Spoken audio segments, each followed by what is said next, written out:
Okay, well that intro sucked. And my camera's not working. I don't know what's going on. All right. So Michael can't be here with us today. He's he's got some stuff going down at his house that is sounds really crazy. I'll let him tell you the story. It's his story to tell, but the shit is sounds crazy. Um, and as you can see, we'll be by myself without a producer. Um, I completely botched that whole intro. So my bad, y'all. I hope y'all are doing well. Don't laugh at me, cookies.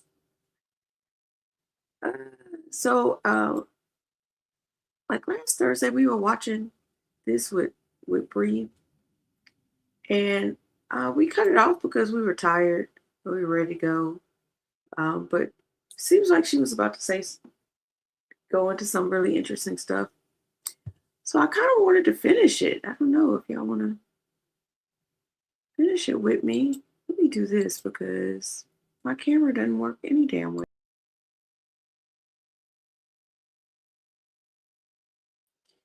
And I have no idea why my camera's not working.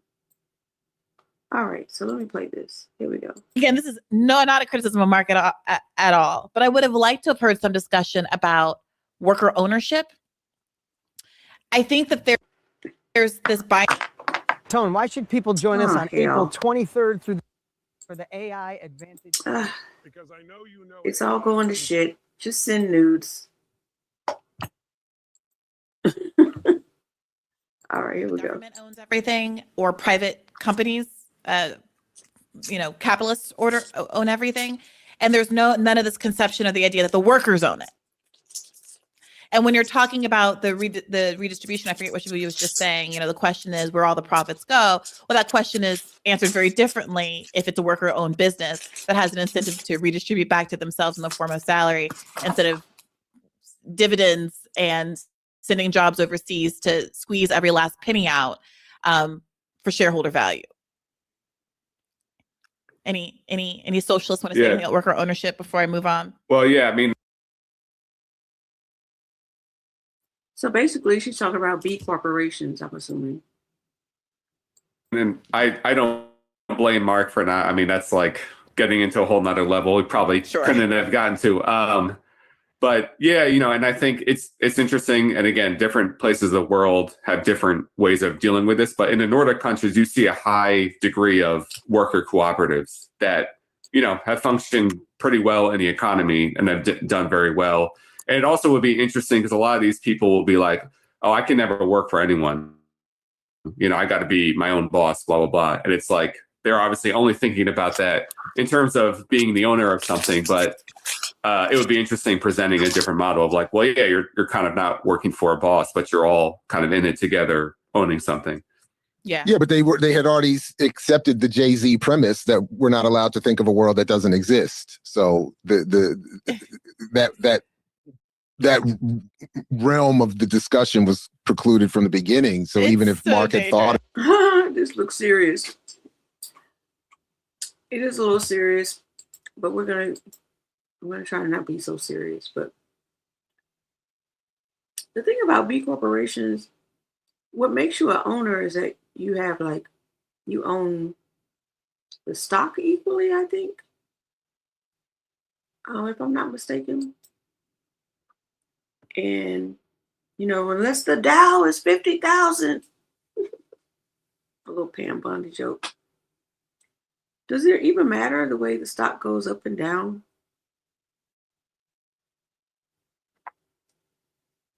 Your 401k could be,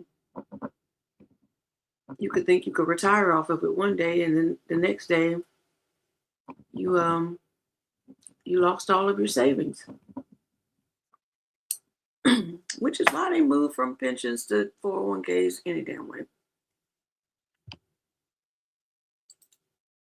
So I'm not so sure that B corporations are the answer. And also, I don't know enough about them. Sorry, I'm eating. I have to do a little research on it. I mean, the market could be easily manipulated, right? They've been looking at how, of course, they're not going to do shit about it, but it's been an obvious noticing of how when Trump says something about the war in Iran, and then all these people that the stocks drop, and then it's like this massive buy of stocks, and then he says something else, and the stocks rise, and then it's a massive sale of stocks, and people are literally making millions on this behavior. Now they're telling us this, but they're playing in our damn faces because, well, you can see who's buying and who's selling. So it's no investigation. What the hell? Where are the guys with the flags behind them? What guys? I don't know what you're talking about, Spastastic.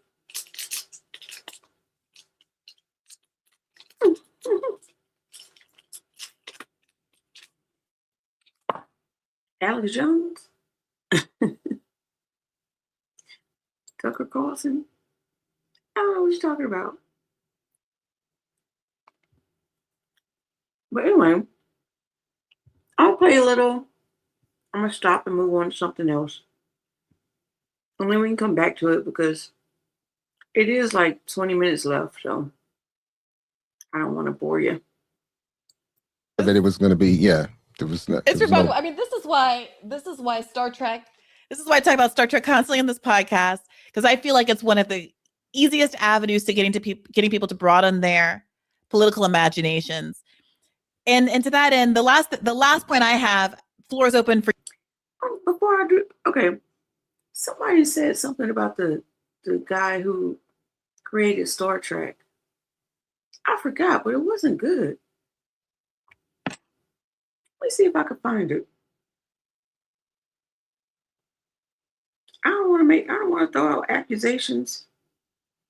In my mind, I'm thinking some pedo stuff or something. So let me just Google Star Trek creator scandal. Maybe I'll find it. Gene Roddenberry. That's his name. Oh, misogyny in the workplace and misconduct with the female staff. So it wasn't pedo, but it's close. Using your position to threaten and intimidate female staff. That's never good. Yeah. Anyway, I just know I heard something recently.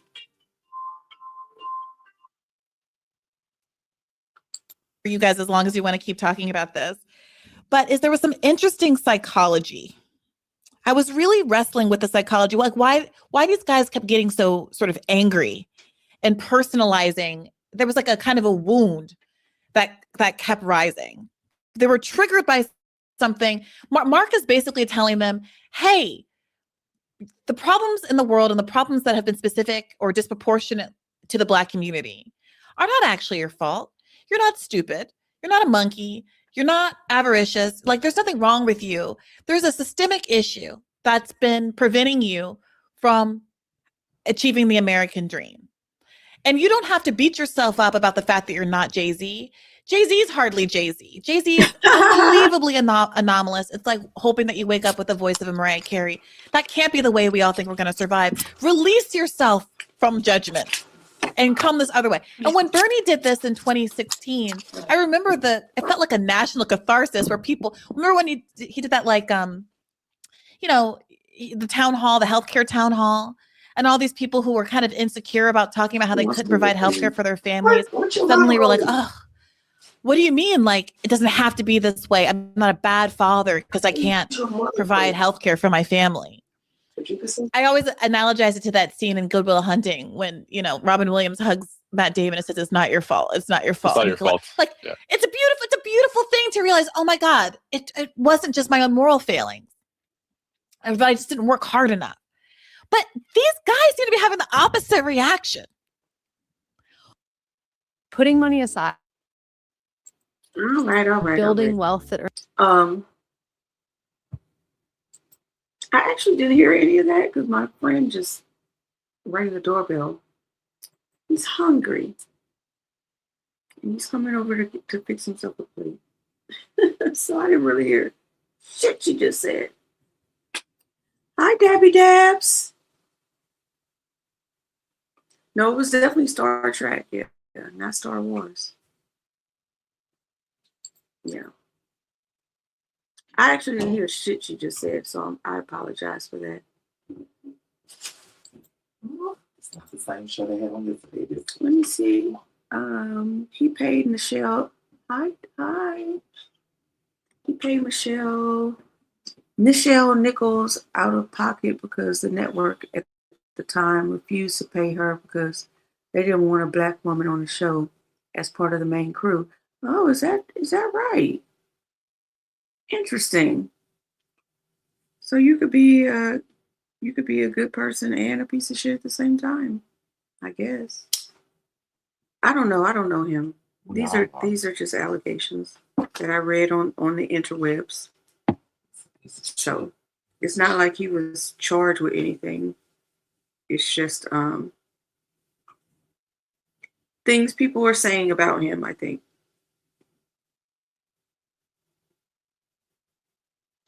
Oh. It says he had an affair with Nichelle Nichols. And Majel Barrett, who he later married. But while he was married to her, he had an affair with Nichelle Nichols. Oh, this is the tea, honey. It's piping hot.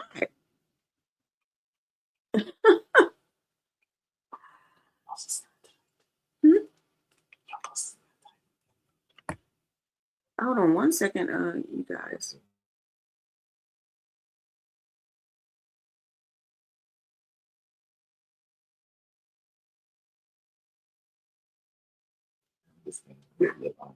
Yes, leave me alone. Just sit right here for a moment.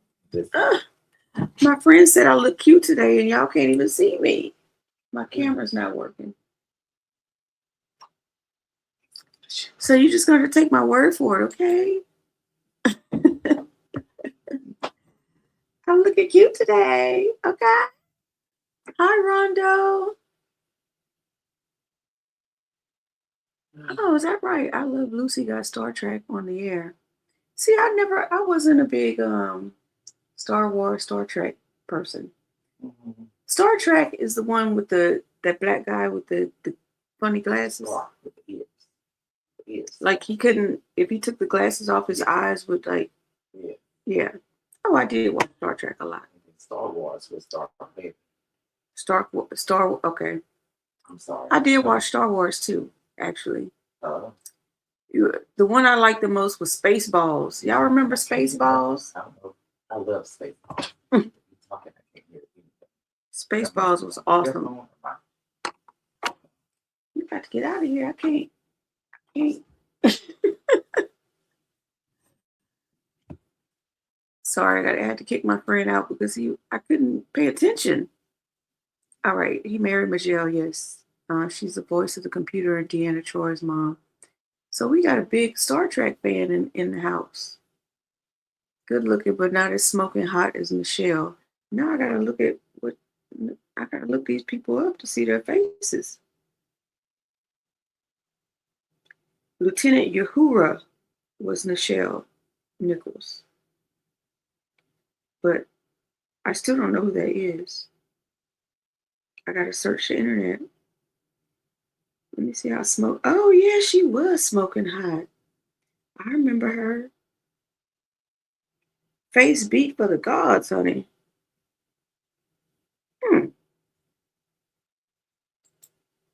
Yeah.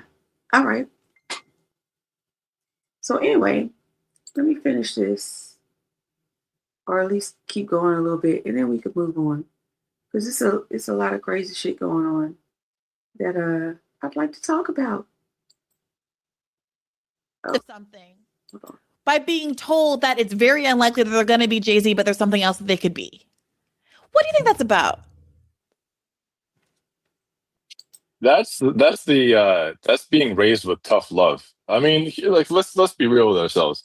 If you're a black person, and this doesn't just go for the U.S., Canada, it's pretty much anywhere else in the world. You're generally told that there's always something wrong with what you're doing. You have to strive to be good enough. We were told that we have to be twice as good to get half as far.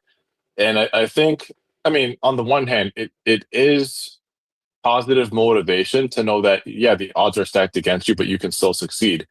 But on the other hand, the problem becomes, okay, but what if you don't succeed at this thing that you want to do? So for many people, like, they want to become billionaires. I don't even think it's really the allure of being a billionaire. I think if you're a centimillionaire versus if you have hundreds of millions of dollars versus $1 billion, does your life really improve that much? The answer is no.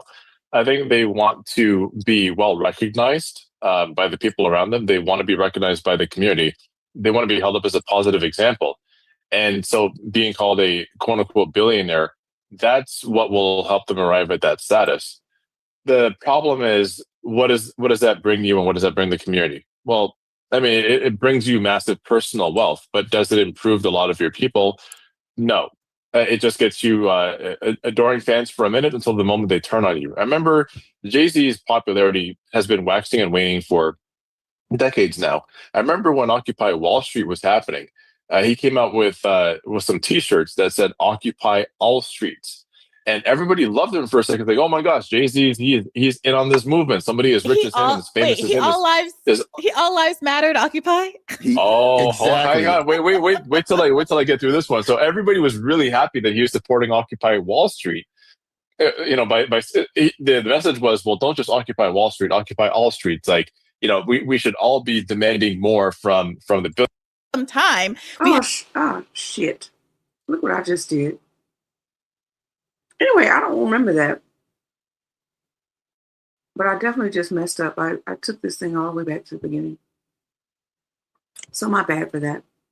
My bad. So I guess I'll just get to like what's been going on. I'll leave that alone. But I definitely don't remember, because I was definitely there for Occupy Wall Street. Got my little T-shirt and everything. It's a lot of crazy stuff going on, y'all. Let me see. Oh, I gotta go to this other screen to tell you about it. So, appreciate your patience.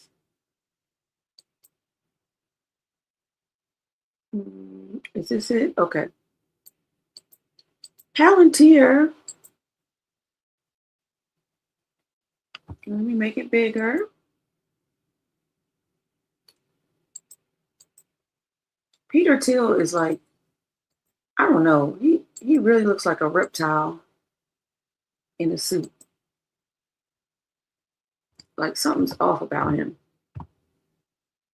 Let me see if I can share this. Share screen. Palantir wants to bring back the draft just as the Selective Service preps for automatic registration. Come on, thing.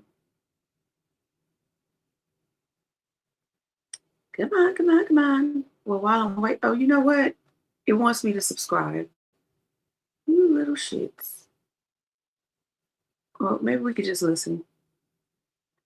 But before I do that, oh, it's fantastic. I'm shy and I'm gay too. There you have it. Oh, and Dabby Dabs, yeah, she was a singer and a dancer, by the way. So let's listen to him. Listen to this. Since I can't show it to you. I'm waiting. It's turning.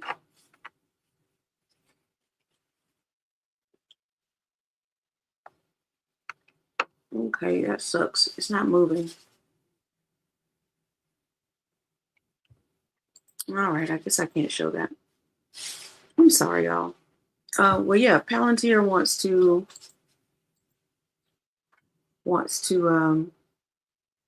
make sure your kids go to war.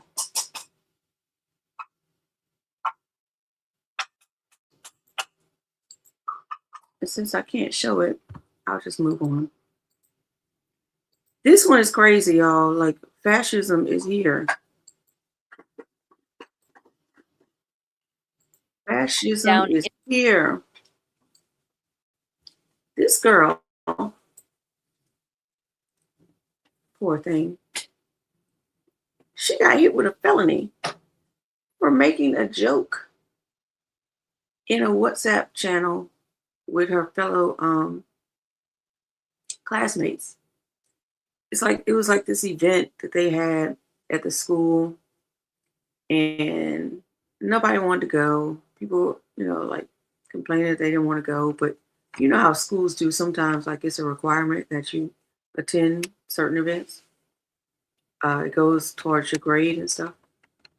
So I think she said something like,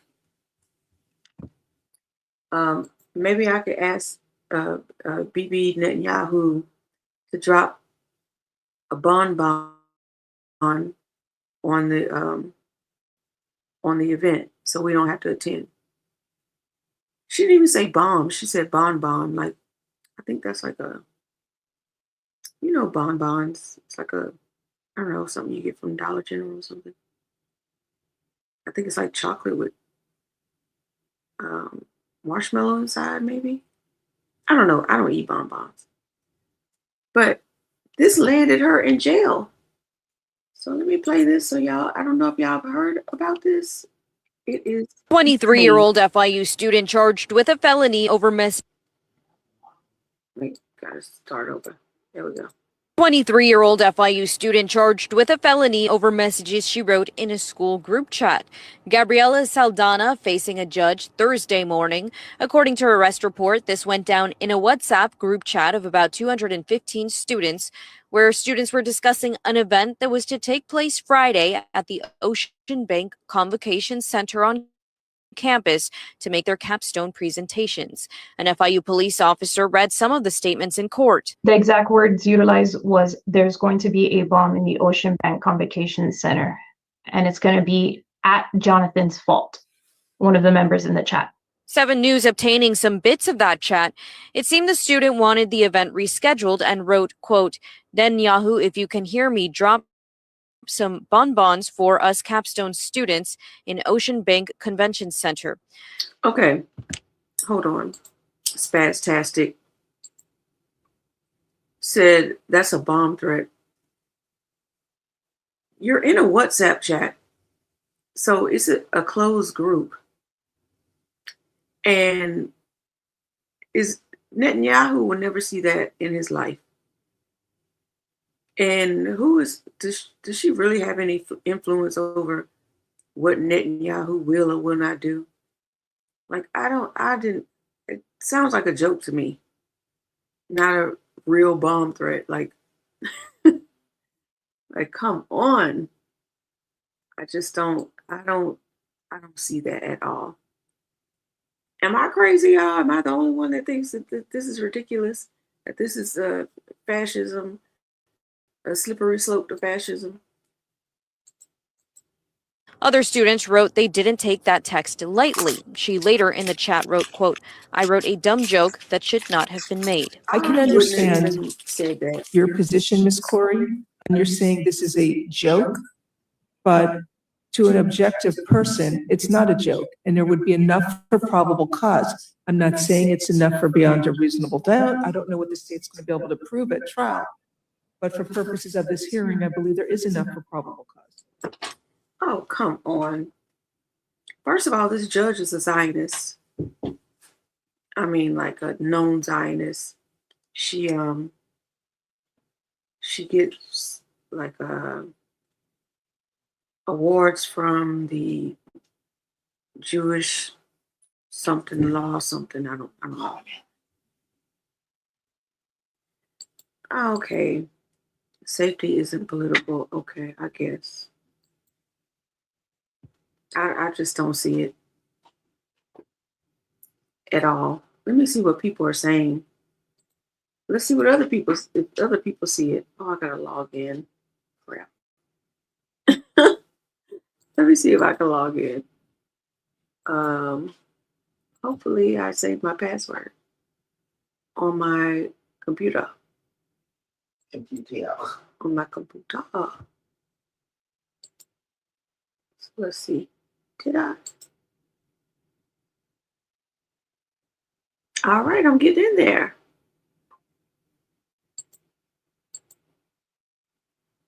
So we'll see if other people feel the same way. If you don't get out of here with all of that.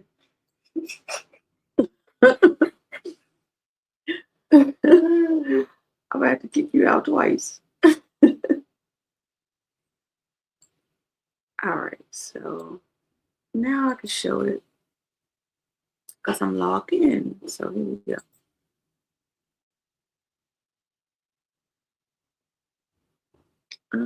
These are the comments. Oh, that means I'm commenting. See, this is why I don't get on the Twitter. I don't know how to use it. Call me old, okay?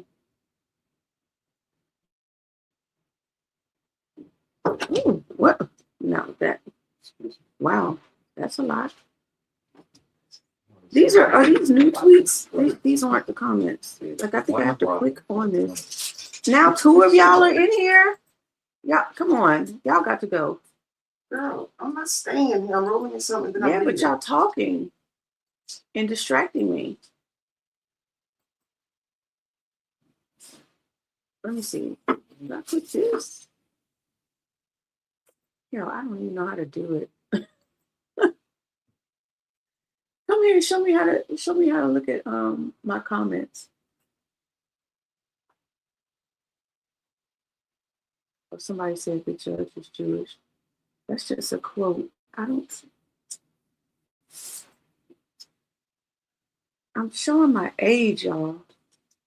And it ain't looking good. Yeah, I don't know how to do it. Never mind.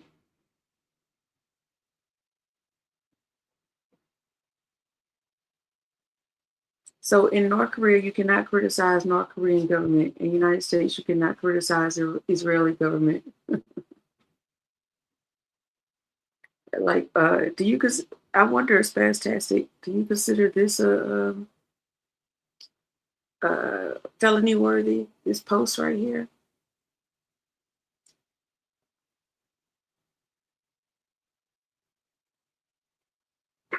Try saying, so I guess these are responses. Try saying something against Israel and its illegal occupation.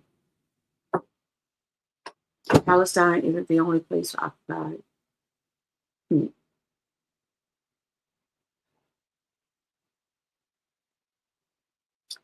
That's because Florida's Governor DeSantis spent all of last year signing speech laws for Israel, in Israel, while Floridians stayed so booked and busy thinking they owned the libs that they didn't even notice. So it doesn't look like people are agreeing with you, Spastastic. He says rules are rules. All right.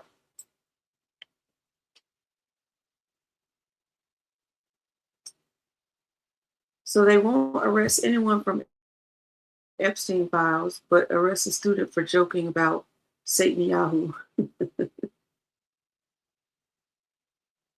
Oh, here, you got a supporter right here. This is misleading. You forgot to mention the whole bomb threat aspect of this. She said bonbons to a Netanyahu that she'll never speak to in her life. Like, come on, let's be fucking for real. Oh, yeah, this is what I was looking for. Judge Mindy Glazer is, it's not the issue that she's of Jewish descent, the issue she's a Zionist. She's active within the local Jewish community in Miami and has been recognized by organizations such as the Miami Jewish Legal Society, which honored her at their 9th annual judicial cocktail reception. Additionally, she has attended events hosted by the Jewish Federation and other communal groups. So she had an agenda. I mean, it looked obvious to me. She was charged with making a bomb threat. Oh my gosh. Like, come on. Oh, look at this one. Saying there's going to be a bomb isn't a joke, you stupid commie. She didn't say that, though. She never said that. Jeez. Like, can we bring back jokes?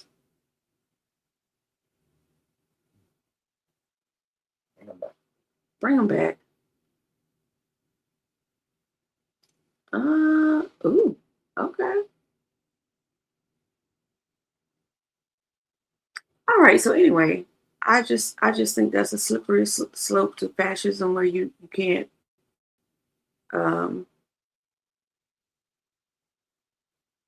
don't know. Somebody says the joke went too far from what I read. She actually made a veiled bomb threat. No, she didn't. No, she didn't. We saw it. We saw it. All she's, jeez. She made a joke because she didn't want to attend the event, and she was like, "How can we get out of it?" I just think this is a bridge too far. It's clearly just a joke in a chat. We have First Amendment. Remember, this judge needs to go. We have got to start getting rid of judges who don't respect the Constitution and our inalienable rights. In the US, we could talk shit about our president, but for no reason whatsoever can we criticize the cultic government of Israel. So apparently there's a GoFundMe for her, as you can see. So y'all can make of that what you will. I just wanted to throw that out there because I thought that was insane. Just completely insane.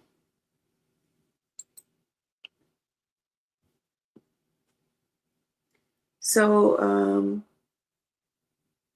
another thing that I thought was pretty crazy, this has been going around too. Oh, okay, I gotta allow ads for you to see it.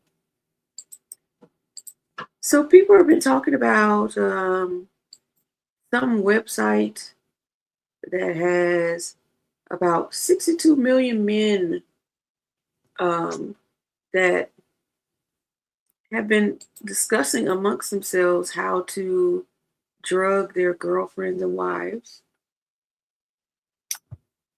and allow other men to diddle them. I don't know why this is doing this. I'm trying to show.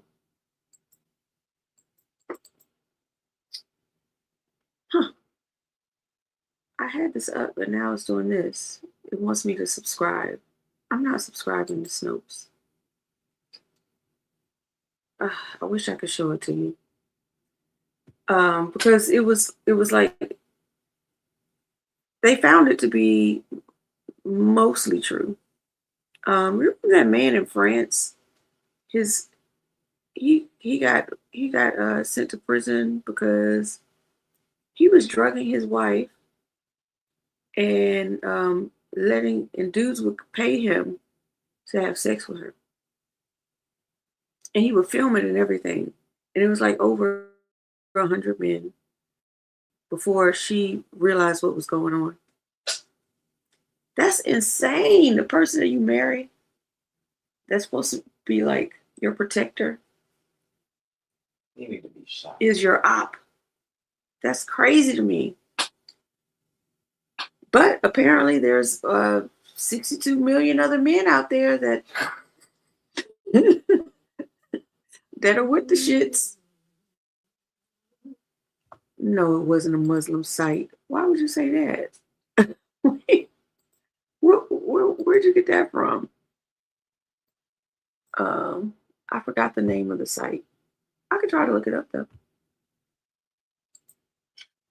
Let's see if I can look it up.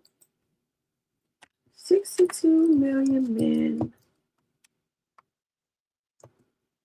in website drug wives. Let's see what it brings up. So let me share this instead so you can see.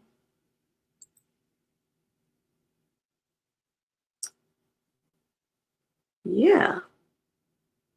It's a global network. So not just in America, folks. So there we go. A global network.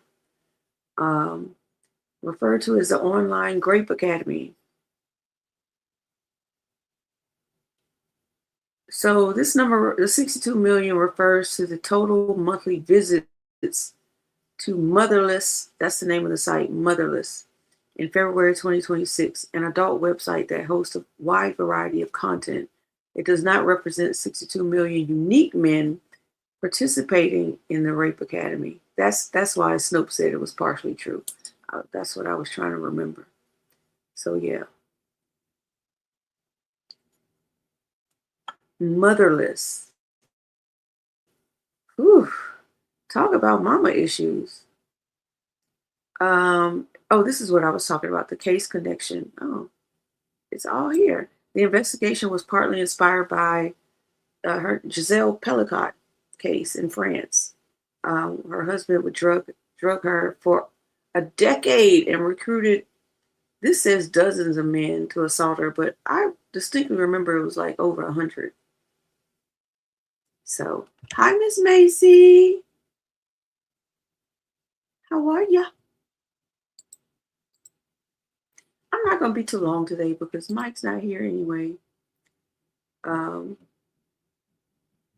my friend is over here hanging out with me. So I'm going to go talk to him. Let me see what else I have for y'all today.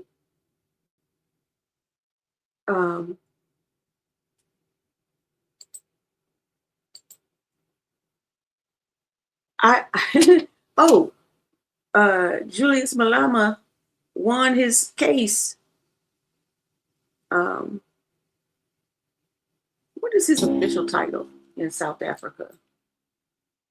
Julius Malema. I hope I'm saying that right. Malema.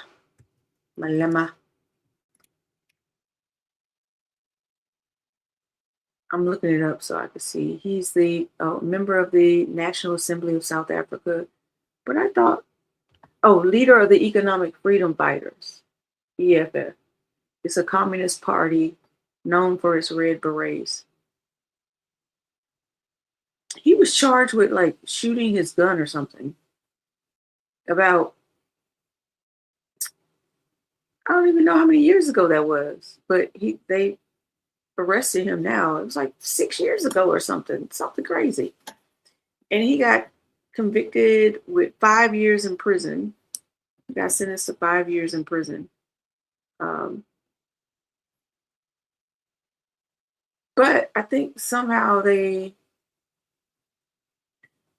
see if I can find it.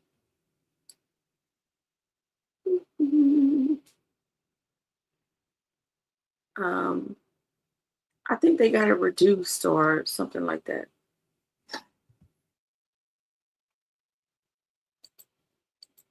Has it though? Has turned into a dump in the last 10 years? I don't know that to be true. I mean, all those South African quote unquote refugees that came here, they all left. They all went back to South Africa. So So maybe they felt like it was a dump here. They didn't want to stay. Oh, one stayed, the one who killed his wife. They don't send their best. That's what Trump said about us, huh? They don't send their best. Oh, yeah. I was happy for him.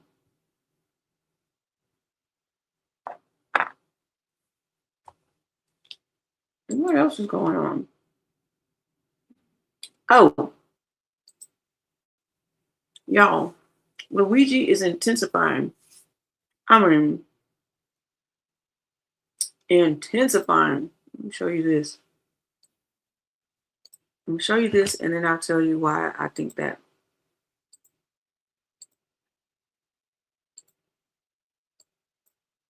This woman destroyed $2.7 million worth of wine after she was fired. Oh, I don't know why you can't hear anything.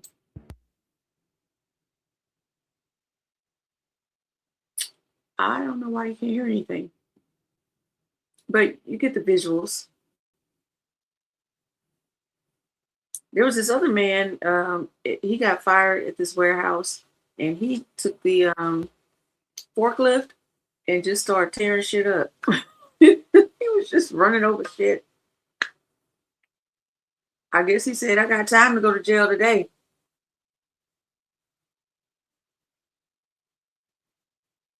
This is from Occupy Wall Street's page, by the way. Now, this is why I say, I'm just going to let it keep playing. This is why I say Luigi is intensifying. Let me look it up. It's better to show you than to just tell you. So, how many companies?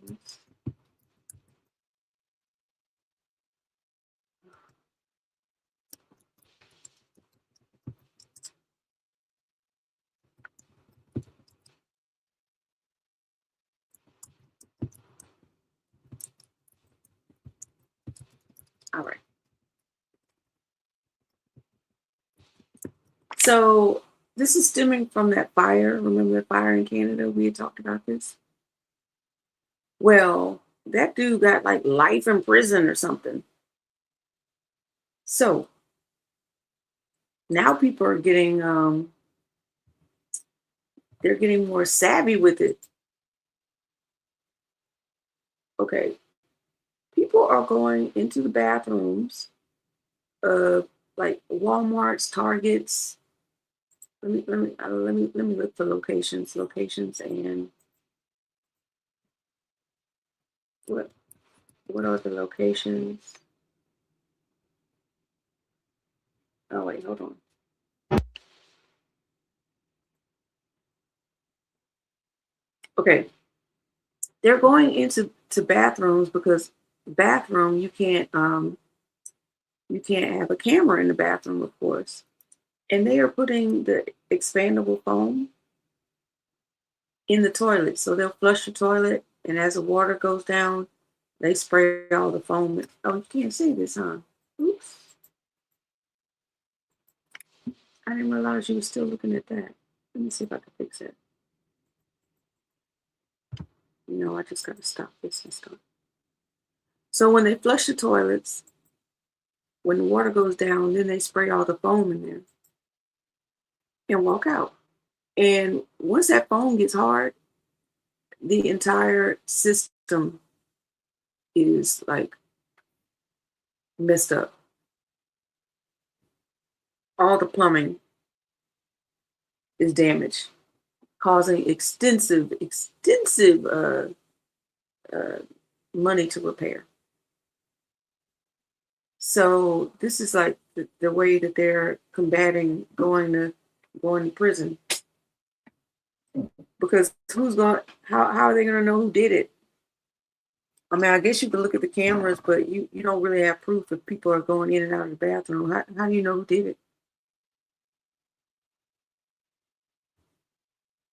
Ms. Macy says, I don't think this is Luigi doing this. This is a failing institution across a grander scale. Yeah, I don't think it's Luigi doing it either.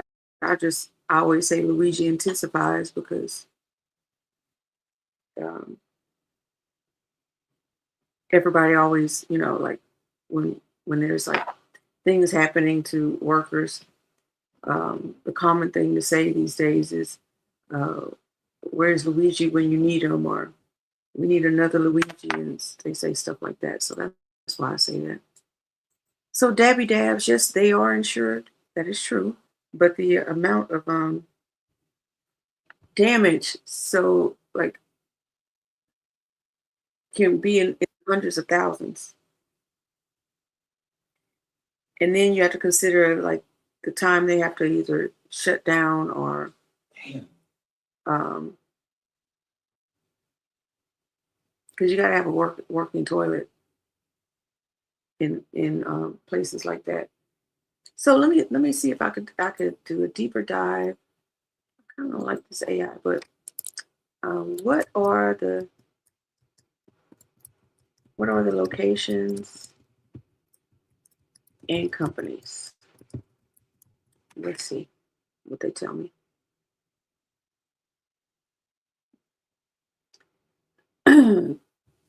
Corporate headquarters, large offices for tech and financial firms have been primary targets, particularly in cities like Seattle, San Francisco, and New York City. Major retail chains, big box stores, and supermarkets such as Walmart and I guess that's Dunkin' Donuts, have historically been sites for similar restroom-based property damage.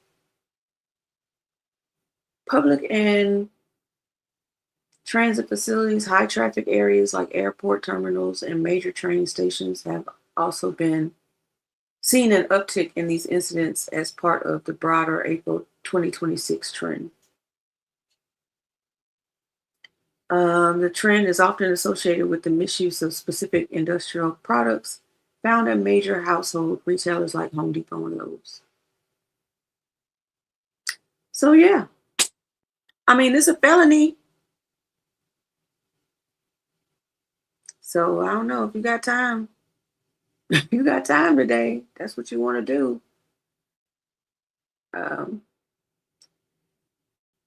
But I didn't know if y'all had heard about that, so I just thought it was interesting to bring up that people are finding more creative ways to fight back, I guess.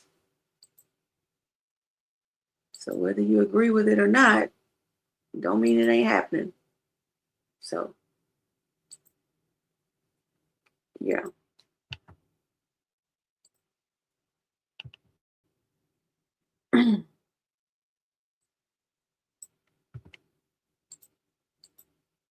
Well, why do you think leftists are useful idiots? Are you trolling? This is a leftist channel. So if you wanna jump on it and back up your statements, you could do that. Hi, Anika Page.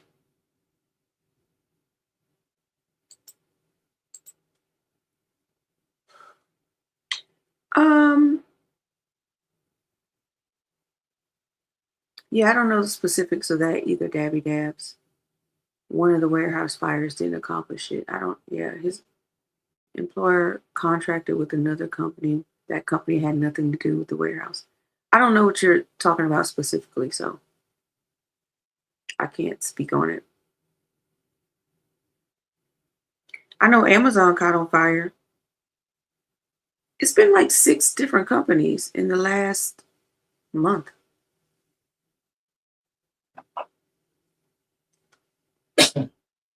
Or like several weeks, I guess.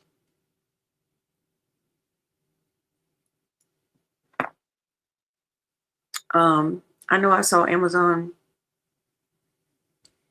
the Amazon workers were outside the supervisors were trying to tell them to go back in and continue working.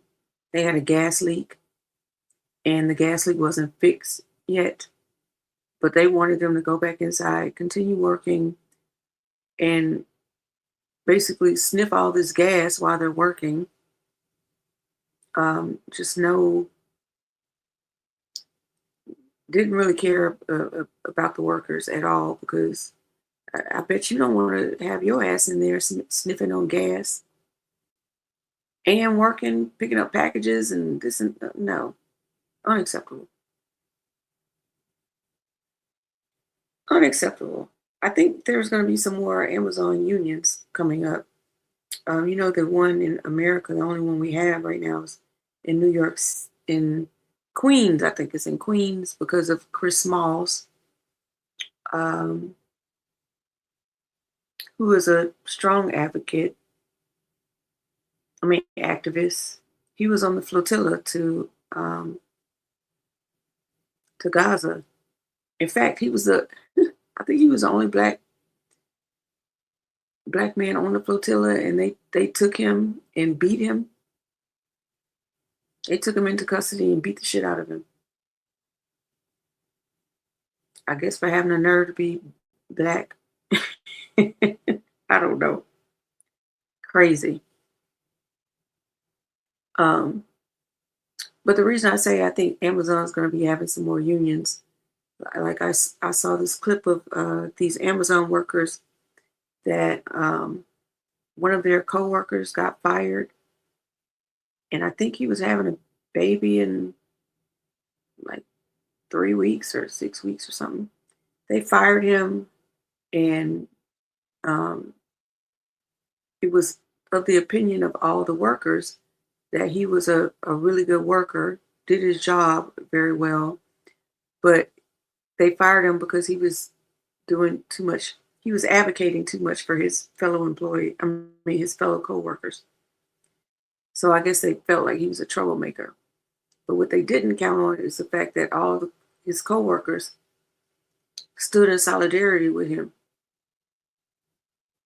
So I'm trying to watch that to see where it goes, because I'm pretty sure they're going to be forming a union, because they weren't playing about their friend. They said they weren't going to do any work until their friend got his job back,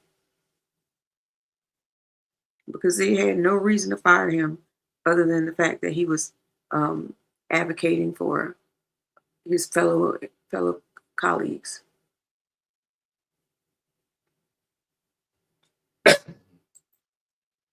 Oh yeah, Dabby, you remember that? They did let him go, but not before they beat the shit out of him, for sure. I don't think he was on the last flotilla, because they sent a flotilla to Cuba.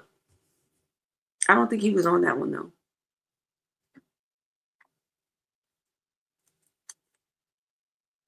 So anyway, hi Karen.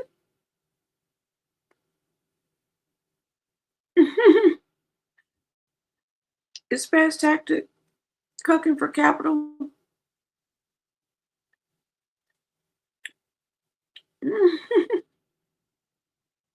If you are, I don't know. You're still welcome, but you're not gonna like the shit we gotta say.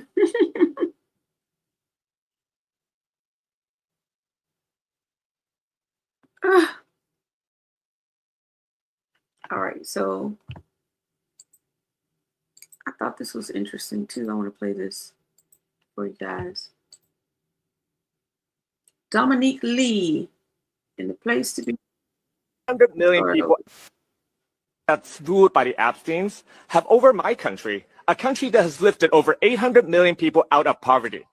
What moral authority does Britain, a country that arrested over 12,000 of its own people for posting online, have to lecture us about civil liberties? And what moral authority do NATO countries that preach human rights in this very chamber, while turning a blind eye on the Zionist genocide in Gaza, have to tell us what justice looks like? We will not be silenced by nations that treat human rights as bargaining chips, a tool of foreign policy. We will not accept lectures from governments that use human rights as weapons while their own hands Palestinians they choose to forget. And we will not rest until every nation in this chamber is held to the same standard, until hypocrisy crumbles, genocide is met with action, and peace is no longer a word we speak, but a world we build. Thank you, Mr. President. I was like, damn. Damn. Gotta make sure I play that one. Because he was not playing. He was not playing. Anybody else riding their car playing the banger? My government is ran by pedophiles. That's a banger, I ain't gonna lie.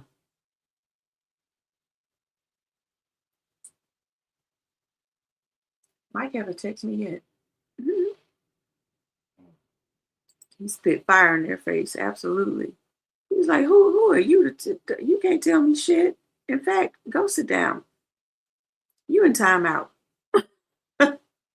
Until you get some decency and morality and integrity about yourself. Go sit in timeout.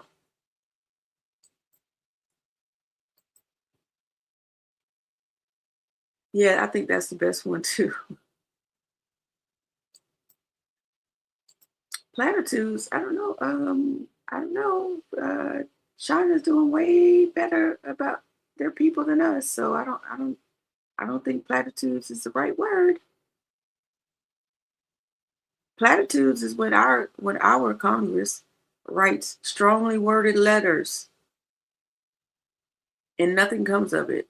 Platitudes is when they haul these people into to testify for Congress. They don't answer the questions that are being asked of them. Nothing happens. Those are platitudes to me. But not a country that ended homelessness. Now, it's not perfect, but it ain't the United States of America either. So, yeah, I'm not feeling that at all. But like I said, you can come up and talk to me.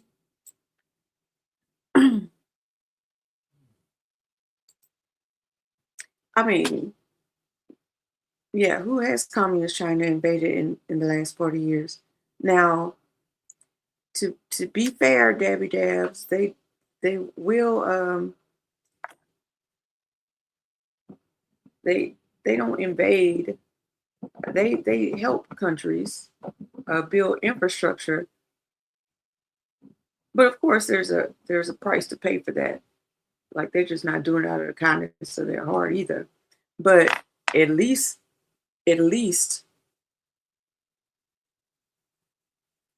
that's better than just going and stealing people's resources. At least they're giving something in return, you know what I mean? So yeah. And they don't want to mess with China or Russia. Because China and Russia are just like Iran. I ain't gonna start it, but I damn sure gonna finish it.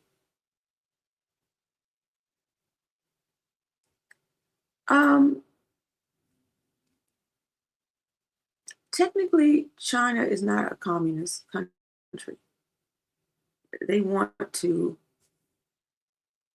which I should have said that to you too, Debbie Dabs. They want to evolve into communism, but they're not a communist country. They said that probably won't happen for about, 40 more years or whatever. Right now, they're more of a socialist country. And guess what, Mr. Spastic? They don't let their corporations run rampant and run the government. The government runs the corporations. It's not the other way around. And I'll take that any day. They will break. There's no, oh, you're too big to fail. No, you're too big. So we're going to break this up. which is what America should be doing.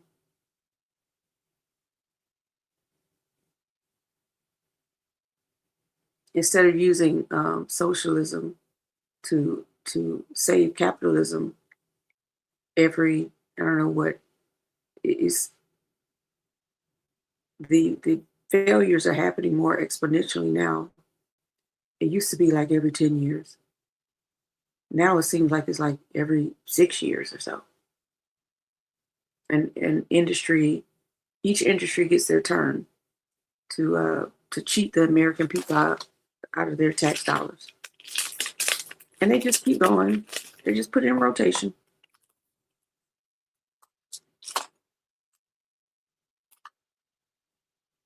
So yeah.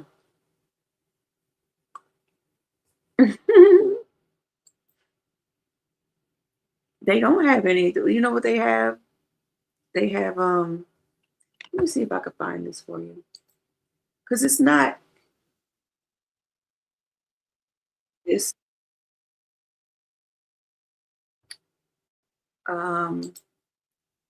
we talked about this Thursday, I think. What they do have is those mini homes. They look like little coffins. Where all these people are like stacked on top of each other in a box. Which is Black Life is here. Which is not ideal, but they're not on the street either. Boxes or containers or whatever. I don't know how to describe it. I could see if I could find it. Hi, Black Life. What's up? Nothing much. What? We got a capitalist in our midst. Is that right? Did you touch base with Michael? Not yet. I told him to text me and keep me posted. Nobody's idolizing China. It's fantastic. I don't idolize. I thought what we were doing was having a discussion. It sounds like you're idolizing the United States. I mean, if you want to take it there. What I miss? Nothing. We just have a capitalist in our midst. Mr. Spastastic. You've been here before, too. I remember your name.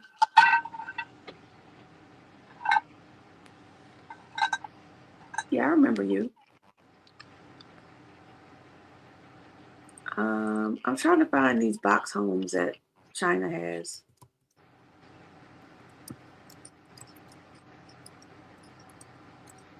Let me see if I put it this way. Oh wow, cowboy! It's way out there now. Cowboy Kitty said you can idolize this. I'm not gonna say the rest. You could just imagine. Oh. Chat's a little hot in there. It's a little hot in the chat. The cowboy said you can idolize these nuts.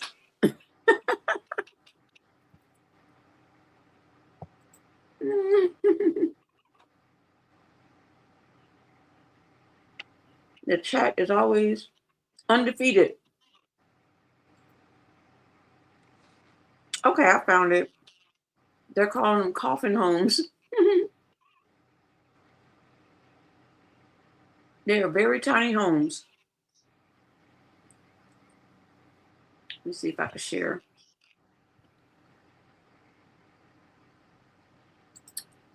Oh, you did in MC Nemesis stream. Okay, so MC Nemesis must have came on the show one day, and he restreamed it on his show. That must be. So let me hit X. Let's see. Okay. what is your position with Let me see if China? I Like, can what make is? this bigger. Okay, see how small this is? So they basically, this is basically his house. I think this, everything outside of here is communal. Like the sink is communal. But A room that small? yeah, they call them little coffins. So, like I said, they ended homelessness. You know, it's like billions of people in China. Yeah, I I don't know how know. many. So this is showing you what they did. They built like these coffins. They stick on top of each other. So all this is communal right here. This sink and this toilet. Yeah. I And mean, then they sit and how you would be outside and homeless. I can't really show. That You see seems that like a better blue? alternative to that, Right. You right? see that blue shirt up there? You see that door Yeah. handle? So, they could close the door at nighttime to go to sleep or whatever. Or if they're gone, they could close and lock their stuff in there. I mean, they're makeshift. So it's not perfect, but you're not on the street in the cold or the dead of heat. Let me ask you a question. Is this mandatory or like they have to do this, or is it a choice? What do you mean? Like that would make it a prison to me instead of, like if you say they got rid of homelessness by adding this alternative. I'm not saying um I'm Oh, saying you're if they saying like force the did homeless, they force them to go there? you know Well, how I whenever watched a Trump little documentary about it, whenever and Trump says he's going to clean the streets with the homeless, that's basically like arresting them or doing some other stuff to the people. It's not trying to find them a nice place to live or an alternative of this magnitude. so I watched a documentary about it, and I didn't see nobody said. I mean, hey, they could have left those people out. You only see what they want you to see, right? Um, but from what they were saying, like it was better than being outside. Yeah, I mean I would agree. Only thing only thing in my mind that would make a difference is, like I said, if it's not something that say you have to be here. If something is not saying that a person would have to be there, then Yeah, they can so tell me what. I don't have the answer to that, to be honest. No, but I'm saying, wouldn't you agree that that would be the only reason why being outside, as opposed to having that as an option, would be something you wouldn't want? Like if somebody would be controlling you, you wouldn't want to go and live in that. You rather be free, right? Hmm. I'm just saying.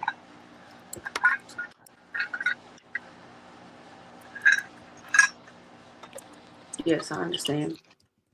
Because they got Um, the comparison of how the structure of schools is similar to the structure of prisons. This is very similar to like a cell, or you say a coffin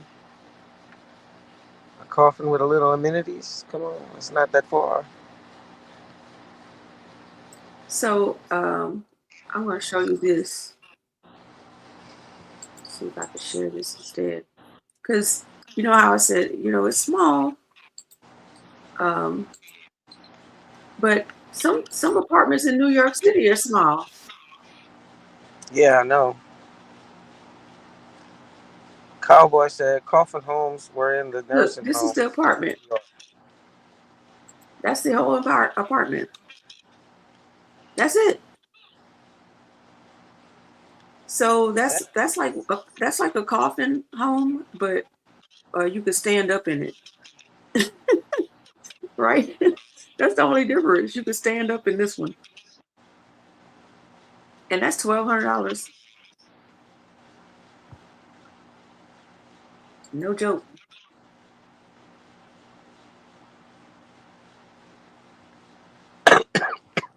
Let's see which this one is. I mean, there's a lot of very small apartments in New York City that are expensive. I mean, it's not even a tiny Now, see, home, huh? that's not It's even that like a tiny small. room. Like, that's not even that small. This is nice, actually. Would you compare it to a tiny home or a tiny room? Would I compare what? What you showing me right now? I mean, showing us. That's a This apartment. this is a yeah. Okay. This is an apartment. This is not even that small. This is actually decent for New York City. $2,200 a month that costs. Man, what they No, paying? this is what I was showing you. Wait, where'd it go? I don't know where. Oh, is it this one? Let's see. Oh, it's a 1 bedroom. I mean, the fact that you have a bedroom is. I've seen. I did real estate in New York City. I have seen apartments where the toilet was in the kitchen.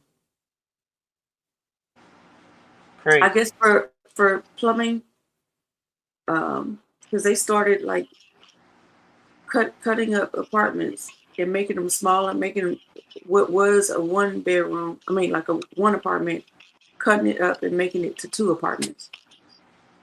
And this is just to live in the city, Yeah.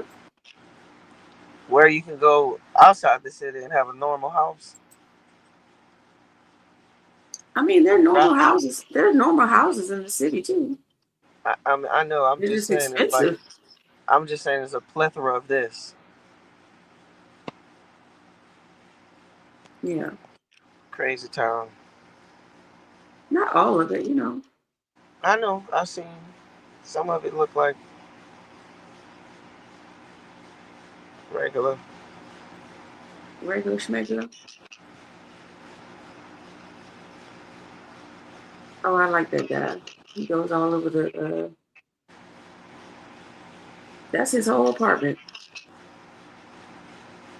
I And mean, got the nerve to have honestly, a cat. I really do like those tiny homes. They have. I mean, I like when people like take like the storage containers and refurbish, like remodel them into homes, or like a barn and remodel it into a home. I like those non-traditional styles of Hmm. living spaces. Now look at this one.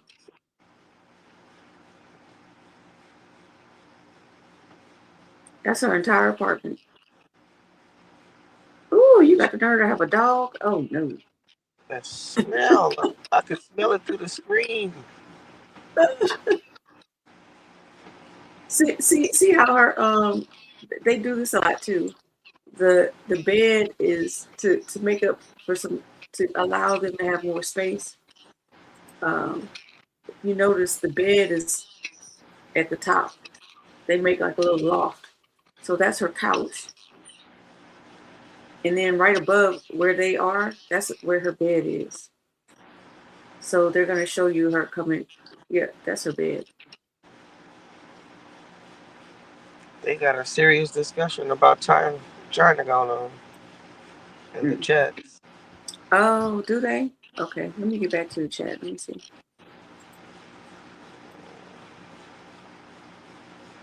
What's Life going was so on much here? better for who 10 years ago? That's what I'm trying to find out. Life was so much better 10 years ago? Yeah, Mm, for whom? I don't think so. For whom? I mean, I Mm. don't think so. That's like make America great again. Like, when was it great? That's like everyone. Yeah, I beg to Oh, I gotta differ. go back. I gotta go Mr. back. Ben. Okay.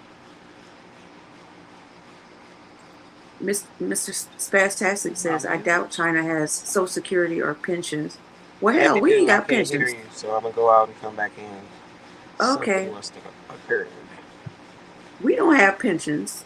Pensions ended a long time ago. They switched it up and gave us 401ks because the gag is instead of them putting money in for your pension, they match funds. So you put your own money in, and they only match.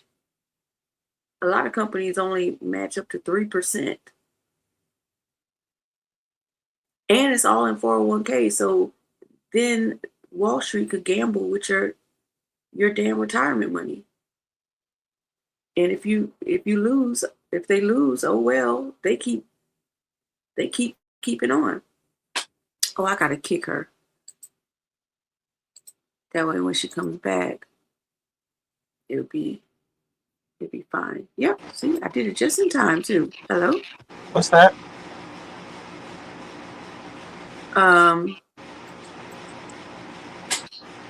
Spastastic was saying he doubts that China has Social Security or pensions. And I'm like, shit, we ain't got Social Security or pensions. You know what I was really thinking about? Whenever Mr. Ben said that 10 years ago was so much better. And then I start thinking about when was it ever really good and great and stuff like that. I mean, the time when they really was giving us an opportunity to have real food and not, like outright trying to poison us. People are so used to eating certain things, and they have completely changed everything in the supermarket. Like everything has been changed. Every product, everything that we consume has been altered or tampered with.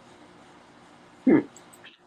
Would you disagree? Can you tell me something that they have not touched that we can feel safe about eating? I mean, even seeds. Like, I mean, honestly, like they just pretty much went to straight slow assassination mode. I guess I don't even know what to call it. And I just see people still continue, even though we making these videos, we've seen these videos of food not being real, and the lies in the government, corruption. Even though we see all this and hear all this, we still doing the same stuff. Like people still doing the same stuff. It's like autopilot. Even though your mind know nothing in this place, nothing in this fast food place is good for me. Nothing in this place is real. We it's still going to it. I don't get that. Are we asleep? Um, yeah, we're asleep. That's some Dabby scary Dabs, stuff. I looked it up for you. So there's the answer on the screen. She What's asked that? how much student debt do China college graduates have on average? And this says around 24,000 won, which is about 3,300 to 3,600. So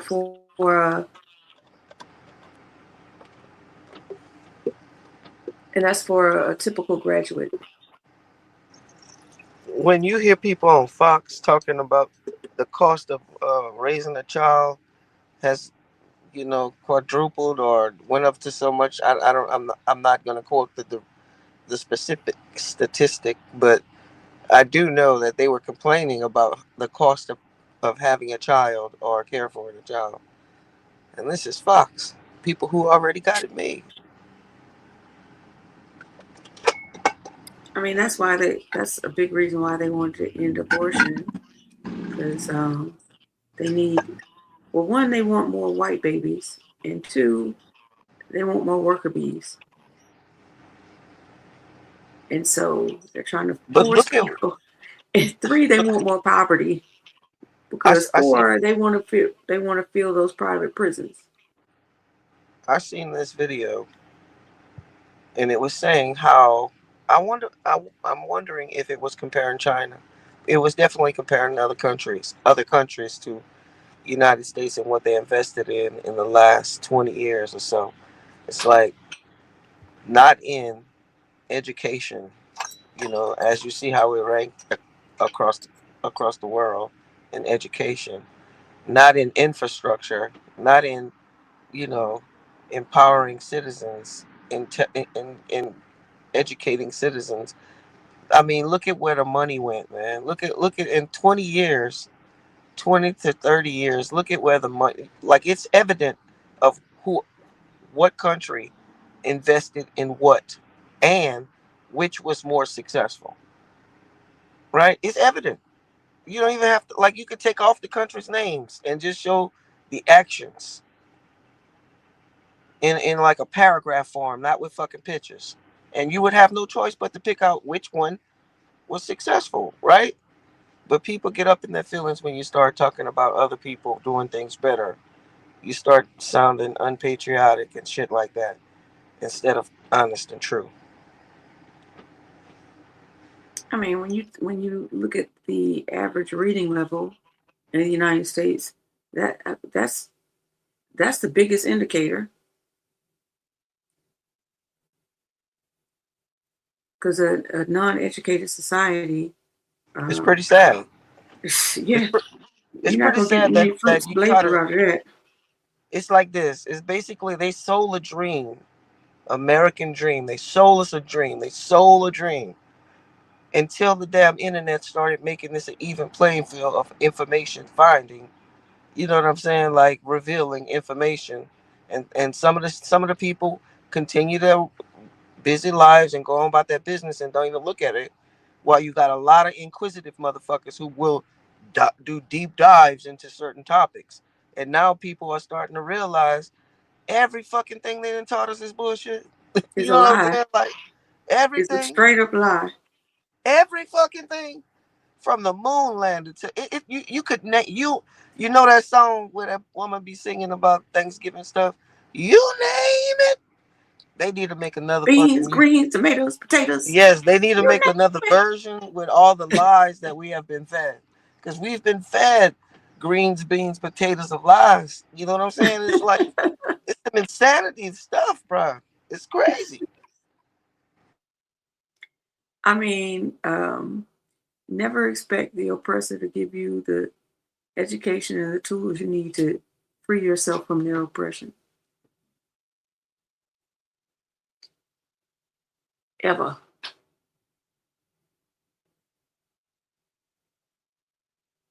There's a request on the You want to floor. talk about colorism? And intersectionality. Where'd that come from? And Mr. Big. why don't you hop on Spaztastic and tell me what exactly you want to talk about that? Bring it to the mic. Bring it to the mic. Mike, bring it to the mic. Bring it to the mic. Yeah, what exactly do you want to discuss?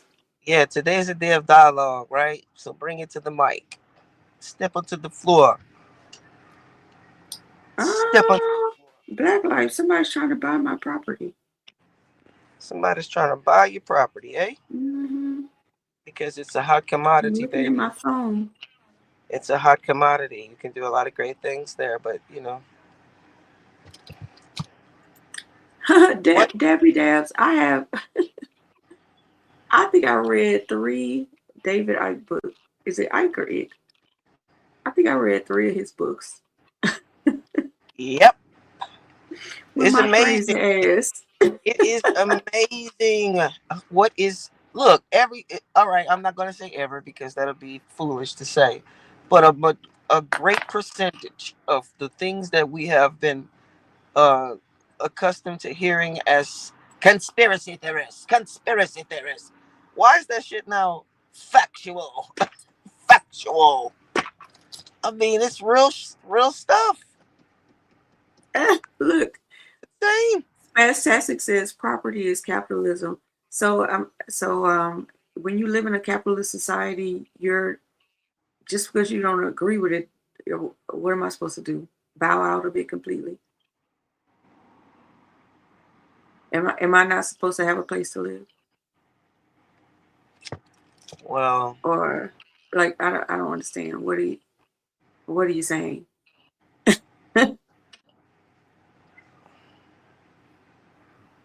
He said yes. So I guess I'm not supposed to have a place to live. so what's up with this intersectionality and colorism? What is it that? What Hey, up, Sean? Sean. Look how we stop mid sentence and say what's up to Sean. That's how you command attention, son. Tell him, Sean. Now they know. Now they know. Yeah, Spaz, are you scared to come on? The thing is, the link is pinned because I don't know exactly what you want us to talk about on there.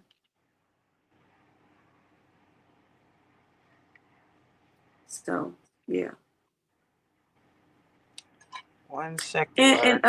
So Debbie Dabs, like this thing about the Pizzagate, like you know how they have to tell you what they're doing, like they have to tell you what they're doing, but they tell you in such a way where you don't really connect the dots. Can you pull up Macy's comment right quick? Because I wanted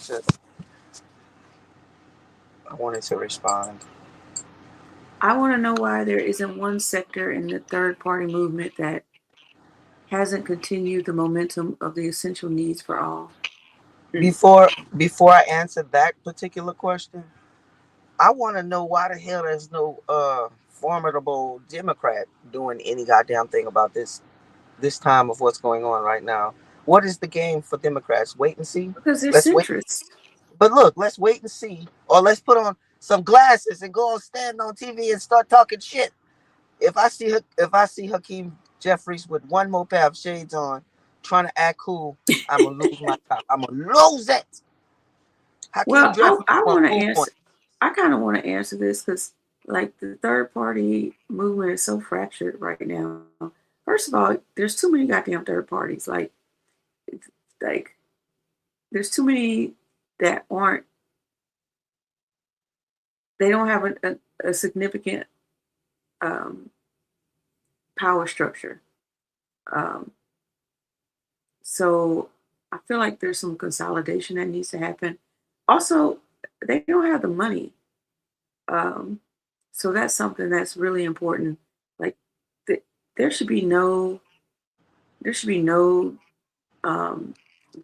corporate donations. Corporations are not people, and their money is not free speech. And that should be taken out of everything. There should be no super PACs.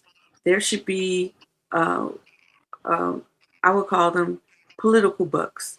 Like the government can give political capital to each citizen and allow them to donate from their political bucks to whichever candidates they want to donate to. I see. I bet you things would change a lot if they did that. I mean, honestly, if they took money out of it like that, buying because that's basically buying elections is what has happened in the last couple of years. You got to have money to run for all public offices. That's ridiculous because it shows you that representation is being bought, period. So that automatically eliminates freedom of vote and the power of your vote. If your vote is skewed because of money, then your vote is null and void to me because it's being bought by somebody with it. Right. And it doesn't represent everyone. That's an automatic off the top. You don't even have to fucking graduate from high school to be able to tell that part. I'm saying Sean said, go ahead. Sean says something about Democrats coming it says and that Dem strategy is ruin things a little, let Republicans fuck it up completely, then come in as saviors. But they never saviors. Their strategy is also but they're the only savior listen, the only savior they are the people within their party, like the higher people, elites, or whomever you want to call them, label them as people with money. They help them. They don't help everyone. If they did, their strategy seems to me to like throw a couple of crumbs to make it seem like they're doing something. Tell me what's the crumbs they threw last? What's the last crumbs? What's the last victories of a Democrat? From Biden? Please don't tell me Biden was the victory, because that was a fucking sorry ass excuse for a victory. I mean, No, what I was was the just last asking, did you victory mean of a from Democrat? Biden or Obama? I Well, mean, what was the they last sold. thing that this my question. Democrats supposed to represent Let the me people, answer. right? I'm sorry. I wanted to rephrase my question so you'll give me a good answer. Democrats is the party of the people. Like everybody's supposed to represent all the working class, all poor, everybody else besides rich and elite or whatever. What's the last thing they did that helped everyone? Because Republicans passed tax breaks that help 90% of their fucking people. What's the last thing? 90%? No. Republic? Their tax breaks help rich, uber wealthy people, not 90% of their people. They're Okay. like that would claim like all the poor middle class people that vote for Republican were helped. No, they weren't. Listen, the illusion of I am the illusion listening. that I'm sorry, I'm not trying to fuss at you about it. I'm talking about the illusion of it is Well, you Republicans. asked me a question and I wanted to answer it. All right. And I was going to say the last thing big thing that they did to help people was really a farce, but I would say that because you said major thing, that people would tout the ACA as a major thing that helped people, but it really was a giveaway to insurance companies when So you it really helped look them. at it. It helped them. That takes that away. That's not it. I'm talking about No, something that helped. you said okay, but I'm saying that's the way it was. That's the way it's But perceived by a lot of people, and that's the way it was portrayed. which is where my 90% came from. Like I know for sure that 90% of Republicans are not benefiting from the things that Republicans are doing, but they believe they are. 90% of them believe that they're getting what they want as long as it's keeping people of color out the way, getting rid of DEI. They believe that they're getting what they want. I'm saying, where is the Democrats and what are they doing to represent 90% of their party and making 90% of their party, even if it's delusional, feel like they being represented? They don't have nothing. Affordable, that was damn near 20 years ago. What have they been doing since? Okay. Besides playing defense. And not even good defense. That sad ass is a blowout. Let me just put my hand up defense. That's what they that's what they basically playing. Let me get out the way from this I don't even want to take the charge. Like what kind of defense they playing? It's embarrassing. Colorism. Colorism. I don't really want to harp Now on they color. talking about Obama being white adjacent. Well, I mean, he was raised in a white household. I like what Abby do. I like when you say whatever the mama represents is what the child represents. I somehow something in Yeah, my his soul. dad was in Kenya. Unless you're the sole parent, like unless the daddy is the sole parent and the mom's not at play in the kid's life, typically it is whatever the mama is, the child is exposed to the most. Now I do know some cases where the mom could be something and the child could be exposed to it but then reject it. Well, I've seen a lot of biracial kids talk about this, about how okay, if their mom was black, like their lived experience is completely different um, than if their mom was white. So like what's the word? They grew up with a better sense of self worth and and feelings of acceptance when the mom is black and the dad's white, as opposed to the mom being white and the dad's black. And that's generalizing, okay? But I've seen enough people say that It's and and it's it also makes sense. I'm speaking like from experience when I'm talking about my perspectives. I mean, I'm not saying I've seen everybody in the world, but I have a good chunk of experience with interracial couples, from my family to my friends to my work environment. Like it has always been a pivotal thing into my life. So I can see it from both sides, all kind of sides. I see where, and I agree with you. It tends to be that way, but at the same time, you do have parents who don't have control of how their family dynamics are, and when their child is exposed to the family dynamics, it has a lot to do with how that child perceives the world. Like your parents can stand for something, but if that family represents something different, on both sides. I'm not even saying one side or the other. I'm saying, like, if you have a hardcore white family who use the N word, that's going to leave an impression on that child. You feel what I'm saying? And if you have a hardcore, black family that is not accepting, that's going to leave an impression. So it plays on both sides. It just depends. And it exists on both sides. I've seen it. It's, you know, the South I is a mean, of real, course, a real, everybody, like, we aren't monoliths. no, we're not. No, we are not.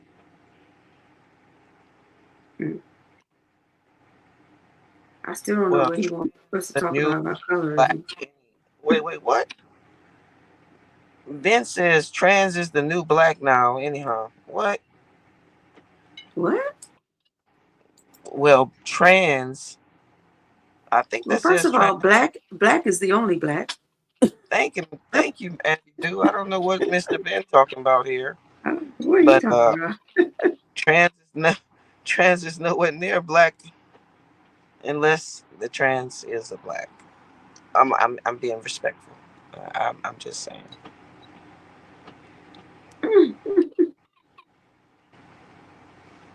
I mean, what Yeah, do you mean by that? I don't know. Mr. Ben, you got some interesting comments. Why don't you come on the mic? You don't want to.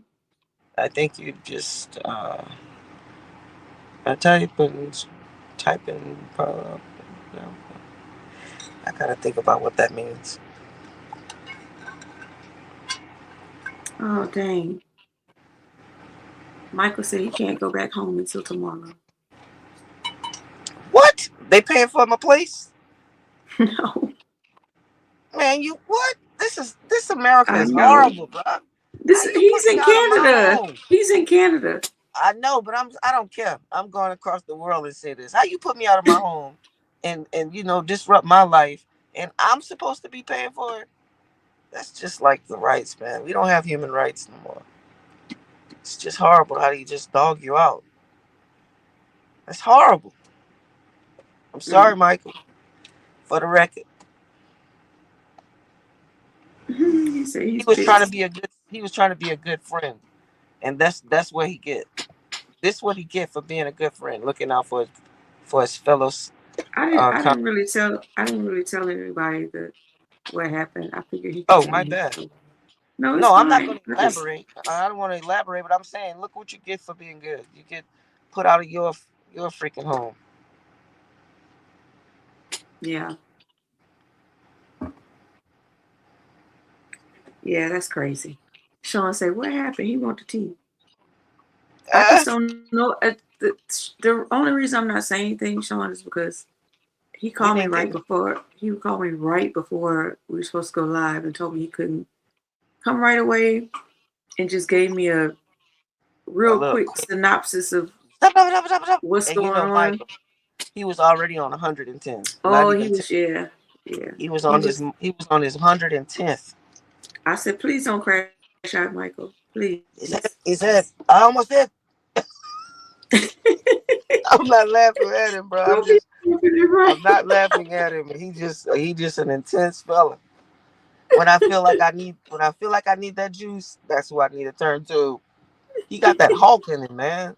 He need to wear one of them watches that fucking go off if he. You know how the Hulk watch would go a little ding ding ding before he turned into the Hulk, like a warning. I think we need to get Michael one like that. Yeah, just from the little that I do know, he was just trying to help out a friend, and the police came, like they were SWAT and shit. And it escalated like from it 0 to 100. Yeah. Like it always do for us. It always do. And when I say us, it's not about color. It's about people with money and people without. Because had Michael been a playboy, penthouse playboy, it'd have came left. If he'd have been a you know it's true. If my boy was one of them penthouse playboys with that hat to the back, nah, they went in there and invade my boy's space. Get out, get! Oh my gosh. Mm-hmm. I can't wait till he come back. Not just invaded space, kicked him out of his own place. That's what I'm talking about, man. The man. How dare you? How dare you? I get too intense. Crazy I know work. I need one of them watches myself. I've been listening to Michael and Abby too long. I need to watch to calm myself. I go from 0 to 100. That's not our fault. Oh yeah, y'all the one spark it.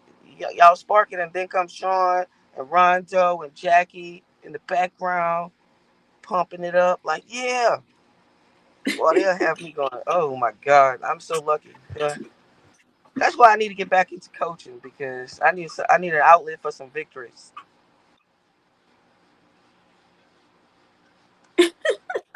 Macy, you had that raise 20 years ago. That's not gone. That's not gone. That's a little light right now. That's a little light. But somebody like Michael and Abby do, they'll take it from a little light to a flame. I don't have a lot of rage. Abby do, stop it. Stop it. Look how she try to be sweet about it. And they both have that capacity. If you notice, both Abby do and Mike both have that capacity to be so sweet and sincere and nice and soft. We are sweet. Exactly. And then you go from 0 to 1,500. I'm going all the way to 1,500 now. Forget 110. Y'all go to 0 to 1,500.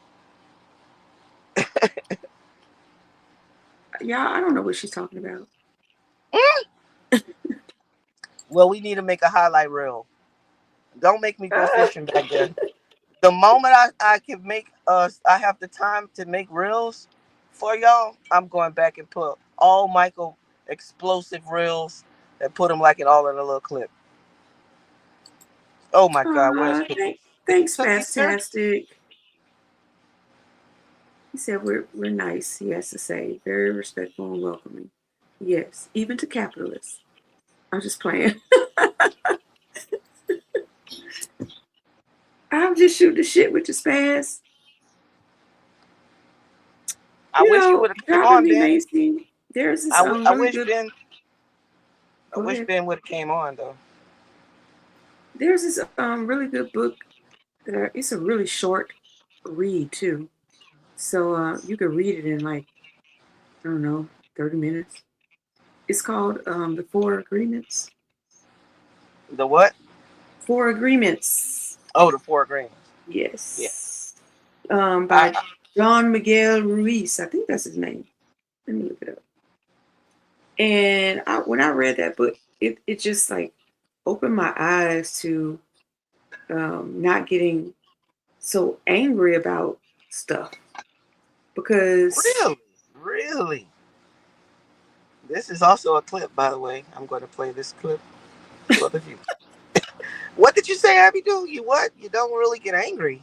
Well, no, I need to. Oh, excuse me. I need to go back and reread the book. I really do. You know what? I would like to add to Noteworthy. I need a refresher. Abby, I got a suggestion in the box. Myself.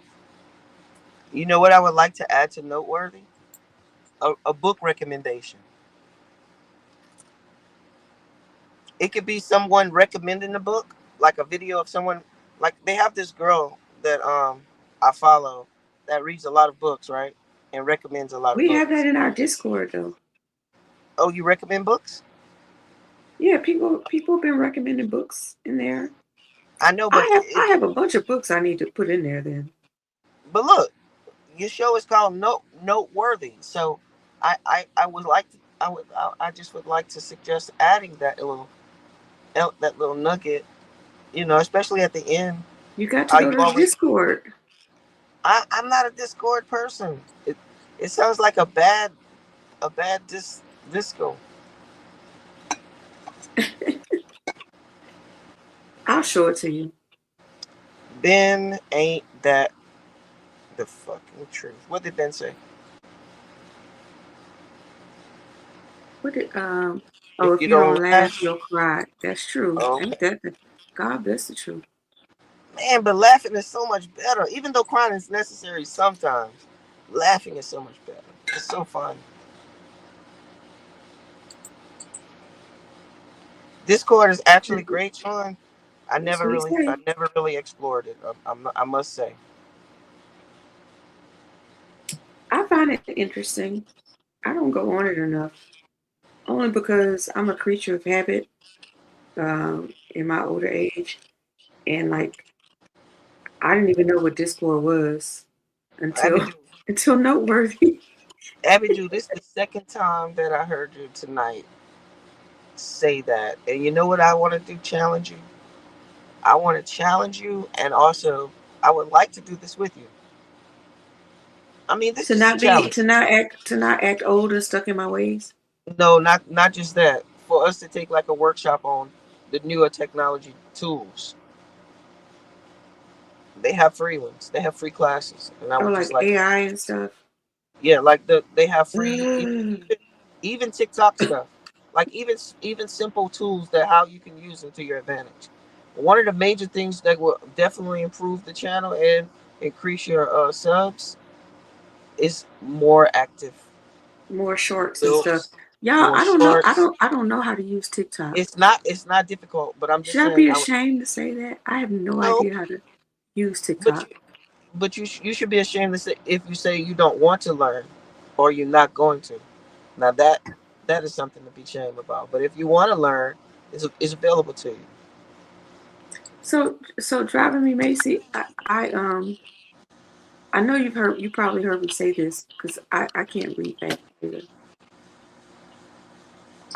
But I do read. It's just that it takes me way longer. And that means it's more intentional. That's all. You are No, I glass. don't know. I don't know why I can't read fast. I don't know Let me why. ask you this: are you a glass half empty or half full? Depends on what day it is. It depends. It's supposed to be a On what day consistent. it is. It's supposed to be a consistent view. Well, it's not supposed to be that, but I'm just saying. Sean, what are you? Half empty or half full? That that to me is a telltale. That's like a telling.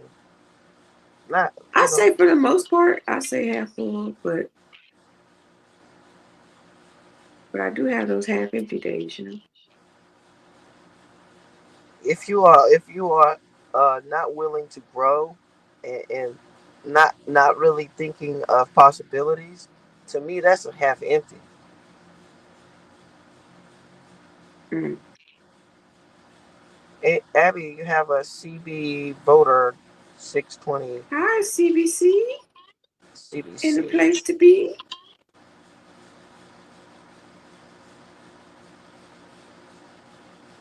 Mm. All right, So, half oh, he's full. half full. That's what I'm talking about, Sean. Off top, that don't never change, right? That's solid. That's a solid, Driving me solid. Macy. I don't like reading fiction. Why? It just doesn't move me like that. I like read like I don't know because it takes me so long to read and stuff that I just feel like if I'm going to read something, it's going to be something with like real substance, information That purposes. you know what I noticed that you don't really have a light for like imagination. Yeah, I Like, was told that because I don't read fiction books, uh, that cuts me off from the no, imagination side of myself. That's no, what I was I told. don't agree with that. Again, I think it's just you. Like it's a thing within you. You don't really Just because you do one thing, you just said that earlier. Just because you do one thing don't mean that means it the same for every facet of your life. I mean, but you don't like real sci-fi movies, and like you don't like that kind of, you call it a fairy tale life type things. You don't like that stuff, right?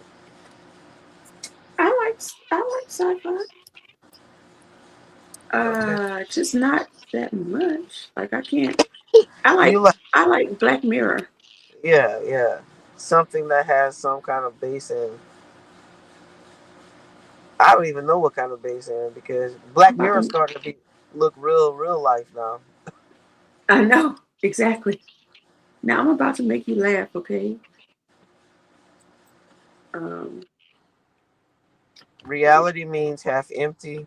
Live life means half full, according to Carry On. Kieran. Kieran. She said, "Carry on, carry on, Kieran, carry Look, on." I'm doing it like my boy from Key and Peele, Ron. I'm just sounding it out like I see it. I love thrillers and mysteries. I pretty much like a lot of different types of things. It's not much that I don't like. I like learning, and I just like. I mean, Abby to a certain extent is like that too, but she don't really like fantasy type things. Wait, what? Are you sure about Sean, that? Sean said he liked thrillers and mysteries, and I said I do too. I said I don't think you like fantasy type things. I could be wrong. Um, I could be wrong. Give me an example. What do you mean?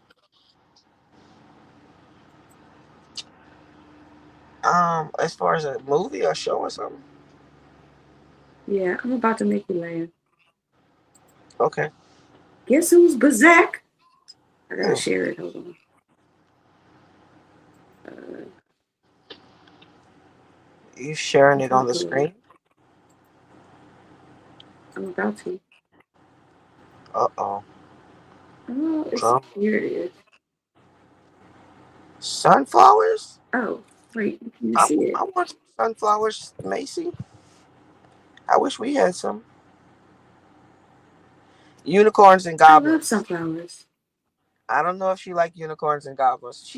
But she does have a cool picture of a tiger with unicorns and wings. Oh, I like I'm gonna respond to that in a second. But look, you see this? Drewski's No. back. Oh, I seen that already. I seen that one, but I was thinking that was fake because he doesn't have a real video. Drewski will make the video No, before he announce he's it. yeah. Oh well, Like he don't he I like think Keith he's Lee doing it the other way sticks around. to the same nah, he sticks to the same thing.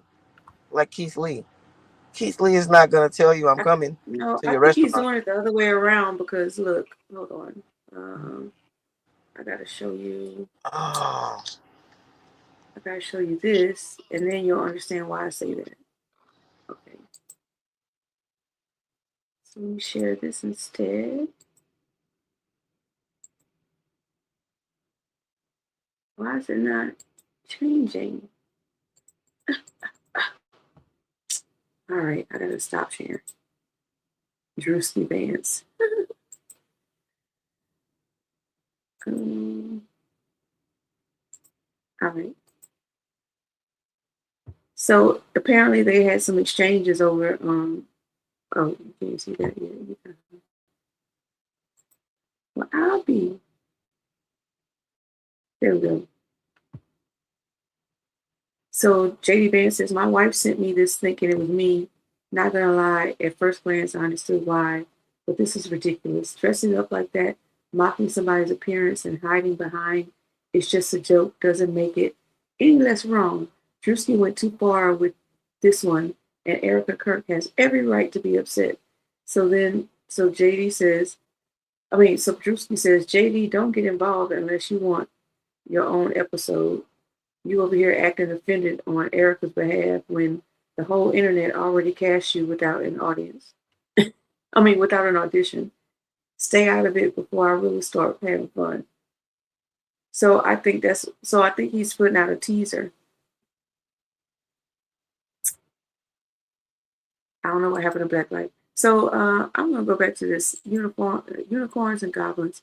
Okay, I'm gonna sound real nerdy, I guess. I like not Tristan and his older. What's the other one?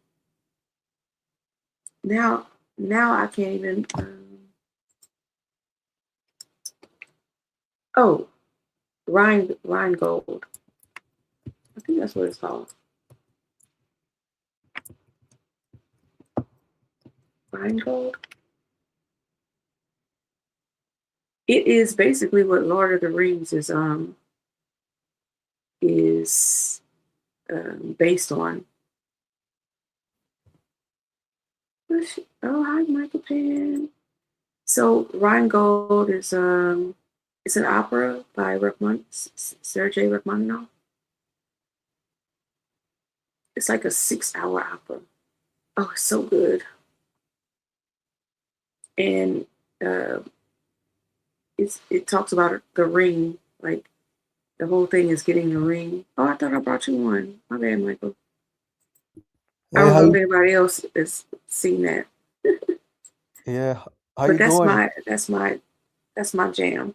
I'm doing good, Michael. How are you? You know, I've been quite busy scheduling reparations meeting. I attended a couple reparations meetings about a couple weeks ago with several lawmakers. The one was with Congressman Sri Fendor, and gotta tell you, it was very You intense. said Shri SHRI. Oh, I see. RITANEDAR. Yeah, it was his I HR. was wondering because okay, is he Indian? Yeah, he's Indian. He represents the outskirts of Detroit, Michigan, and the race to wealth gap in his district is very big. And he's only He looks introduced. so. He's okay. Go ahead. I'm sorry. Oh, he's Oh no, that's 71 fine. years old. Yeah, Sri Fendor. Yeah, you know it's funny because he ran on the Justice Democrats platform. So I initially thought that he had a good populist platform, but when he came into office, you know, he started to change, like what Savi Sab said. You know, they'll run progressive platforms and then revert back to centrism. And Fane Dory is only introducing land reparations because he knows the midterms is coming. He knows that the midterms are coming up, Mm-hmm. and he wants to see It's like he wants to see if it's going to get enough attention or not. So it's almost like he's using like the land reparations commission as a crash dummy. In other words, and so Nobody wants to yeah, hear that anymore. Like, what is there to study? Cut the fucking check and exactly. shut the fuck up. So in that meeting, we pressured. I invited several American freedom in the meeting, and it was very intense. And I'll tell you this: there was a lot of cussing in that meeting. You know, Friedman cussing out the staffers. It was two white women, but most of them were freedmen at the meeting, right? We provided our input, feedback. We talked about how, like, I talked about when during the pandemic, when Congress gave a stimulus check to Americans, right? Because it realized that that Americans were living in an emergency, right, and lost their jobs. That Congress did not need uh, a study to issue checks to American citizens. So I used that as a leverage, as analogy to make the case that look, Congress will have no problem issuing limits-based Caspian reparations to American freedmen without a study. Yeah, I think they did that out of desperation. Hey, I can't. You can't do that because Yeah. Anyways, right, and his reparations bill was very flawed too. It was very ambiguous. He didn't use legal. He didn't use lineage term, such as American freedmen. It was all mixed with Africans, blacks, Black Americans, refugees. It never mentioned about American soil. It all mentioned about transatlantic slave trade, one-time cash payment reparations, and land reparations.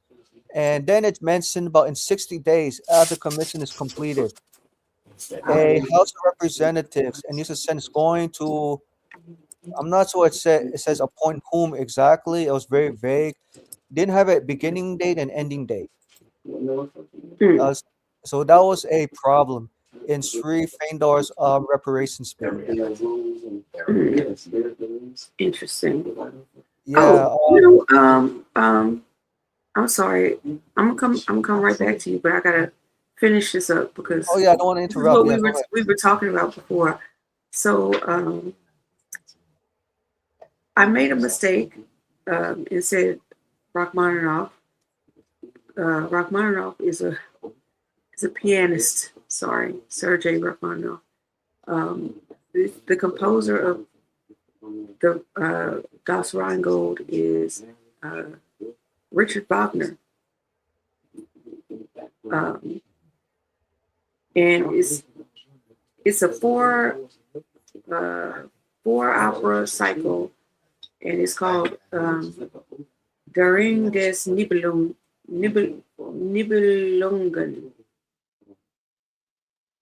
That's the little people that was holding the ring. I never heard of this movie, Sean, but I just took a picture because now I gotta go look at the movie. Oh, maybe I should just be showing you this. Hold on.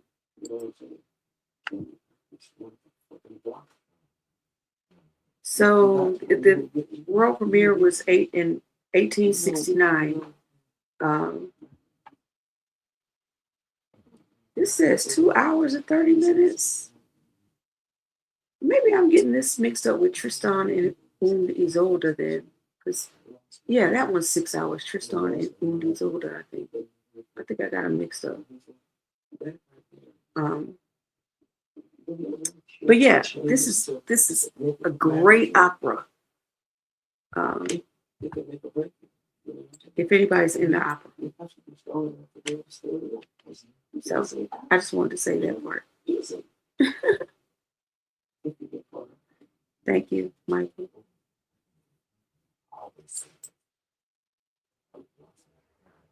You there? Oh, I'm here. Yeah, I'm just waiting. Okay. Yeah. So, and I'll tell you this. There was a lot of cussing from American freedmen at the staffers, because I understand the frustration, because reparations has been delayed for several centuries and counting, and it's time to cut the check.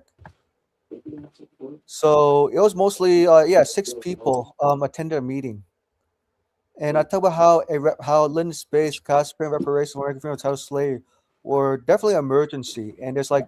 And this is this for state reparations?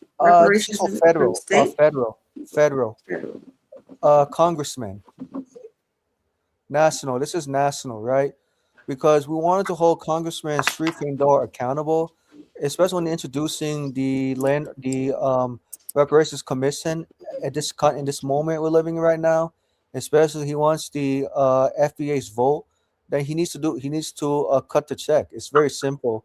It does not take a genius to figure it out. Just like when Congress had no problem, giving Americans stimulus checks during the pandemic, and it did not need a study at all. It was emergency. So same thing with reparations, right? And talk about the history, the 14th Amendment to the U.S. Constitution, and how a lot of programs that were more racialized were supposed to benefit American freedom, but never did because it got diluted, right? And so we were demanding a separate claim for American freedmen, with just not lineage-based customer reparations, but reintroduction and reconstruction of Bureau of Freedmen Affairs, anti-hate crime for American freedmen, removal of qualified immunity, pretty much all the items we were demanding, right?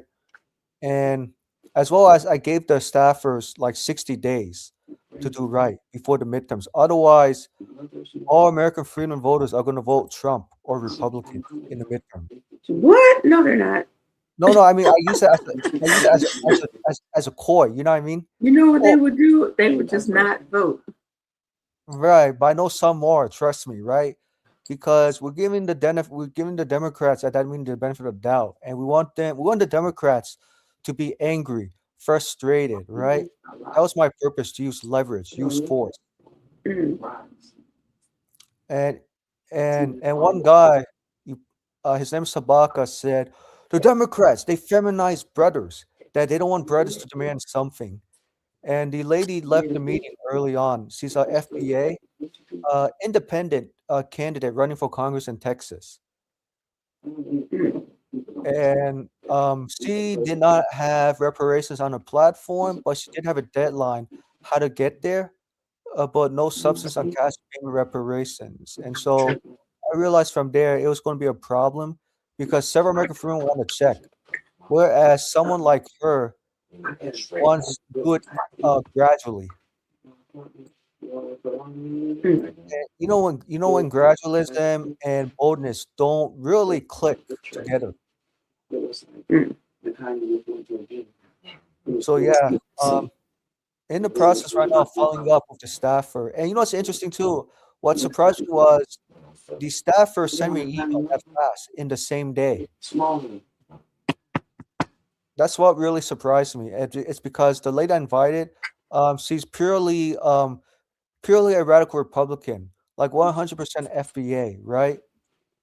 Her words had a lot of weight in that meeting. Wait, you said she's a radical Republican. She's FBA, but a radical Republican? Yep. So I needed her I needed her as leverage. You know what I mean? What's her name? Her name is Consuelo T. Davis.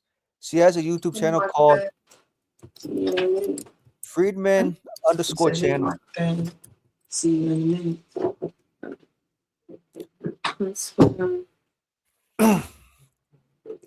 Yeah, she's on YouTube. Excuse me. A lot of talking to her. Sorry, my voice is running hoarse right now. Yeah. Her YouTube channel is called Friedman _ Is she channel. gay? I'm sorry? Is she gay? No, she's not gay. No, not at all. Why? I'm trying to find her. Oh, she's on YouTube. You know what? Let me find it up right now. Hold on. Oh, V. Underscore. It's underscore channel. Is it V as in Victory Davis? It's C. So C as in cat, O as in octopus, N as in Nancy. No. The middle initial.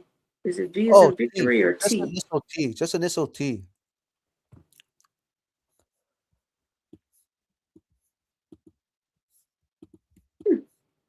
Yeah. So this is her channel right here.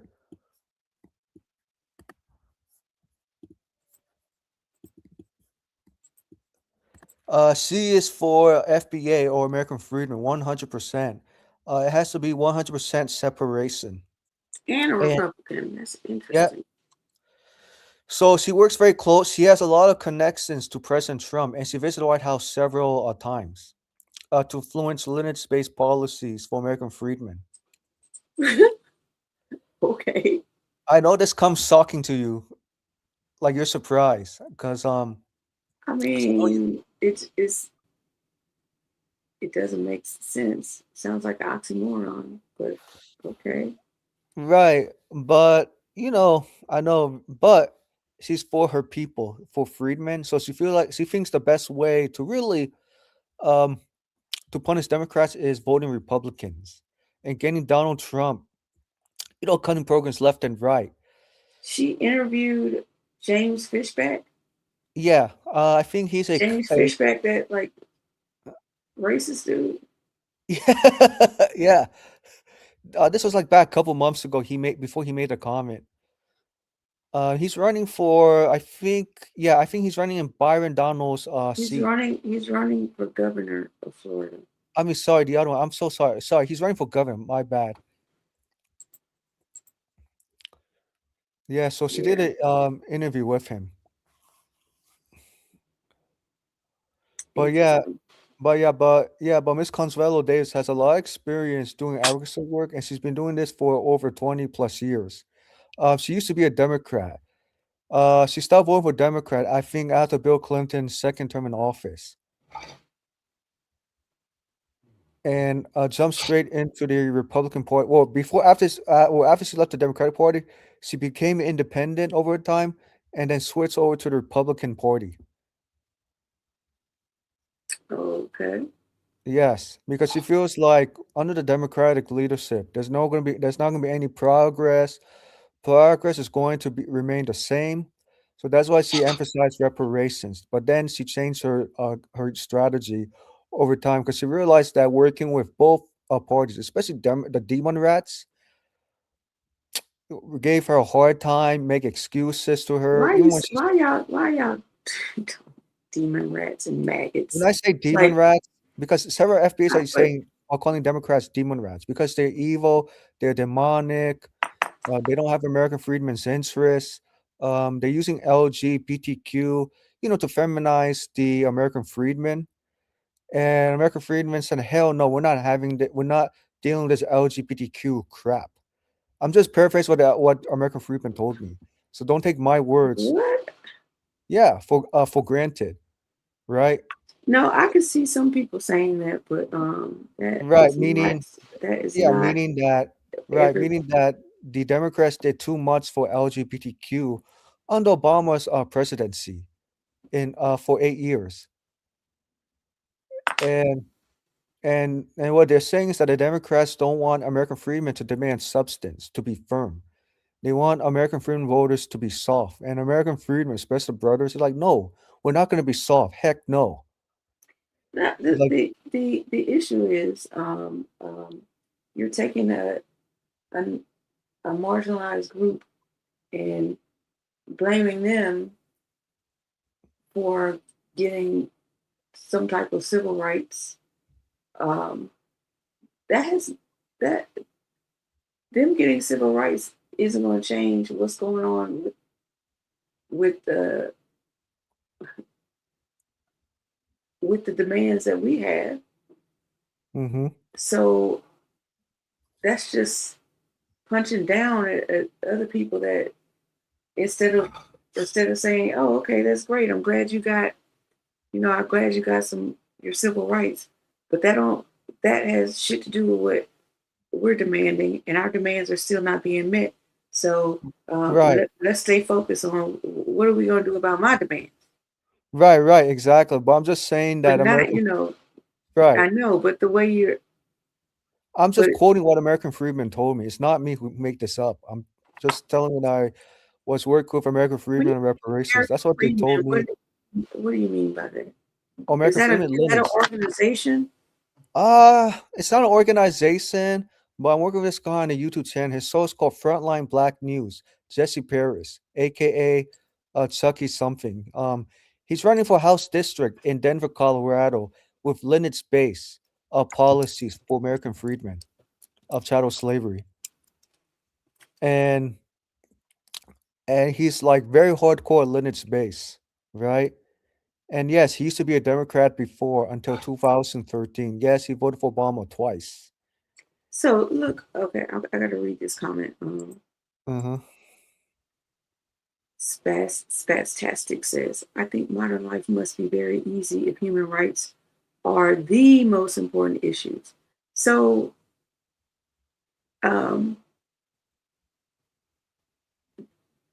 those social issues are used as a distraction to not really focus on the economic issues of our time. Right. Now, I'm not saying those social issues aren't important, because they are, but the reason why they make it the most important issues is because they really don't want to confront the most important issues. Mm-hmm. Right. And even lineage-based Caspian reparations are definitely a human rights issue because it involves like money and human beings, right? Whereas the Democrats separate social and economic issues and focus too much on social issues. And that's why American Freedom Voters, or FBAs, had to leave the Democratic Party in higher droves since 2016, especially with the young, American Freedom millennials. Like for baby boomers, Gen Xers, yeah, they pretty much stayed in the Democratic Party plantation.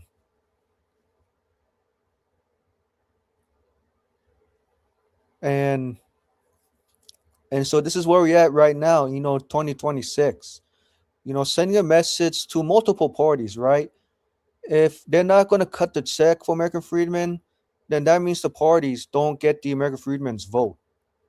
If one party does cut the check, that means the American freedmen is going to vote for that party, right? And so on.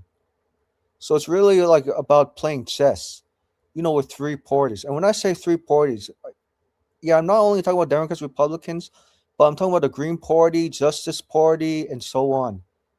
That not only they need to put reparations on their platforms, but they gotta take reparations very seriously. Can't be diluted.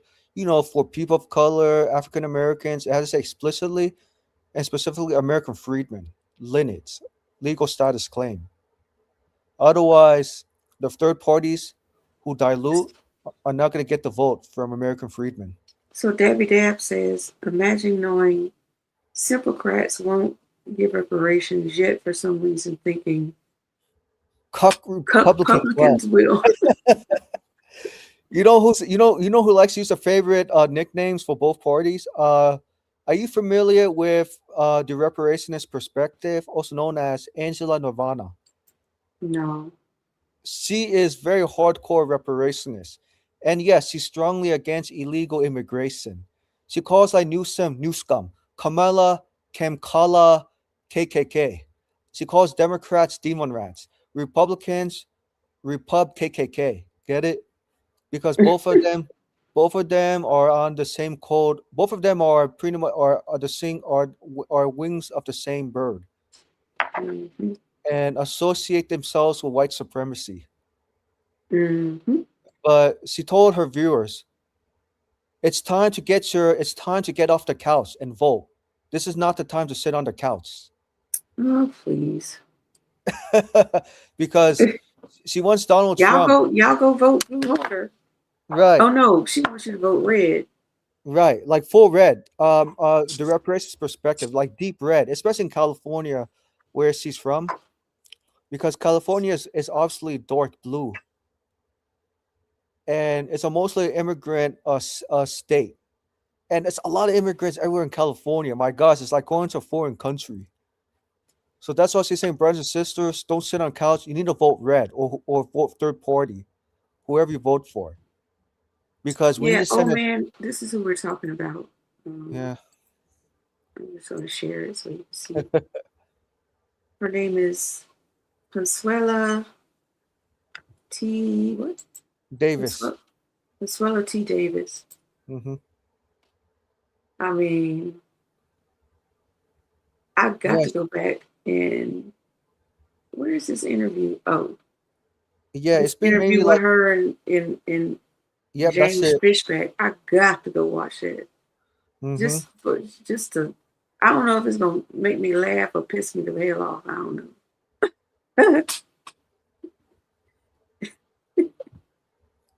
I don't know, but I'm sure gonna find out.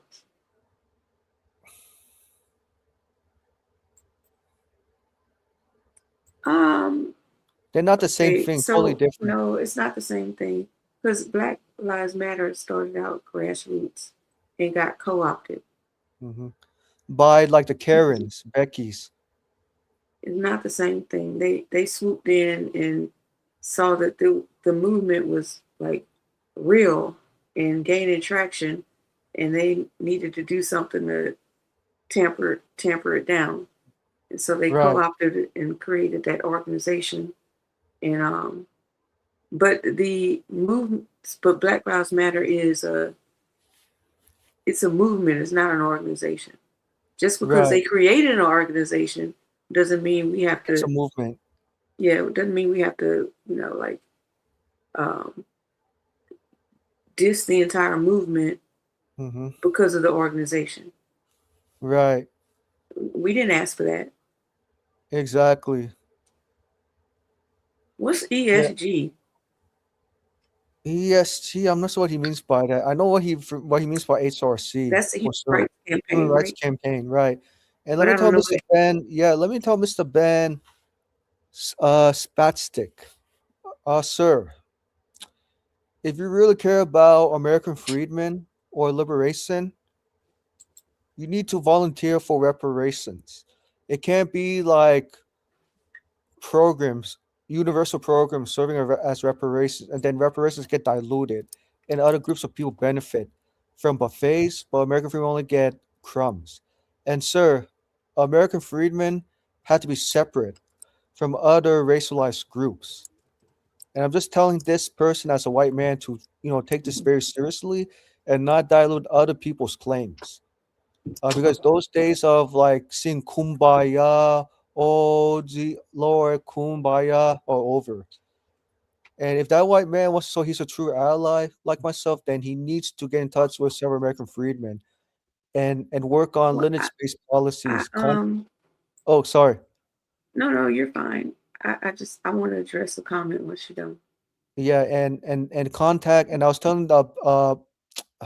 Spectak that he needs to contact his lawmaker to lobby for lineage-based policies. No HR study, no symbolic gestures, no singing kumbaya, but going hard through the pain. Following up your lawmakers 24/7, whether it's at federal, state, or local levels. That's when. So, go ahead. Oh, no, you finish your comment, please. Right. Because every time I hear like liberal, white, Asian, Hispanic voters saying that we got to be in this together. Oh, we need solidarity right now. We can't do this alone. Well, sir, I'm telling you already from experience, American freedmen have done a lot of fighting for other groups of people, but their own. So American freedmen need a 100% break or FBA-fication. We've done fighting for our own selves. It's just that every time we fight for ourselves, the beneficiaries always are not us for the most part. Hey, let me tell but this I wanted to address Yeah. this really quick. So Cowboy Kitty says the FBA movement made me not give a fuck about reparations anymore. You attacked your allies because you hate immigrants. Now you can fuck off. I consider myself a foundational Black American. Like there are. He's a group is not a monolith. Right. Right. And I'm not exactly sure what specifically he's talking about. Yeah, I think I want to refer But to I that do know that FBA don't put up with being gaslit from immigrants, and specifically Black immigrants who will use their skin color to hop on the Black American bandwagon and talk shit about us. We call them tethers. Tethers, right? That doesn't mean we don't. That doesn't mean we don't like immigrants. That just means when you recognize certain behaviors from immigrants, you're going to call them out on it. Right. That's no different than calling out a racist white person. And that's just my take on it, in my opinion. So yeah, and I want to address Cowboy Kitties. I'm not sure if Cowboy Kitty is FBA or not FBA. I don't know what's his or her lineage, but I'll say this: FBAs are not attacking allies.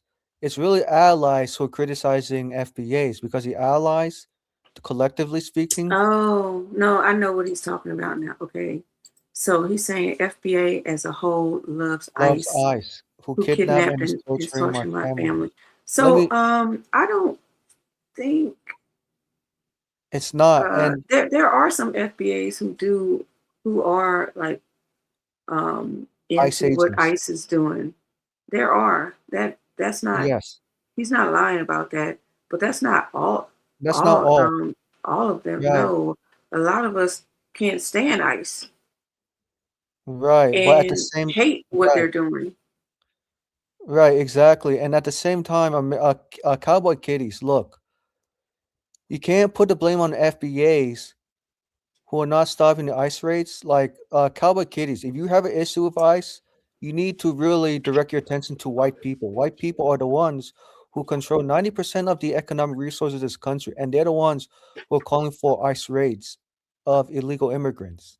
So you should really go where the root cause is. It's really Muzungus, the Beckys and Karens, and voice your complaints at them, not FBAs. No, but there are some FBAs who are. Oh, some I Who, know that some. You're right.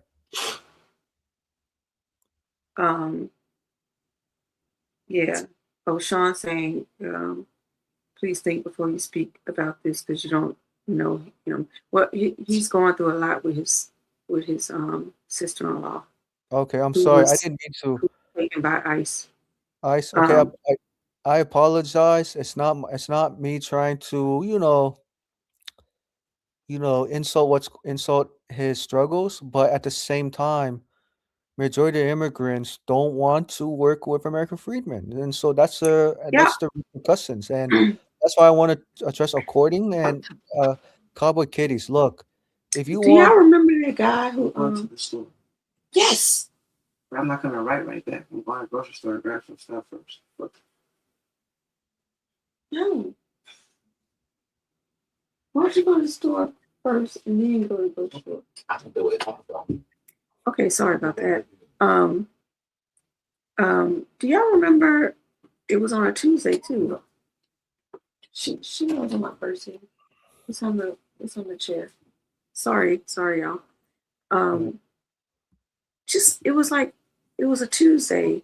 It was a black person who came on here. I think Black Life was on the panel, and man, he was like he actively calls ICE, and I'm like, for what? What is your purpose? What are you doing? So I don't know if he calls himself an FBA, but I do know that person was black. right. I can elaborate a little more on that, what he's trying to say. He called the ICE agents, to remove racist immigrants from this country. You know what I mean? Because before that, we didn't have ICE in the 1990s to remove racist immigrants at that time. But since ICE has the 1-800 number, it makes it easier for FBAs to get ICE to remove immigrants from this country. Let me say the racist immigrants, to be clear, right? So the more that ICE removes racist immigrants, less problems FBAs It's have to really deal with. shocking how many racist immigrants there are. Yes, exactly. Yeah, there are more racist immigrants than there are racist, Muzungus in America, because those immigrants, Asian, Hispanic, and some Africans, because they learn it from their slave master, the white supremacists, before coming to America. And when I say according, and when I say whole, I'm not saying whole as individuals. Whole as a collective are totally different things. But I think some of your viewers misunderstood what I'm saying or misquote what some FBAs are saying. What they're saying is that you had to distinguish between individuals and collectives, because the collectives don't join with individuals to end white supremacy and anti-black racism in this country. So I just wanted to be very clear. I know some people are going to twist my words around, so I want to make it very clear about individuals and collectives. So when Okay, hold on. go I'm ahead. sorry. No. I was talking to somebody, so I really don't know what you've been saying. I'm trying to. Yeah, I'm not telling anyone how to think. Order to go to the store, but I don't know what you were saying. But let me see if Michael got to tell us who he thinks he is. Who are you saying, Michael? What happened? Yeah, I'm not. I'm just saying there's a difference between individuals and collectives. It's like people getting upset in the comments. Yeah, it's a problem because they don't want to hear the hard truth. They're too comfortable, and they're not uncomfortable enough to understand where we're at right now. Like this is no longer the 1990s Well, what anymore. were you saying? So what I was saying is that some people twist my words around, saying that I'm trying to be bigot or I'm being xenophobic. I'm not being bigoted or xenophobic. What I'm saying is that you have collectives of immigrants who don't join with minority immigrants to end anti-black racism and white supremacy, because anti-black racism in immigrant communities is very prevalent, and so it's very hard for the individuals to get the collectives on cold. That's what I'm essentially saying. That's all. I'm not blaming entire groups at all. And I think people need to recognize the difference between individuals and collectives. Like they're not the same thing. Like if I was some people in this chat, to be honest, they need to watch like different. They need to not only just watch your show, but watch different YouTube content creators, such as They just. do. Oh, I know, but I just say like they don't watch enough or don't inform their perspective enough or don't understand the document. You know you insulting the chat right now, right? Oh, I mean, like I said, I'm not. This is not me insulting the chat, but what I'm saying is I'm Yes, it providing facts. is. I'm just providing documented facts. I mean, I'm sorry they feel I'm sorry they feel insulted. That's not my intention, but they're going to know the truth anyways. It's going to come. The proof is in the pudding anyways. Because if you look at documented history, like let me give you a real example. So the LA riots of 1992, why it happened? Because the racial tensions between Black Americans and Korean Americans was very high, was very hostile.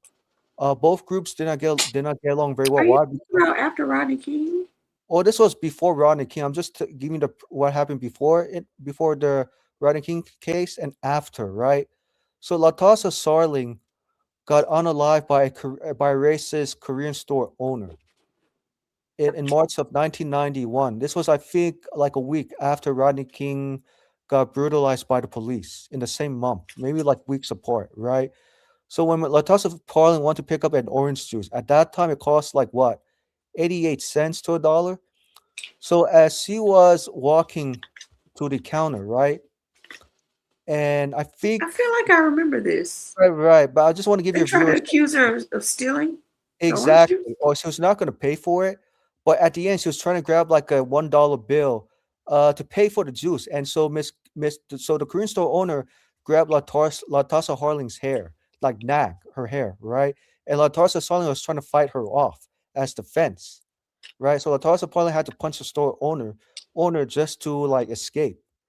And then as the video cam showed, that Latassa Harling was leaving the store and not paying for the juice, and then the Korean store owner unfortunately unalived her.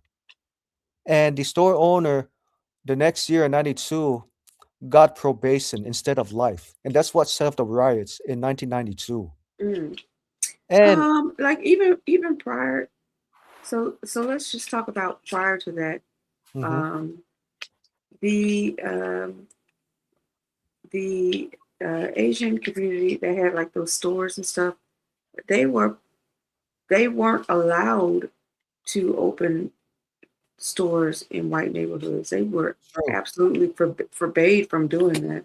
Right. And they were like pushed into Black neighborhoods, and that's where the tension really started. From there, because they had this and I'm generalizing, right? But they had this unsubstantiated fear of Black people already because of what is told to immigrants when they come over here. Right. What is told to other immigrants about who Black people are. And so that fear begets, I mean, something's bound to happen. Right. And I think also during the Rodney King thing, like the outbreaks that happened did not happen in the Asian community, but the police kept pushing the protesters back into the Asian communities. So that didn't help either. Right. But I'll say this, but The reason why Asian communities were targeted in 1992 because that's where LaToya Harling's unalivement happened, where she got unalive. Mm-hmm. So that's why the protest happened there. I understand why it needed to happen because Asian business at that time did not hire a single FBA employee. Given the fact that the Asian business were in predominantly FBA neighborhoods, and Asian establishments did not treat FBA I mean, customers with do that respect. now though. Yeah, even to now, it's to this day now, of course, yes. I mean, Well, I'm not. actually, that's not true. They'll hire them as like if they serve food, they'll hire them in Yeah, that's true, cooks. sir. I mean, yeah, it's a little bit better, but collectively, most Asian businesses still don't hire people who don't look like them. Now, if Right. they do, they tend to hire Hispanics because Hispanics are cheaper to pay, and Hispanics are easier to, unfortunately, to manipulate. So Why nothing would you has been. say Oh, when I go, oh, like if you go to like if you go to several Asian restaurants, right? You probably went to one at least once per month. Most of the Why would you Hispanic say that they're easier to manipulate? Where did that because come what from? I say right because the corporations want illegals and same thing with the Asian establishments, right? And when I'll give an example. Oh, so it's not okay. So you're saying because of their legal status or what have you, this is it's not that they're easier to manipulate. You're saying that they are taken advantage of, Right. which is a better way of saying like sometimes you gotta watch so I feel you like Mhm. I think sometimes your choices of words be off. Right, but I'm It, just saying that I know, but I'm saying I'm speaking facts, the truth. I mean, I don't know how to explain it other way. I mean, look, I'm sorry the viewers don't feel upset. I'm sorry they feel upset, but eventually the truth's going to have to come out anyways. It's been documented. It's not like it's been made up no, but today. to say somebody's easy to manipulate is a Yeah, I that mean, it's. well hold I on, mean, that's. let me just Go ahead. explain it to you. Yeah. To say that oh they're easy to manipulate is an attack on their character when really that's not what you were trying to say. What you were trying to say is they are easily taken advantage of because of their immigration status. Yes. Let me be But clear. those are two different things. You see what I'm saying? I see what One you're saying. sounded like you were insulting them, and the other sounded like you were advocating for them. For immigrants, oh, I'm not advocating for immigrants. Believe me, my No, views on immigration has wait, what? changed from pro-immigration to What? against immigration. I'm talking at this moment right now because we can't be, you know what I mean? It's like if you can't take care of home, well, it makes you think you can take care of people abroad. And this is the point. This is the exact point I'm trying to make. Is that yeah, sir, Asian business hire, people who don't like them, sir, left and right, far in between, but not collectively, right? But what I'm saying is that a lot of Asian establishments, they tend to hire illegals. And not only they hire illegals, but they don't demand English from them, especially when they're dealing with customers, interacting with customers. And so that is a problem. And so Asian businesses don't pay illegals a living wage, only pay them through cash. And cash has to report it to the IRS. Um, Either way, right? But I'm just saying from what I saw from my experience. I can't speak for others in the chat. So if all those people in the chat, they need to read a book, understand. Wait, I wasn't even talking about people in the chat. No, I no, I mean, I picked up on that right. and said something. And Yeah. now you about to now you about to insult the chat again. I mean, I'm not insulting that. I'm just being honest. I They mean, need to how pick up a book. But nobody in the I mean chat some. actually I said mean, I'm saying anything. like some. Let me say, That was me hearing what you said and was like, wait a minute, we gotta revisit that oh, yeah, comment no, no, no, because you're it was fine. I mean, you're fine, and some of them, I'm just saying, like some people who still dispute what I'm saying, they need to read the text to understand because it's been documented, right? It's not like I make things up. And I could tell you, like one Asian girl I had a conversation with, she acknowledged anti-black racism in her own community. She told me this, you know, in person, even over the phone, right? Even text message too. So I'm not making stuff up. I'm sorry they feel that way or they feel like I'm being biased. I'm not being no, biased. I said the chat it's nobody said anything in the chat. It was something I heard and picked up on, and I had to like revisit that with you because it sounded real fucked up what you were saying. And so once we talked a little more about it, and I realized, oh, that's not really what you're trying to say, but that's the way. I'm sure that's how it was perceived because it just didn't sound right. Right, but I'm just saying, like, I'm not gonna sugarcoat it how it needs to be done, or try to put it nicely, or try to put it like more or say indirectly. It's just me. I'm not an indirect person. Like, No, I'm gonna be honest. but you were saying it wrong. Well, I mean, I don't know. Like I said, I don't know how to explain it any other way I can. I'm just saying this is the way I see it, and how I'm going to explain it. I'm going to put the facts on the table. I'm sorry if the people feel that way. It's not my fault. There's nothing I can do about it. And like I said, they need to some people in the chat really, really, really need to read a book that written by people who had to combat anti-black racism in their own communities. I'll put it this way. Thank you. I think that's the only way I think they'll understand it better than I can explain to them. Okay, thank you, Dabby Dabs, because I'm like, am I tripping? No, but what I'm saying is that it's what I'm trying to say is that anti-black racism from Asian Hispanics is definitely real. You know what I mean? I know. And I'm just telling you. I know it's real.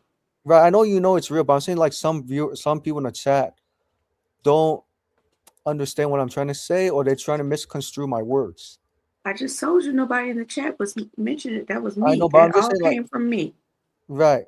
Okay. But what I'm saying is that this is how I really, express my views. I don't sugarcoat things. I don't say like politely. I mean, I try to be polite much as possible when I explain things to people. I mean, you get it, which is no problem. But I'm saying like some people, when I try to explain about reparations, right? They get offended, defensive, and it's like I'm trying to explain to them, but then they don't allow me to explain. So it's like, okay, let me just leave the situation. Because I'm telling you, unfortunately, in this age we're living in, people don't read books anymore. And I think if they read one book written by Dr. Claude Anderson, they would understand what I'm talking about exactly, word for word. Or even a book written by Dr. William Darity. But like I said, to Mr. Ben, can't pronounce his last name. I'll try my best. Spastic. Spastic. There we go. He said BIPOC, anti-LGBT. No, that means that means black people of color. Right. No, I know what BIPOC means. Oh, believe me. But I'm just saying that. But it's BL. It's not BI. BI. It's BL. BL. It's in Okay. black. So instead of just saying people of color, because people of color could be anybody, but when you say black people of color, you're specifically talking about black people. And what he said was black people of color, anti-LGBT plus is also real. I mean, that's real from any race. Community. Right. Right. Every race has some people who just ain't down with the with tasting the rainbow. And there's a lot of black rainbow people too. So right. Right. But I'm just saying for a white liberal like Mr. Ben Spastic, I see this. He's not a liberal. I don't think he's a liberal. Okay. Wait, are you a liberal? I mean, he's definitely a capitalist. Yeah, let's just say liberal capitalist. Okay, in that sense. Yeah. Okay. Especially when I see it among among progressive Democrats, right? Whenever they talk about people's struggles, I notice something. They always like to lump others with one, like saying BIPOC, people of color, but they don't understand is that you gotta address people's claims separate because nobody has the same experience. And I keep repeating myself again and again. And some reason progressive candidates don't listen to what I have to say, or they tell me we need to think about it. We need to talk. We really need to talk this with our campaign office. staffers. I'm like, what's there to talk about with them? Because I'm telling you, as a potential voter, this is what American freedom voters want or demand, right? I mean, it's just like it's does not take a rocket scientist, right? What does liberal mean to you, Michael? You know, liberal to me is undercover. Like they pretend they're going to make change, but they're not going to make change once they get elected to office. So they're worse than Republicans. And don't get me wrong, I'm not saying Republicans are better, but progressive liberals are as worse as Republicans because progressives know how to carry a Republican cape. I'm sorry, they carry the Republican cape once they get into office. Like progressive liberals will say nice things, smile, right? And they say, you know, if you elect me, I'm going to do these things. But then they don't provide details how they're going to get policies done, especially on lineage-based policies for American freedmen and, of course, other policies as well. And then when they get to office, they totally sing a different tune. So it's like we don't know who these progressive candidates anymore. You see, that's what liberal means. Someone who's undercover. You know, for American. So basically, so like a neo, basically like a centrist. Between centrists and progressives, because progressives can also cosplay as centrists, and centrists can cosplay as progressives, right? Because progressives, if you notice, they don't want to think outside the box. They don't want to even like boycott the Democratic Party, challenge the Democratic Party establishment, or start their own party. So they're always going to be subservient to centrist Democrats. At the end of the day, like what we see in AOC, Ilhan Omar, Rashid Tlaib, and don't get me started, Rashid Tlaib, she voted against HR 40 in Congress, which I find very ironic when she's against increasing funding for the police. Oh, they all, yeah. Yes, so that's why I mean they cosplay each other, right? It's like, how are you progressive? Like, how much more money do they need? Right. So that's how I look at liberalism. Doesn't matter if it's progressive, centrist, or extreme, because they're all the same.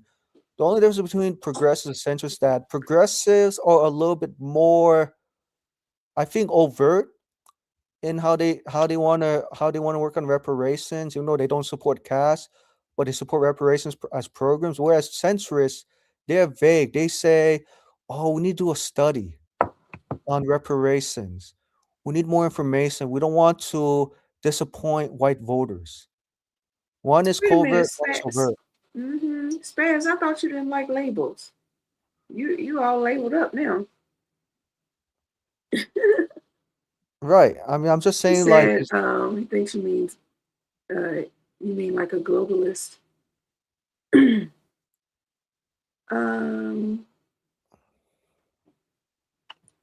Well, would I say that? I guess in some ways, yeah. I mean, a centrist is a globalist. Right. And progressives are against globalism, right? But at the end of the day, progressives are always going to side with centrist Democrats. Why? Because progressives know that they can't deal with Trump, right? So they want to go back to that cushion that progressives can feel comfortable from centrist Democrats, even though both of them disagree on some issues and agree on other issues as well. So okay, that's Spaz, like, yeah, that comment is out of control. Reparations isn't enough. It's never enough when you want everything. What define everything? Because when you want the repair that is owed to you, like what the fuck? How is that everything? Like, right. Come on, you're doing a little too much with that one. Don't make me bring my ginger out now. Yeah. And oh, he says everything equals means of production. So what does reparations have to do with communism? Right, exactly. They're not the same. They're not the same. That had nothing to do with each other. What the fuck? Let me give the viewer a basic definition or differences. So yes, communism addresses people's ability to make ends meet, right? Regardless of racial differences, right? However, under communism, white supremacy is still practiced, or it's not challenged. So just because you can have a country that's communist doesn't mean that white people at the top are going to share resources equally to people at the bottom who are not of the same race. That's why reparations need to happen or have to be part of the reform. In addition, I know, old man. But look, they I think they sick of talking about reparations.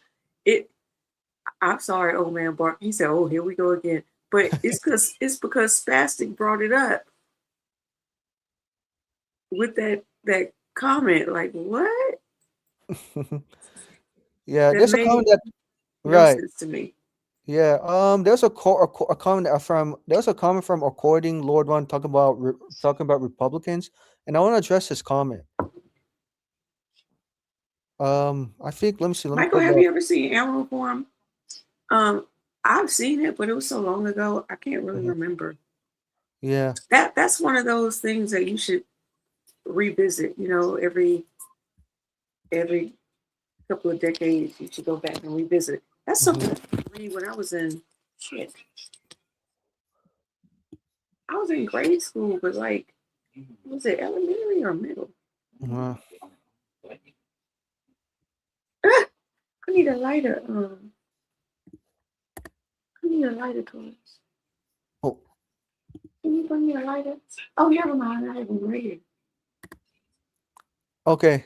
So Abby, so here's a comment I'm going to address according when he questioned me about, are you going to talk Republicans now or can you even? So I'm going to address his comment. So I'm reaching out to Republican lawmakers as well to move reparations forward. I'm not only just talking to Democrats alone. So I just want to be very clear with according Lord 1, 1755. Because I know Republicans understand like the 13th, 14th, and 15th Amendment to the U.S. Constitution, and they also understand that yes, reparations cannot be race-based; it has to be lineage, legal status. Just when Supreme Court Justice Clarence Thomas struck down affirmative action in 2023 because affirmative action is going to require heavy scrutiny because there's so many groups of people claiming for justice. And it doesn't mean that one group of persons is going to get a lot. I'm saying, a lot of buffets, but crumbs. So that's why affirmative action had to be struck down and struck down so that American freedmen can fight for legal status and lineage-based claims. I hope I answer his question when I talk about Republicans. So yeah, I'm reaching out Republicans, of course. I mean, it's called playing chess, not checkers.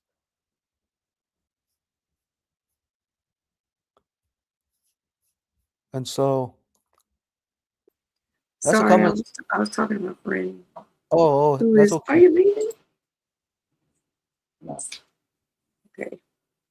I was trying to get him to come on the podcast, but Wait, who's the guy who's on come podcast? What's his name in the chat? Oh no! This is a friend that's in the room with me. Oh, never mind. I'm so sorry. Oh, apologize. But yeah, but I'm just saying that. Okay. So according said Republicans don't like black people. Let me say this: Democrats don't like black people either. Sure It's just that Democrats are more covert, undercover with their anti-black racism. At least Republicans are honest about it. When Republicans are honest about it, it's easier to navigate and demand something. And it's like what Philip Scott said. We're not here to make friends. We're here to have permanent interests, regardless of political parties' views about FBAs. No, they don't. So, hey, Unc's here. Yes. Yeah, Unc's here. You're a good guest, Michael. Thank you. Okay. I'm sorry, Michael. I didn't really hear what you were telling him because I was Oh, I was what I on was mute telling talking to my according. Oh yeah, friend sorry. in Yeah, the so I room. was saying. Yeah, no problem. I No, can it's repeat. okay. You ain't gotta repeat it. It's okay. No, but I was just telling according when he said to me, haha, Republicans don't like black people. You doof. Uh, have you been alive in the last years? Cause I can tell you're young. But let me say this to according. Democrats have also incarcerated, have also never ever liked black Americans at all. Especially going back to the Bill Clinton's presidency, when Bill Clinton signed the '94 crime bill into law that started the prison, the prison to industrial complex. So either way, both parties are the same with their anti-black racism. The only difference is that Democrats are more covert, Republicans are more open, right? And it's what Philip Scott said. Democrats get away with a lot of stuff because people aren't paying attention. Right. Undercover, sneaky, the sly fox racism, right? It's really hard to navigate because you don't see it coming. Whereas Republican racism, you know it's coming, so you know how to be prepared, right? And that's all I'm just saying to according, like, I'd look, rather Republican racism any day. right, At least I exactly. know. I know Right. who I'm At dealing least with. exactly. So at least you know who you're dealing with, right? So you know how to navigate, how to maneuver. What Uncle Philip Scott said. Phil Scott said, I would rather deal with the racism from the Republican Party than I would with the Democrat. Because at the end of the day, Sorry. Go ahead. Finish your statement. okay, right? Because Phil Scott's like, look, I know Republicans are about protecting people's wealth. I can work with that. With Democrats, they like to tax the tax take out so much money out of black Americans' pockets and give to other groups of people. But so do But they don't. Republicans, though. They just don't tax the rich. They Right. tax So the lower class and middle class. Um, right. so Sean he says it started with Reagan. Yeah, Well, Reagan was it did start with Reagan, but it continued. Well, it didn't start with Reagan because before that, right. we black people got the short end of the stick Mhm. since the creation of this country. So technically, it started with Reagan for the entire population. Mhm. Right. But before Reagan started with the with racism, it goes back to President Nixon. Nixon was a covert racist with the war on drugs. Do you want Republicans to be do you want Republicans to be elected? Who? You asking me? Yeah. Let me say this. I think that's that is. Yeah, I'm going to answer your question. To be honest, it's not like I prefer Republicans over Democrats, but at the end of the day, when you try so hard to work with Democrats, to get something done on reparations and universal policies, when you keep playing checkers with them, and you run out of options, you're exhausted, then the next thing to do is, as a last resort, is cross the other aisle and work with Republicans. Or you know what? If not Republicans and Democrats, fine, third parties. But third parties got to have limits-based policies for American freedmen. So I go by what voters, not what voter, I'm sorry, not what politicians say, but what politicians do. The way you can find this on Congress.gov is very simple, right?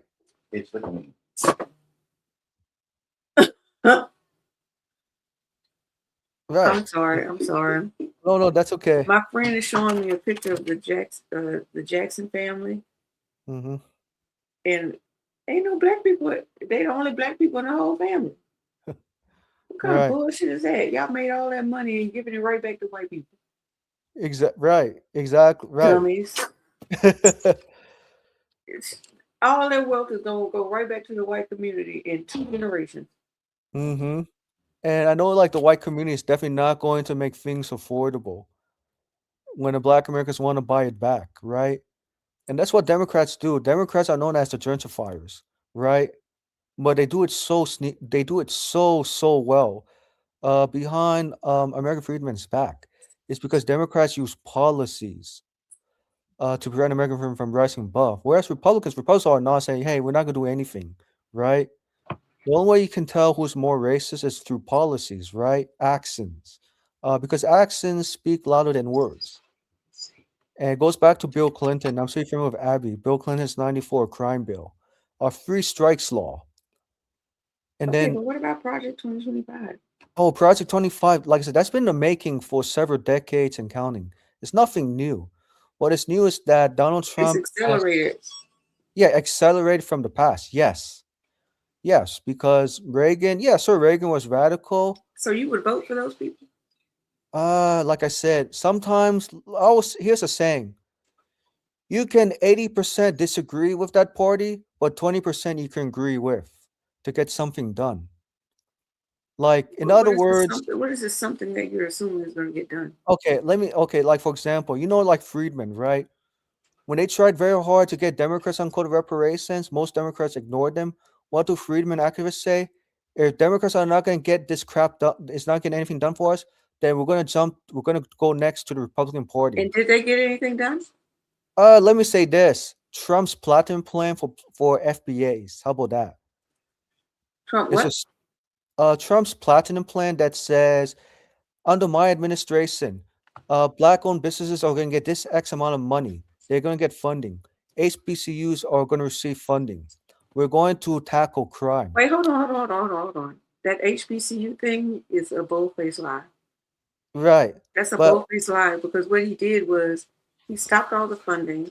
He's basically, all he does is he takes things Obama put into place, ends it, and then puts it back into place with less, and then say, hey, look what I did. I gave HBCUs this amount of money over this amount of years.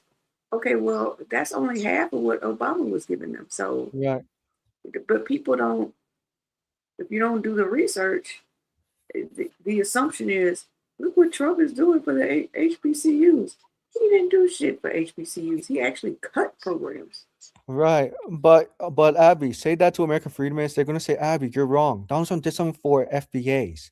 He lowered there are more black-owned businesses under Trump administration than any other administrations in the past previously, right? They're more black. They're okay. I'm gonna give an example. There were more businesses started during the pandemic, and they were touting this as, oh, this is great. America's flourishing. Look at the amount of new businesses that have started. Anybody could get an EIN number. Does that mean the business is viable? Does that mean you're turning a profit? No. Right. Oh, I mean, that's a great question. But I think what the FBAs was saying when they voted, right. When the FBAs voted for Trump, they realized that under Trump, more more black-owned businesses were created than under Democratic administrations, right? Yes, yes. Make a great point. It's going to be profitable. Yeah, anyone can start a business, but the question is, can they maintain the business for several decades and counting? But what I'm saying is that, and I want to just comment. Someone told me, let me see. I hope they don't. I know some viewers are labeling in a negative way, and I just want to offer a correction so they don't misunderstood me. This is according Lord Orwan says, was welfare started for only black people? If not, why, Michael? Answer directly, don't dance. So I'm going to say this accordingly, sir. Wait, where are you? In the comment, it's at 8:07 p.m. He asked me, was welfare started for only black people? If not, why, Michael? Answer directly, don't dance. So I want to address this question just to be on the to be on the same page. I'm not sugarcoating things. I said, no, welfare. No, to be honest, when welfare started, not too many black people were on it because of racial discrimination.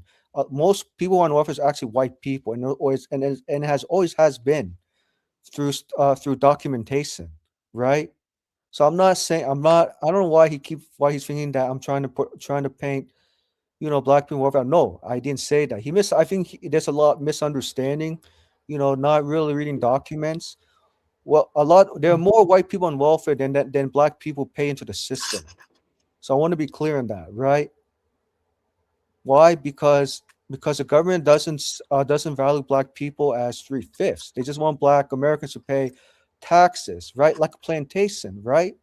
So that white people can get the high end of the stick and black Americans get short end of the stick. And it's like They just nothing want new. immigrants to pay taxes too. Okay, okay. I'll say this.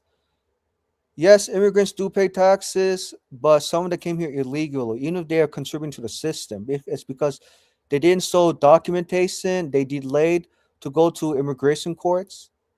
That's a different conversation, but I want to address Americanism. All this started like with the dreamers, or Mm-hmm.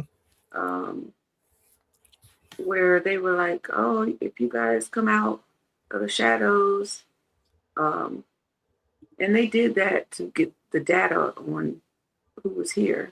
They didn't do that because they cared about those people. Right. And then it all blew up in their faces because now they are in the system, known in the system, and ICE is going through those ITIN numbers Mm-hmm. and scooping them up. Right. But Somebody even wants like to know. Somebody wants to know what your profession is.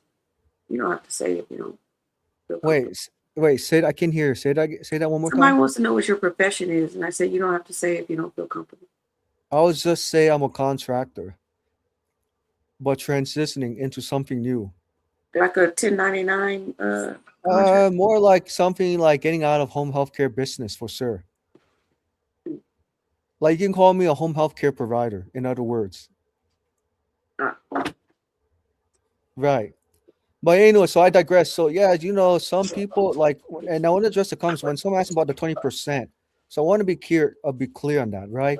So 20% means okay, let's agree 20% on like micro issues that Republicans are willing to support, such as, let me say from libertarians to be fair.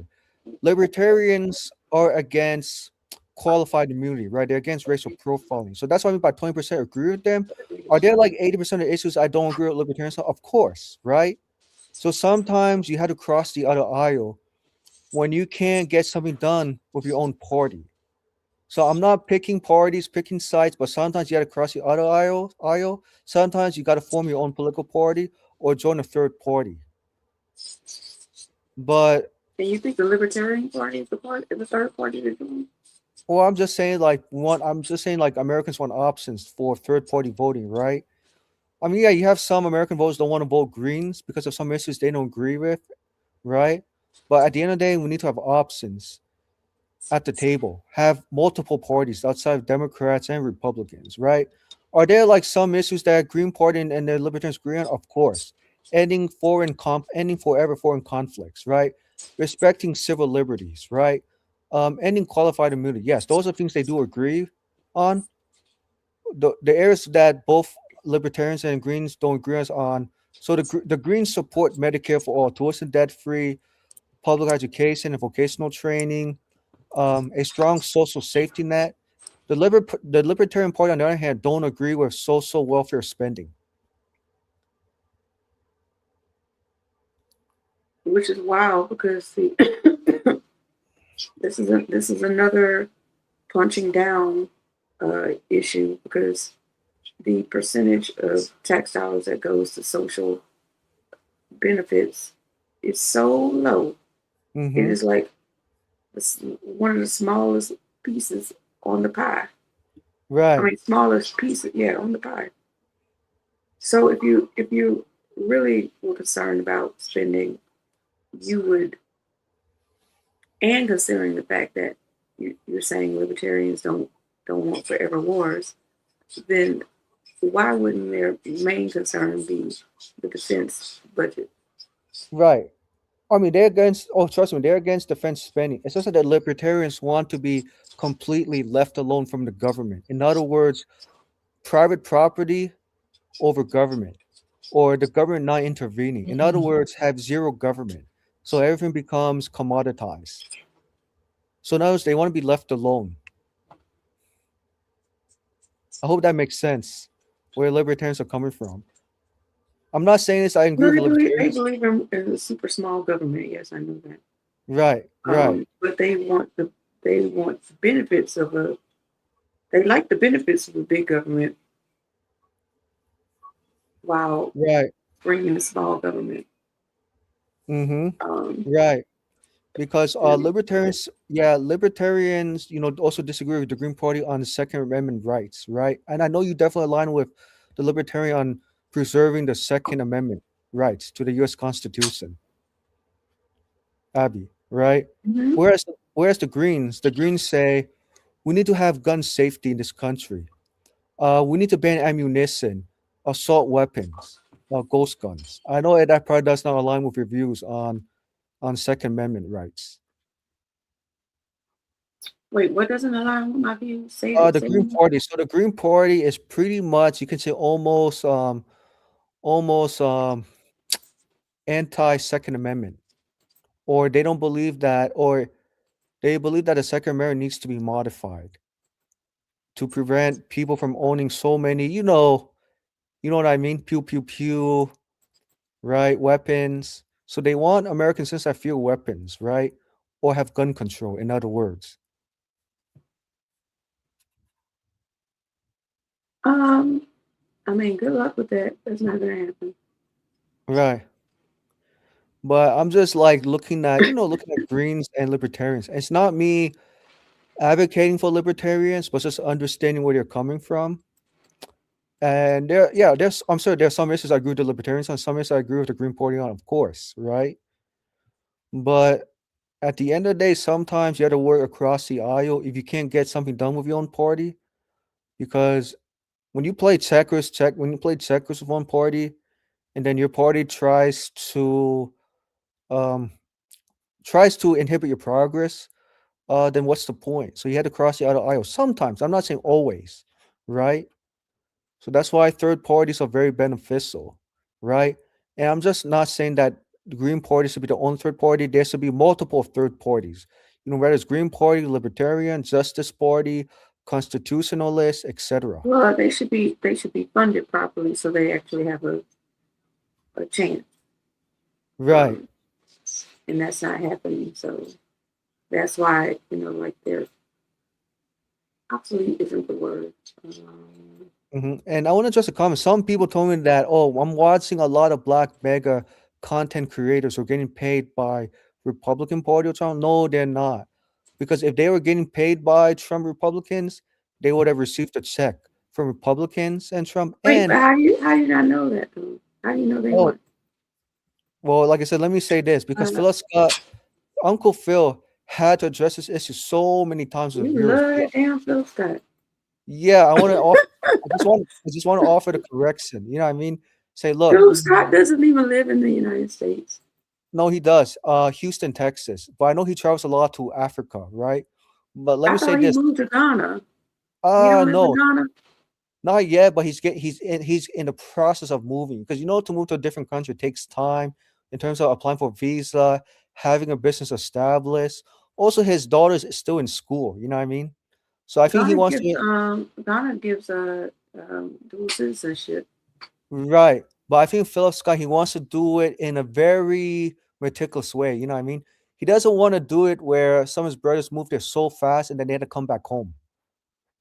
Or found out that Ghana was not a good fit, given the cultural differences, the way of living and working. Right? So he's taking his It'd time. be a great fit for him. Oh yeah, no doubt. I agree. Rondo, I'm trying to. Something's wrong with my internet. I can't get because I can't click on that link that you sent. Because I do want to ask Michael about this. I was going to get to it at some point, but for some Yeah. reason I can't click on the channel anymore. So Yeah. I can click on the link from the chat from the channel on And YouTube. old man underscore Borko asked me who I am. Like I said, I'm a true to myself. I'm a true believer to the public good. No, I'm not authoritarian. No, I'm not, sir or ma'am. What I'm saying is that from a freedman's perspective. So I don't want people to misquote me what I'm saying. I'm just paraphrasing. So I want some people to watch other YouTube content creators, understand where they're coming from, and not take my words for granted or misquote me. Right? I think there is. I think people are think misconstruing my words that I'm advocating for, Black MAGA. I'm not. But what I'm saying is that to the viewers in your chat, when Black Americans vote Democrats for 60 plus years but didn't get anything in return, whether it's universal and space policies, then yeah, I can understand why Foundation Black Americans say it's time to leave the Democratic Party. Why? Yeah, but to go to Republicans, like, that doesn't even. I mean, preferably yes to stay. I know it's better to stay independent, right? It's what Philip Scott said. But I can understand why Foundation Black Americans want to go to Republican Party, because Republican Party is a single issue party. Like, it's very focused on the Second Amendment rights, the nuclear family, defense spending, so on, right? And specific. Are they really that focused on the nuclear family, or do they just say that? I mean, let's just say let's be real. Let's be real about it. Right. But I'm just saying what FBA's told me. You know what I mean? Because they're tired, they're fed up with the demon rats who take them for granted. Right. Because he's very conservative. Yes, Philip Scott admitted that. Yes, Philip Scott has some conservative views and some liberal views. Would I say he lied more of himself conservative? Yes, on business, Second Amendment rights, and school choice, and of course the nuclear family. Are there like some issues Phil Scott aligns with Democrats? Yes, when it comes to like Medicare for all, free public higher education and vocational training, UBI, universal basic income. I think paid parental leave, if I remember correctly, right? And as well as ending the wars, foreign conflicts. So it's a mix. But some people said, Phil, you're getting paid by Trump to say this stuff. And Donald Trump, and Phil's like, well, I'm getting paid. If I was getting paid, Republicans would have invited me, and Republicans would have approached me on YouTube. So no, I'm not getting paid from Republicans. I don't think that is like. Here he comes. But I'm just saying, like, is on my TV. But what I'm saying is that Phil Scott says his name 3 times and he appeared. Shit. Right. But I'm just saying that I'm just saying that what I'm saying is that Phil Scott said, look, yeah, we have to be completely independent of two political parties. Yes, he's also open to third party as well, if the third parties have a limits-based policies for American freedmen. So his strategy is playing chess, not checkers. He has no loyalty to neither political parties. Look, Rondo, I know you don't want to come on, and that's fine. But can you just come on so you can put that link in the private chat, and then you can leave? Would that be possible? Just because I want to, or maybe I could just Google it. Let me go back to this comment. Maybe I could just Google it. Yeah. SCMP.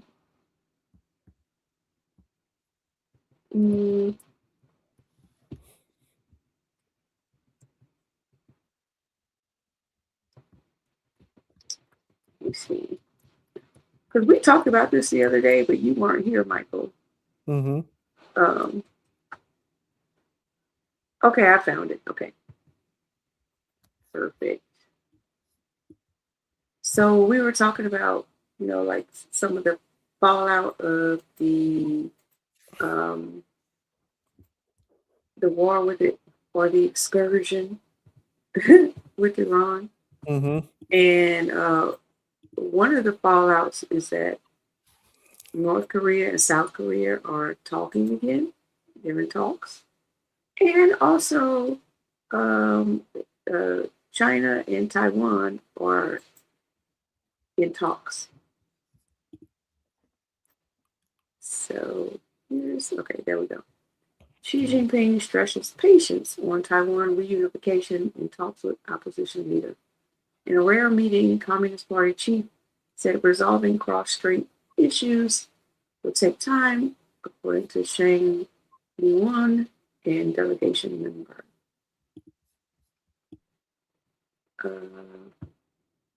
What happened? Where is the actual? It says 2-minute read, but I can't go any further down. Where's the read? All I could do is listen. That sucks.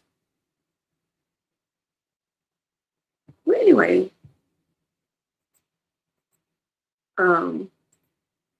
they are like trying to rekindle their romance, I guess. And I wonder what you think about that. Let me see if I can find another one that I could actually read.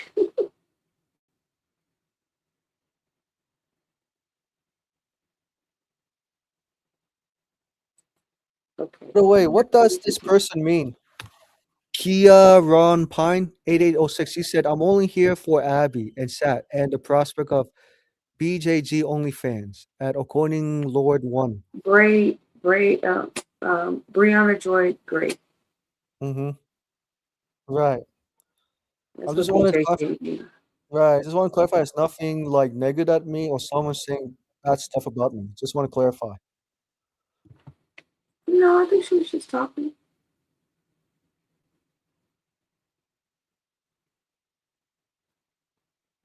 We were watching Brianna Joy Gray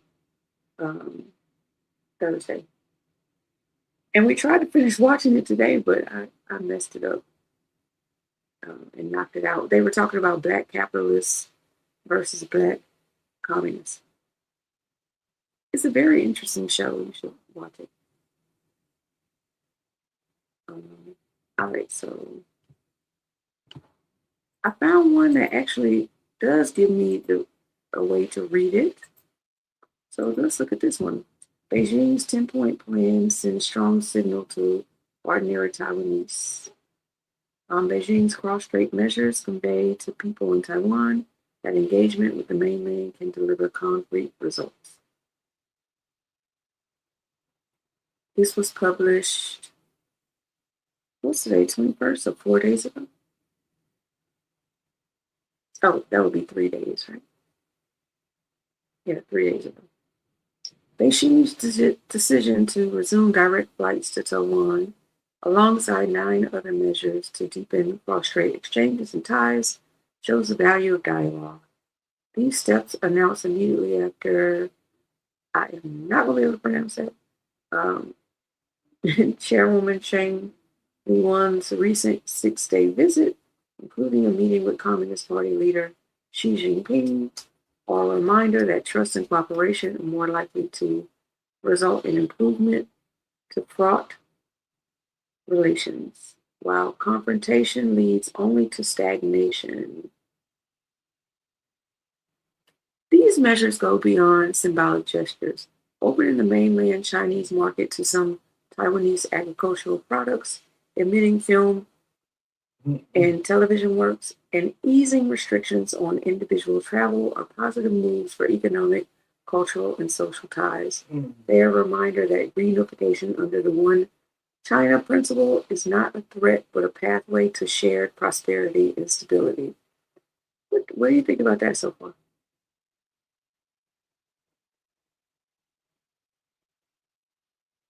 What? Michael is... Okay, he's on mute. I don't know. In the meeting with Xi, the first between leaders of the Communist Party and the KMT in nearly a decade, both highlighted the need for cross-strait peace after years of rising tensions under Taiwan's ruling Democratic Progressive Party. Xi's assurances of respect for Taiwan's unique lifestyle and system, coupled with the pledge to allow Taiwanese residents to share in the mainland's economic development, show the mutual respect and dialogue can safeguard the island's identity while opening doors to opportunity. I wonder if Taiwan was getting nervous about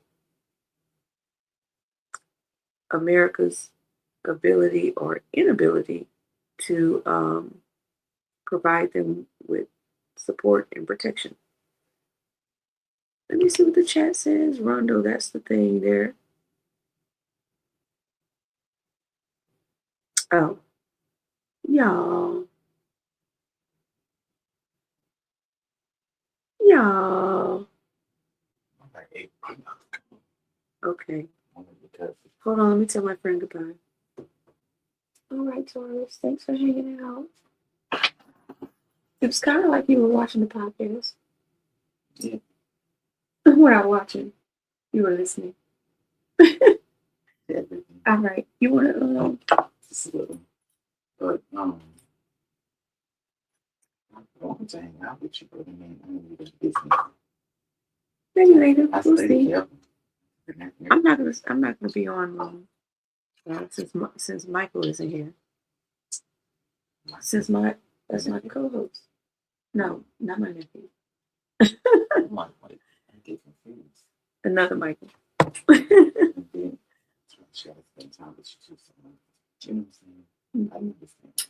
Okay. Sean says, I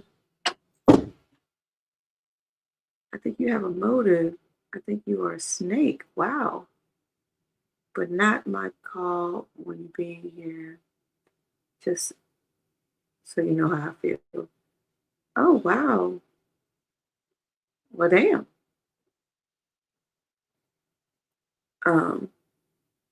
Yeah, Michael, you're still on mute. We want to know what you feel about this article.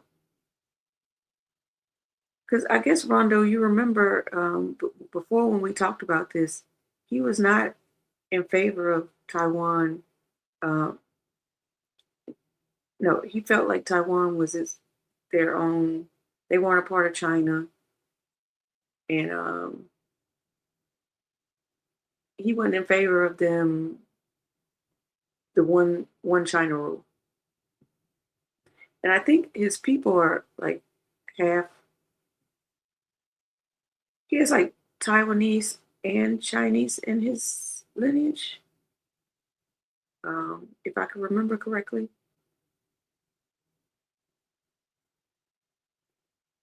So yeah, I want to know what he thinks about it too, but I guess I don't know.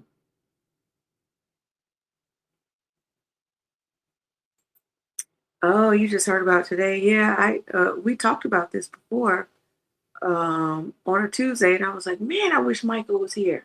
Michael Pan was here so he could tell us what he thinks about this. And I was waiting to talk to him about it, but we were talking about other stuff. So I'm kind of glad you brought it up. But I don't know. I don't know where he went.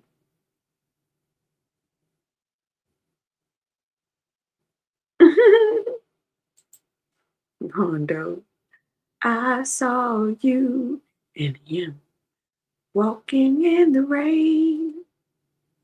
You were holding hands and I never be the same. Man, I miss the 90s. I ain't gonna lie. We had some good music in the 90s. The late 80s into the 90s. Oh, man. Hey, XD.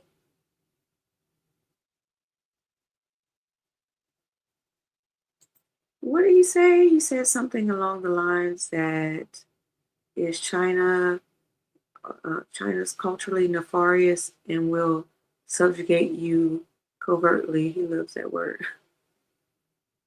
Did he say that when we were talking about it? Yeah, I gotta go back to the previous stream. Oh, he said some real out of line shit. I think that was when Pan Mulattoism was on there, and they're like, and Pan Mulattoism was like, just because Michael Pan had was Taiwanese, that he should be the only one talking or something. But he's not even Thai. He's like, he has Taiwanese in his lineage. He does, but not just Taiwanese. He's also Chinese. And I think it was something else, but I just can't remember.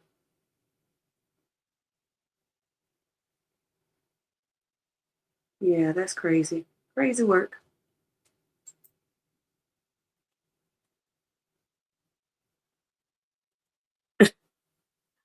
Miss May, y'all are something else, huh? All right, so let me finish reading this. I think I read that part already. Beijing's Taiwan Affairs Office said it will restore passenger flights connecting a number of mainland cities, including, okay, you see the cities, to Taiwan as soon as possible. The 10-point plan, which did not include any timelines, also contained proposals to allow residents of Shanghai and, excuse me, is it Fujian province to visit Taiwan Island as individual tourists. Let's see, the timing of this announcement, it was made right after Shing's visit, is deliberate. It signals to ordinary Taiwanese that engagement with the mainland can deliver concrete results while continued disengagement under the ruling DPP offers only deadlock and missed opportunities. The 10 measures are strong signals to people in Taiwan that one China and reunification is the way out for the good of Taiwan's future. Interesting. Yeah, I corrected myself, Rondo. I said the late '80s into the 90s. And the only reason I say late '80s, I mean, I was born in '77, so I was kind of young in the '80s. I wasn't right, my parents weren't listening to '80s music. They were listening to '70s and '70s music. That's what I grew up on. Some good '70s music for sure. For sure.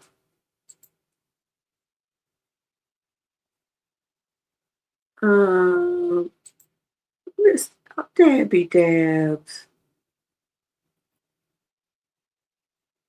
That's an assumption that we cannot make. I thought he had, I don't know, I can't remember. I think he talked about it. Is he part Japanese?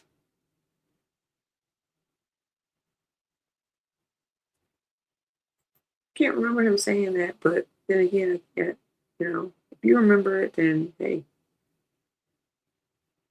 I know it wasn't just Taiwan and China. I know he said something else. So maybe it was Japan, I'm not sure. So that's interesting. The DPP has a lot of people who are descendants of the Japanese collaborator class.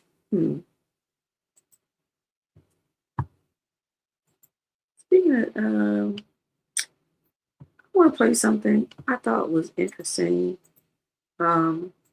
It's just another fallout of war. I know this happened a lot in Vietnam. Who knows what happened in Afghanistan?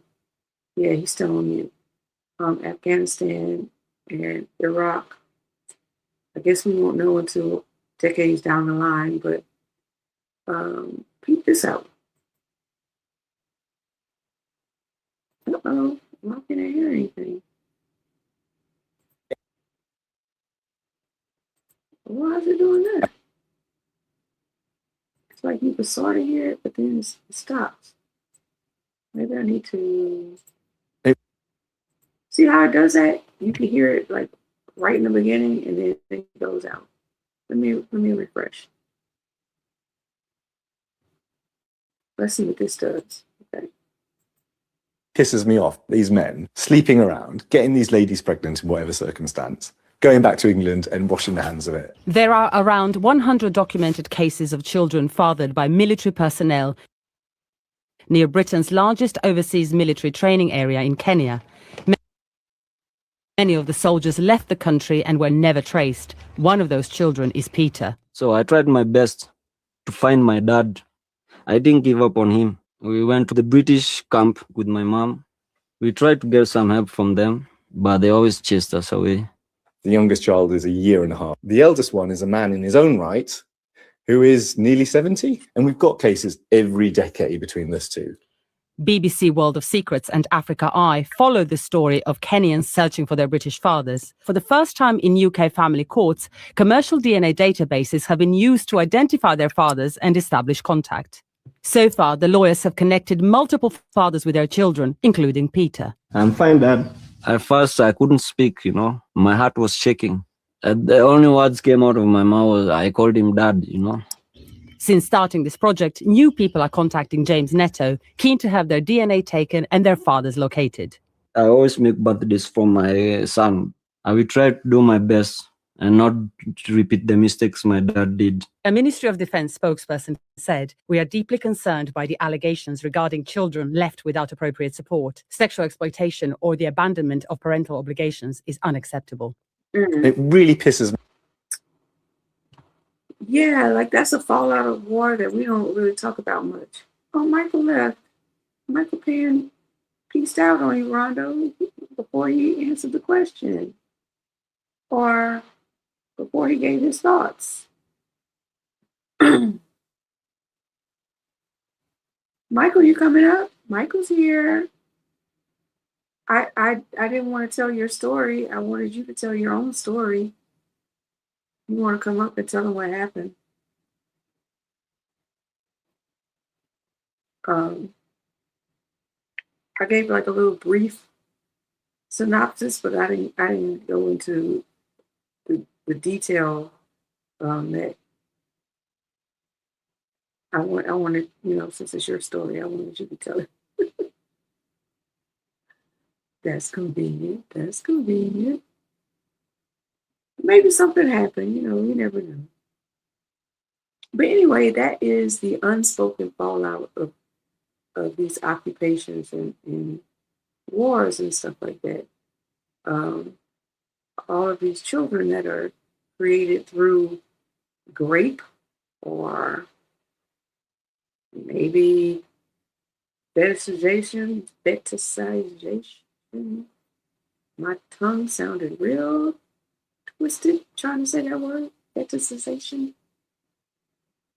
And then children are left in broken homes or with a gaping hole in their heart. I have a friend who, a black lady, but her mother's Vietnamese. So that happened a lot in Vietnam. There's a lot of mixed babies running around in Vietnam.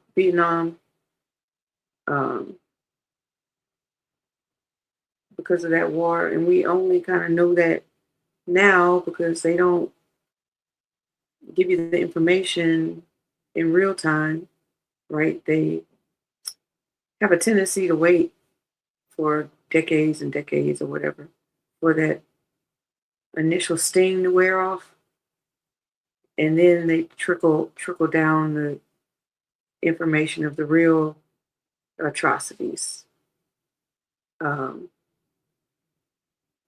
So yeah, so this happened in Kenya, and like I said, and that was a while ago.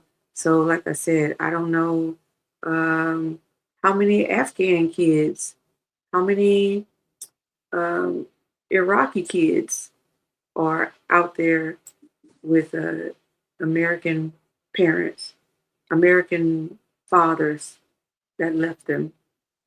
Hi, Michael. Hello. Mic check. Can you hear me? Yep. Good. This is weird. I'm a bit behind on this TV. But Oh, but it says it's live. It's not behind how many seconds or whatever, but there's a delay. Anyway, I don't really hear it. I think well, it's okay. I'm trying to watch on the TV at the same time, so. Oh, okay. Yeah, the TV's always going to be a delay. Yeah. Yep. From the So I had streaming. a bit of a commotion today. Pretty dramatic day for me. Before you said, Dabby Dab says you look dapper. You're looking Well, dapper, bud. I'm a little greasy today. I didn't have a chance for my shower. My bad. Okay, I'm gonna go on mute so you could tell your story.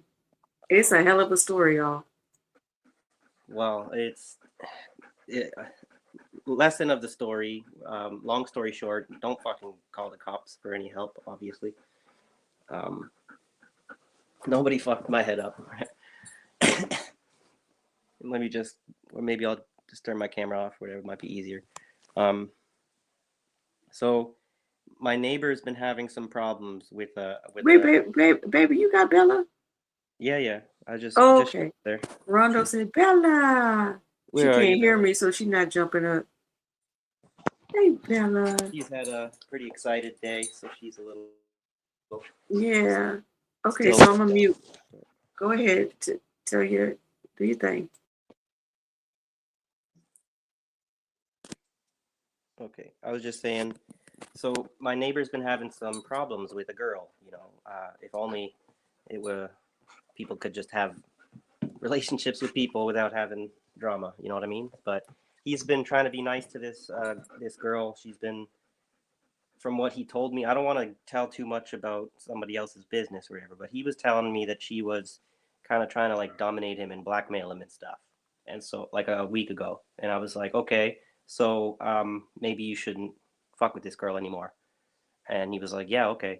And then he still lets her back in the building like a few days ago, and then again today and stuff.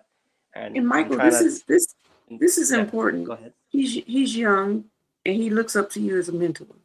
That's an important piece of this story. I've been very much helping him with a lot of things. We're giving him a lot of advice and trying to help him get him back on his feet. He's had a rough childhood, and he's got a bit of a record with like a juvenile. I don't know. I guess you call it a criminal record, but he's not. It wasn't an adult when he was. He's got a history of like some violence that he hasn't really done anything recently, but because he's had some things that happened in his past, it's like on his record, they hold it against him, right? He doesn't even have control over his own finances. He's trying to regain that control, but they've delayed it, kicked it down the can down the road for 6 months. So he can't get a job, right? He's borrowing money from me and stuff. And then anyway, that's all kind of besides the point. So I'm just trying to help out my neighbor, and then he's asking me about what to do with this girl who he let up into his room, but then she wanted to like charge her phone in my room. And after him telling me this stuff about her, I was like, I'm not really comfortable with you like dealing with this chick. I thought you were gonna put your foot down and like not have her around anymore. So then he wanted to come talk to me personally, and explain the situation, not on the phone with her eavesdropping. So I said, okay, come on down. And but instead of him coming down, he then texts me saying she's not going to leave, so he's not really comfortable leaving her alone in his room long enough for him to talk to me for 5 minutes. And so I said, I was texting with him, like he asked me, should I call the cops, because he was asking her to leave and she wouldn't. And I was thinking about his legal liability with him telling me stories already about her trying to gaslight him and like frame him for things he didn't do, just to kind of control him because he's young and inexperienced, whatever. So I just said, if you feel like you should call the cops, whatever, then that's your right. And you, often with this kind of a situation, it was just a trespasser. Like this actually happened to me before a few years ago. I had let somebody in who was like a meth head. I didn't realize. And then after letting them stay for a few days, I needed them to leave. They refused to. So I called the cops, and then they kicked her out.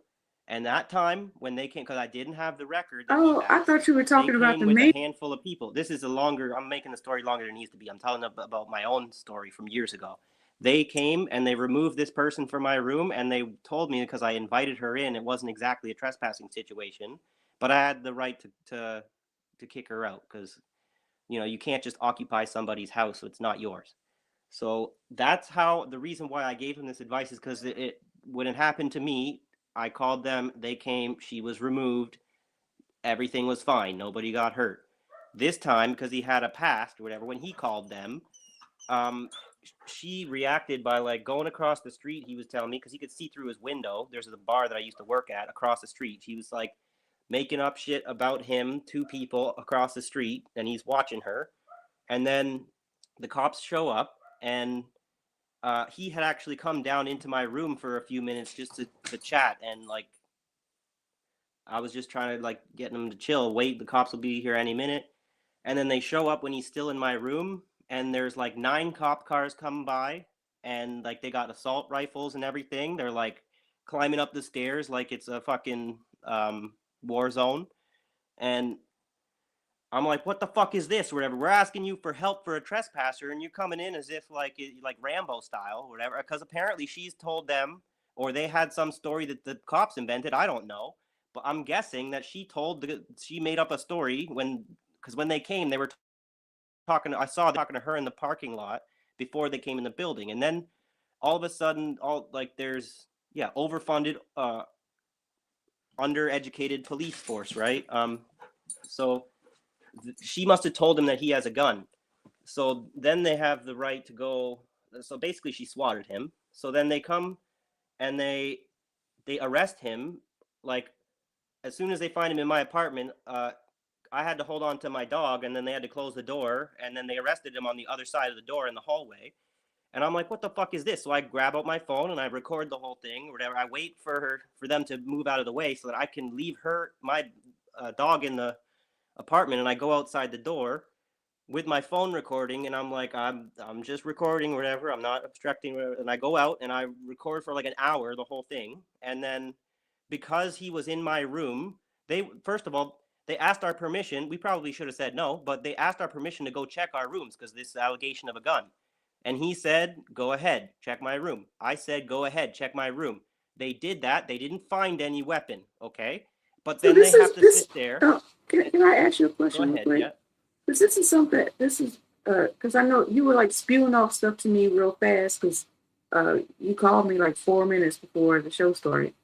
And are you not allowed to have a gun in Canada? Like what?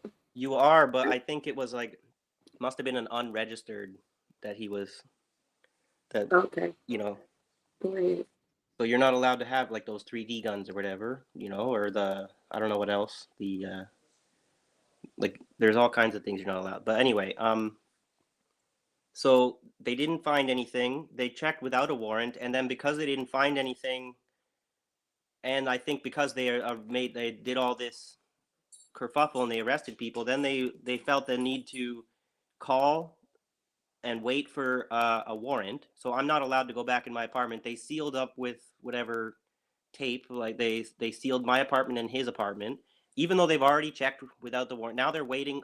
They're probably gonna fast track this warrant process, which I didn't think is a proper way to go about things, so that they can go into our rooms lawfully and find nothing, right? Unless he has something I don't know about. But all of this is just to justify all of their overaction. They're acting on the gaslighting of this girl. And so I was pissed. I was like, this is the believe all women nonsense that happens sometimes, not to be a fucking right winger, but like this is literally one of the examples of women with a criminal past or whatever are willing to do criminal shit just like men, but because the fucking media wants to spin shit, you got to be careful, guys. Believe all women is a very liberal. It's like that's like some liberal bullshit. For sure. You can't believe all women, just like you can't believe all men. You can't believe all people. No, they can't. Just like the cops can't believe me when I say I don't got shit, right? Like I don't got nothing to fear. But this is what people. I kind of know better. I shouldn't really be letting them in there I shouldn't help them in any way. So even if I have nothing to hide, that doesn't matter. They're fucking criminal and corrupt. So they it's can not plant your me. obligation to help them with their investigation. Of course not, right? But then in this kind of situation, we kind of make mistakes, or we get a little bit like, what can I do to make things smoother, what to end this quicker? And that's actually the wrong reaction, I guess. So yeah, I don't know, XD, if this could have. I don't think it has anything to do with my politics. But then they're like asking for my name, and I didn't tell them, and then they find out my first name, and they're asking my last name. I'm like, I'm not fucking. You figure it out, right? But I know they know everything about me. It would be ridiculous to assume that I can get away with talking about the stuff I do, and being involved in my own. I don't have like the biggest history, whatever. But I've been in jail, right? I've gone through child custody and stuff. I got a fucking thing, an order against me that I'm not allowed to be alone with the kids, which is also spurious and bullshit. But they know about me. I had to call them to the building before because of homeless people occupying the building because the landlords refused to fix the doors. So That's what I thought you were talking about. They fucking fixed that problem. So they know all about me. That's what I thought you were talking about, but you were talking about a lady before you and I knew each other. Yeah, that's what I said. There was a lady that I had let in who was like a meth head kind of thing that I didn't realize was so unstable, and that's a little bit of an echo of this situation. But I didn't have the same kind of history as this kid, so that's why that situation went a little bit more peaceful. I didn't realize how differently you get treated based on what their computer says about you, right? I should know, right? But Black Life was like, wait, they're not letting you go back in your apartment. Are they putting you up in a hotel? I said, well, I don't know. I don't know. I don't think they are. I'm not sure. She's like, what? Ooh, she was mad. No, they do all this kind of stuff, whatever. They just displace you, fuck you over, and you figure it out. I could have very easily been arrested too today because I was getting close with the camera and they're being all like, if you get any closer, we're gonna arrest you. They said disorderly conduct or no, obstructing justice. That's what they said. Yeah. No, but they like to go and arrest people under false pretenses and then have their little muttered conversations that you have to get close to them if you want to hear what they're saying. And then if you try to get close to them, then they act like you're doing something wrong. So. Yeah, that's a good point, Rondo. Like, because ICE has this where they take a picture of your face and then they search. They do a AI search.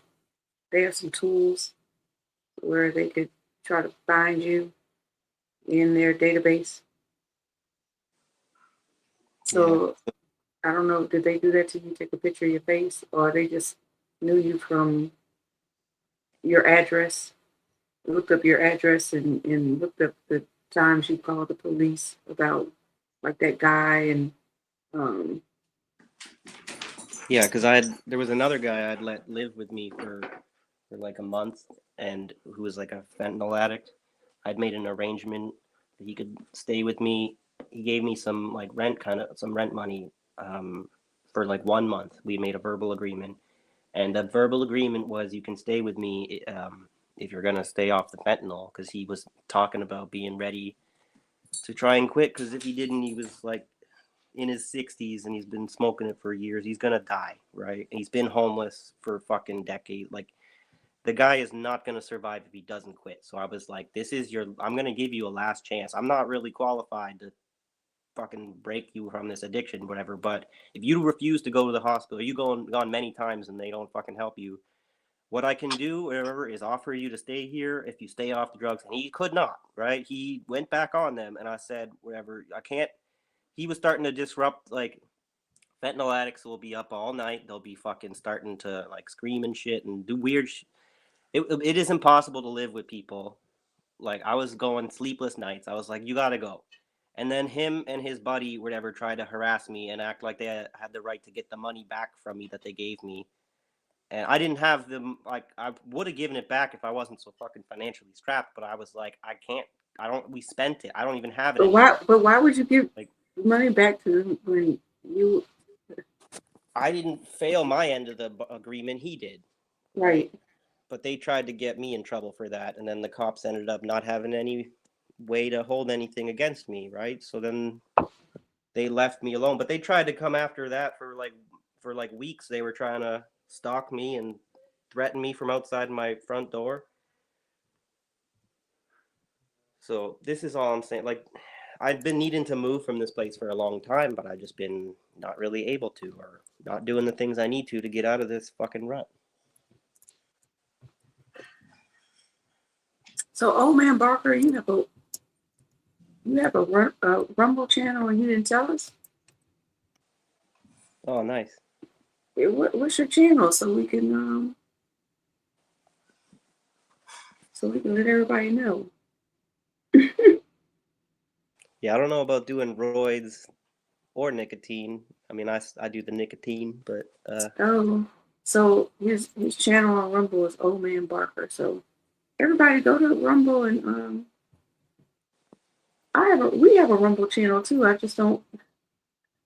I stopped streaming to it because we don't really have any followers on there. So we just kind of gave up. Maybe I should have kept going with it. Well, it's also because I end up setting up the stream a lot, and then you gave me the passwords and stuff, but I don't remember how to get onto the Rumble. Yeah. So we just kind of gotta stop doing it. Yeah. Oh, I mean, he said his Rumble just has a video of him bitching to the police. Yeah, that's basically Well, the video I just made. Look, It gets kind of boring. I'm nosy as hell. I want to see it. I'll share it with you guys. Maybe I'll upload it to the Discord or something, but I gotta wait till I can get back to my computer. Might be a few days, or at least till tomorrow. But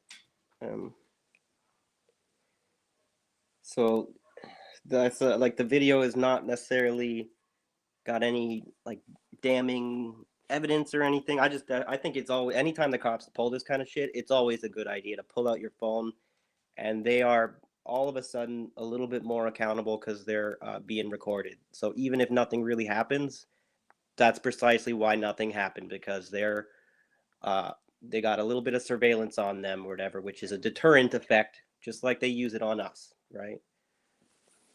Sean, clear it with who? He said clear it with him just in case.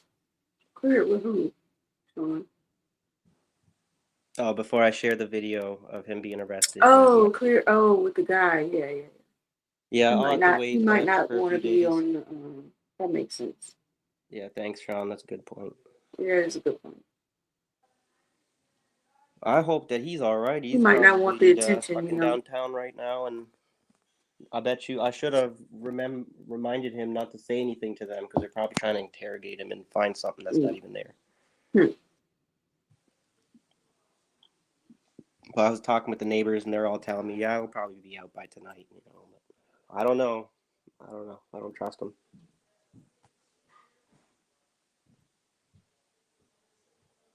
Okay, I just looked up Old Man Barker on Rumble and you see it. Yeah, they like to tell you things that are like outright lies. Like they don't have to identify themselves. Like they have the right to lie. They do have the right to lie. No, I know, but that's the problem. Like, if you have the right to lie, then how do I have any reasonable? Like, there's no longer anything you say. There's no reason to respond to it. I don't. If you give me an order, I don't have to listen to it because you could be lying about your right to give me an order, and you fucking pretend you defend your right to lie more than you defend your right to uphold the law. So they don't even understand the law. They don't have to understand the law, but they get to enforce it. Make it make sense? I know you can't. Rondo, I can't. Shit. Yeah, and they had the audacity. I When was like, when y'all put links in the chat from StreamYard, we can't click on it. Unfortunately. I would be able to if I were at home, but now that I'm on the StreamYard, I can't see the chat. So. Oh yes, you can. You're on your phone. No, I'm on a tablet. I never signed in on a tablet before, but I'd have to, maybe I could log I don't know in. about a tablet. I had to log in twice. I don't want to log in again just to talk, whatever. That's all I mean, right. I don't need a I chat because got you the can hear chat me. for you. Yeah. But as far as cops are the third largest and fourth largest gang, or whatever, they like to play dumb, or maybe they literally are dumb. Some of the youthful idiots who think that they're a good person and a good cop somehow. But I start talking about how they're criminals, and they're like, "Why do you think the cops are criminals?" And it's like, because you are, or whatever. Like, you guys are fucking commit more crimes than the rest of us. You're not above the law. You're not better than any of the rest of us. And then they want to be all kind of walking up to me to try and intimidate me.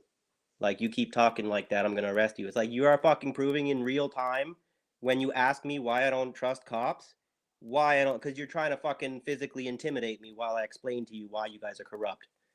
You know, you can't even fucking hear the explanation without getting provoked, you piece of shit. See, and what I tell you on the phone, I said, please, Michael, don't get yourself arrested. Because I know you 0 to 60. I know. Oh, I was crashing out for a while on these guys, right? But I that's said, where please don't crash out, Michael. I do my best. Where I guess I learned a little bit where the line is, but I guess it's probably also some white privilege. I worry. I bet you I wouldn't be able to do this shit if I were darker skin. You know, it's sad, but. Dang, And I was trying. see, I don't know. Did you guys see Chris H today? I was trying to watch. He asked me to make a comment on this video, of some conservative criticizing the NDP and stuff, and I was looking forward to doing that and shit, and then all this stuff happens. And it's like she's trying to crazy. The kind of chick who's trying to act like, oh, the word fascism is used so much that it's like inapplicable anymore. Is a liberal party fascist? No. Is a conservative party fascist? Not technically. No, but this is like, if it technically doesn't meet a definition, it's not real. Kind of like, there's no.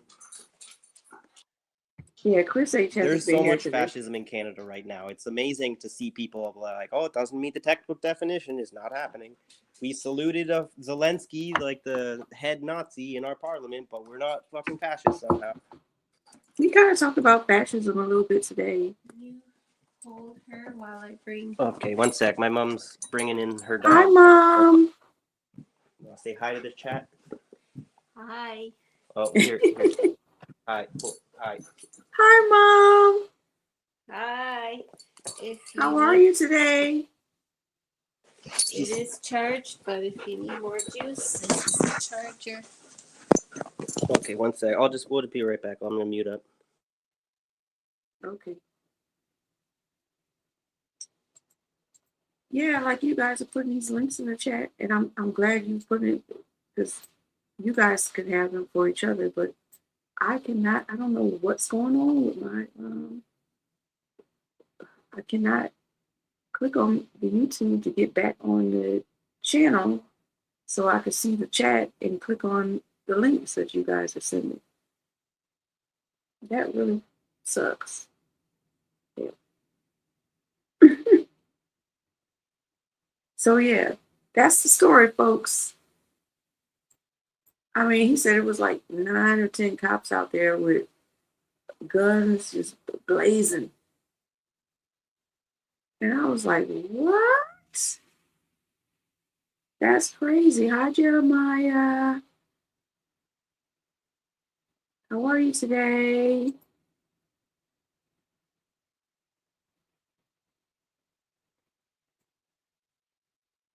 I mean, I'm so glad his mom and his parents live close enough, because where would he have gone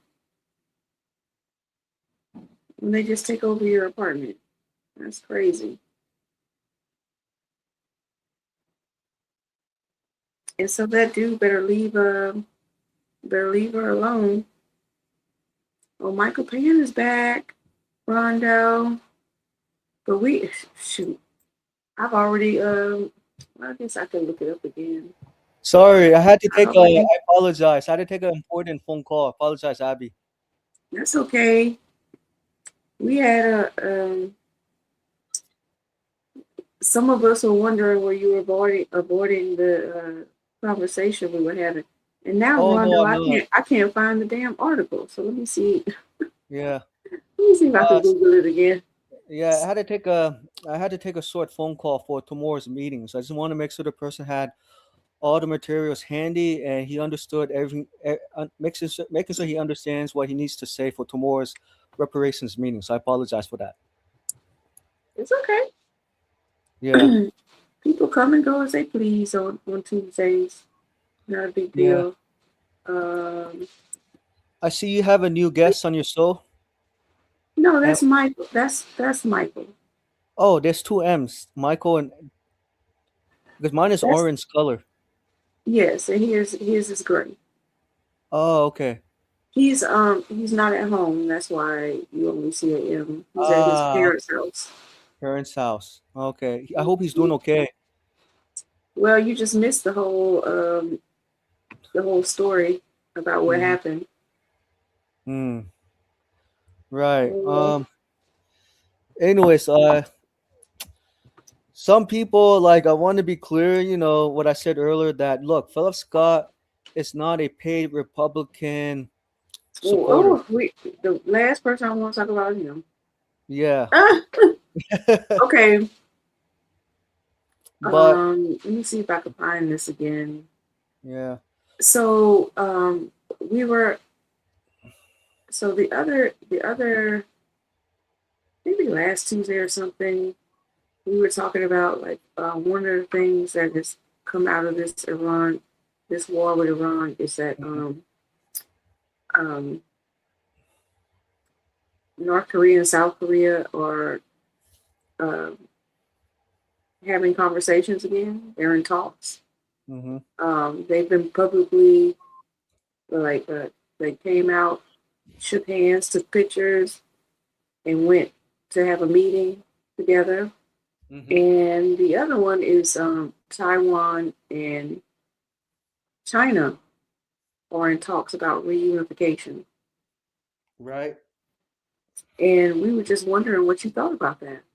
Oh, I thought about reunification. It's not going to be great with Taiwanese people because they want their independence. So I'm really, like I said, I'm really not too excited about it, and I feel not too great, not too good about it. You know what I mean? Because Taiwan and China's been having a long historical fight in terms of preserving independence, and just not only independence, but also having control over, land, economy, and culture. Do you think that some of the motivation of Taiwan is because they're looking at the United States as being weak and not having the ability to provide them with protection? Yeah. Let me say this. Personally, the United States should not get involved in any other foreign countries' business. Period. Stay out, including Taiwan. I'd say let Taiwan, let Taiwanese people be trained in defending their own country. Because why you need the United States government for when you know the United States government is not going to provide, adequate resources, right? Because we know America has a history of when America supplies, I think it's crazy because America's history is they break every treaty. Right. But what I'm saying is that America has a Fine. hidden, right. But I'm saying America has a hidden agenda, for Taiwan, right? And it's just not only Taiwan, but for all foreign countries in general. So that's why I say, the Taiwanese need to learn how to defend themselves, defend the country, and not overly depend too much on America. Because in America, we have our own problems we need to take care of at home first, before we can even go abroad. Yeah, it's just my right. Like I said, I can't speak for all Taiwanese people, Chinese, but I'm just saying from my perspective, right? And also my parents. Did you say you have some Japan like? Hold on one second. Yeah. Jeremiah, come back Thursday at 5 p.m. Central, because we are going to be talking about Aboriginal American Indians as being Black people. So come back on Thursday. I think you'll find it interesting. We're gonna have a guest speaker, and it should be quite interesting. We've been talking about doing this for a while, so we're gonna do it Thursday. Yeah, I'm looking forward to it too. So Doshi, Doshi's been in the chat a couple of times. She's going to be the guest speaker on Thursday. She can't come at 5. She said she can't. She can hop on around 6-ish. So I guess I'll start with my limited abilities, and she's going to dive into like census reports and show how on the census how we kept being reclassified. As Friedman, right?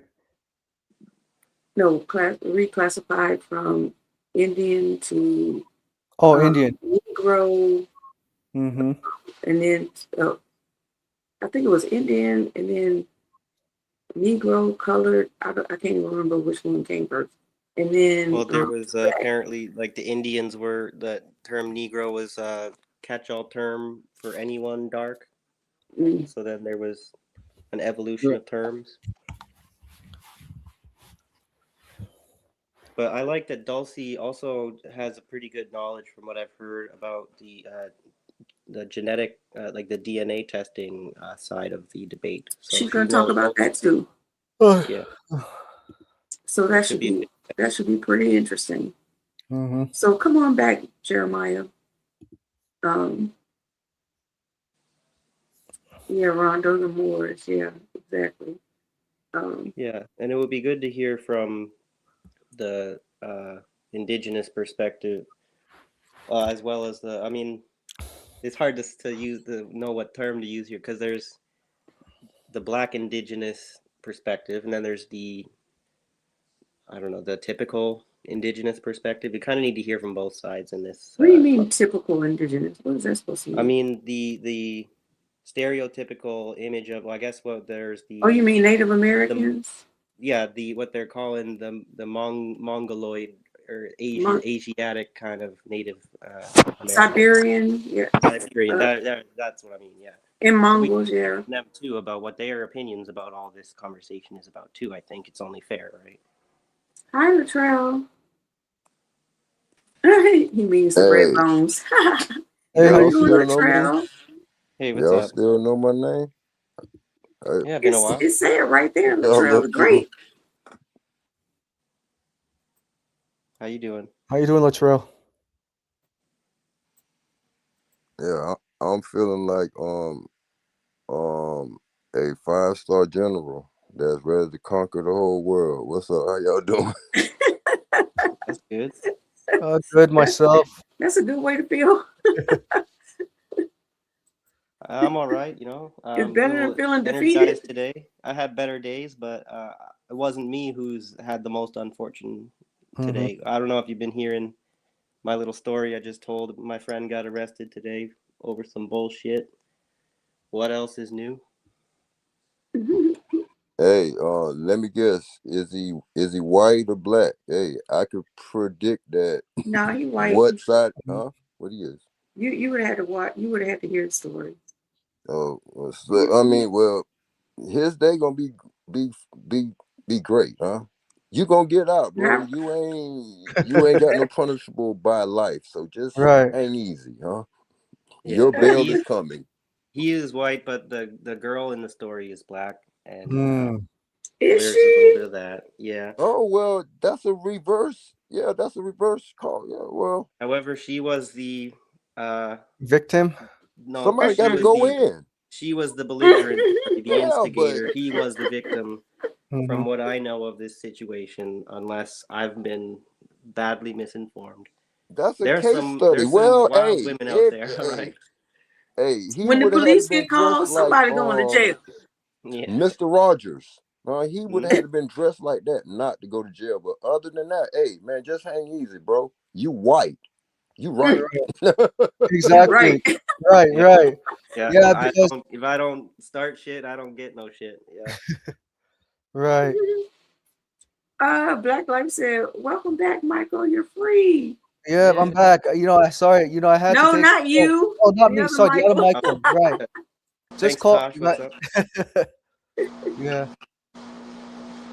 Now, Go Black ahead. Life, you have to mute when you're not talking because we could hear that background thing. Yeah, thank you. Latrell, you are so funny. Like, I just remember like how excited you would get when you were like bringing up information, and your laugh was infectious. Yeah, I had to go get. Look, I'm trying to get my little worthless channel pumping again. So I'm like, hey man, I gotta What's your channel channel? all this energy. I'm the greatest ever not to be known, man. I'm like So Mr. Beast in them. Yeah, man, I'm on that level.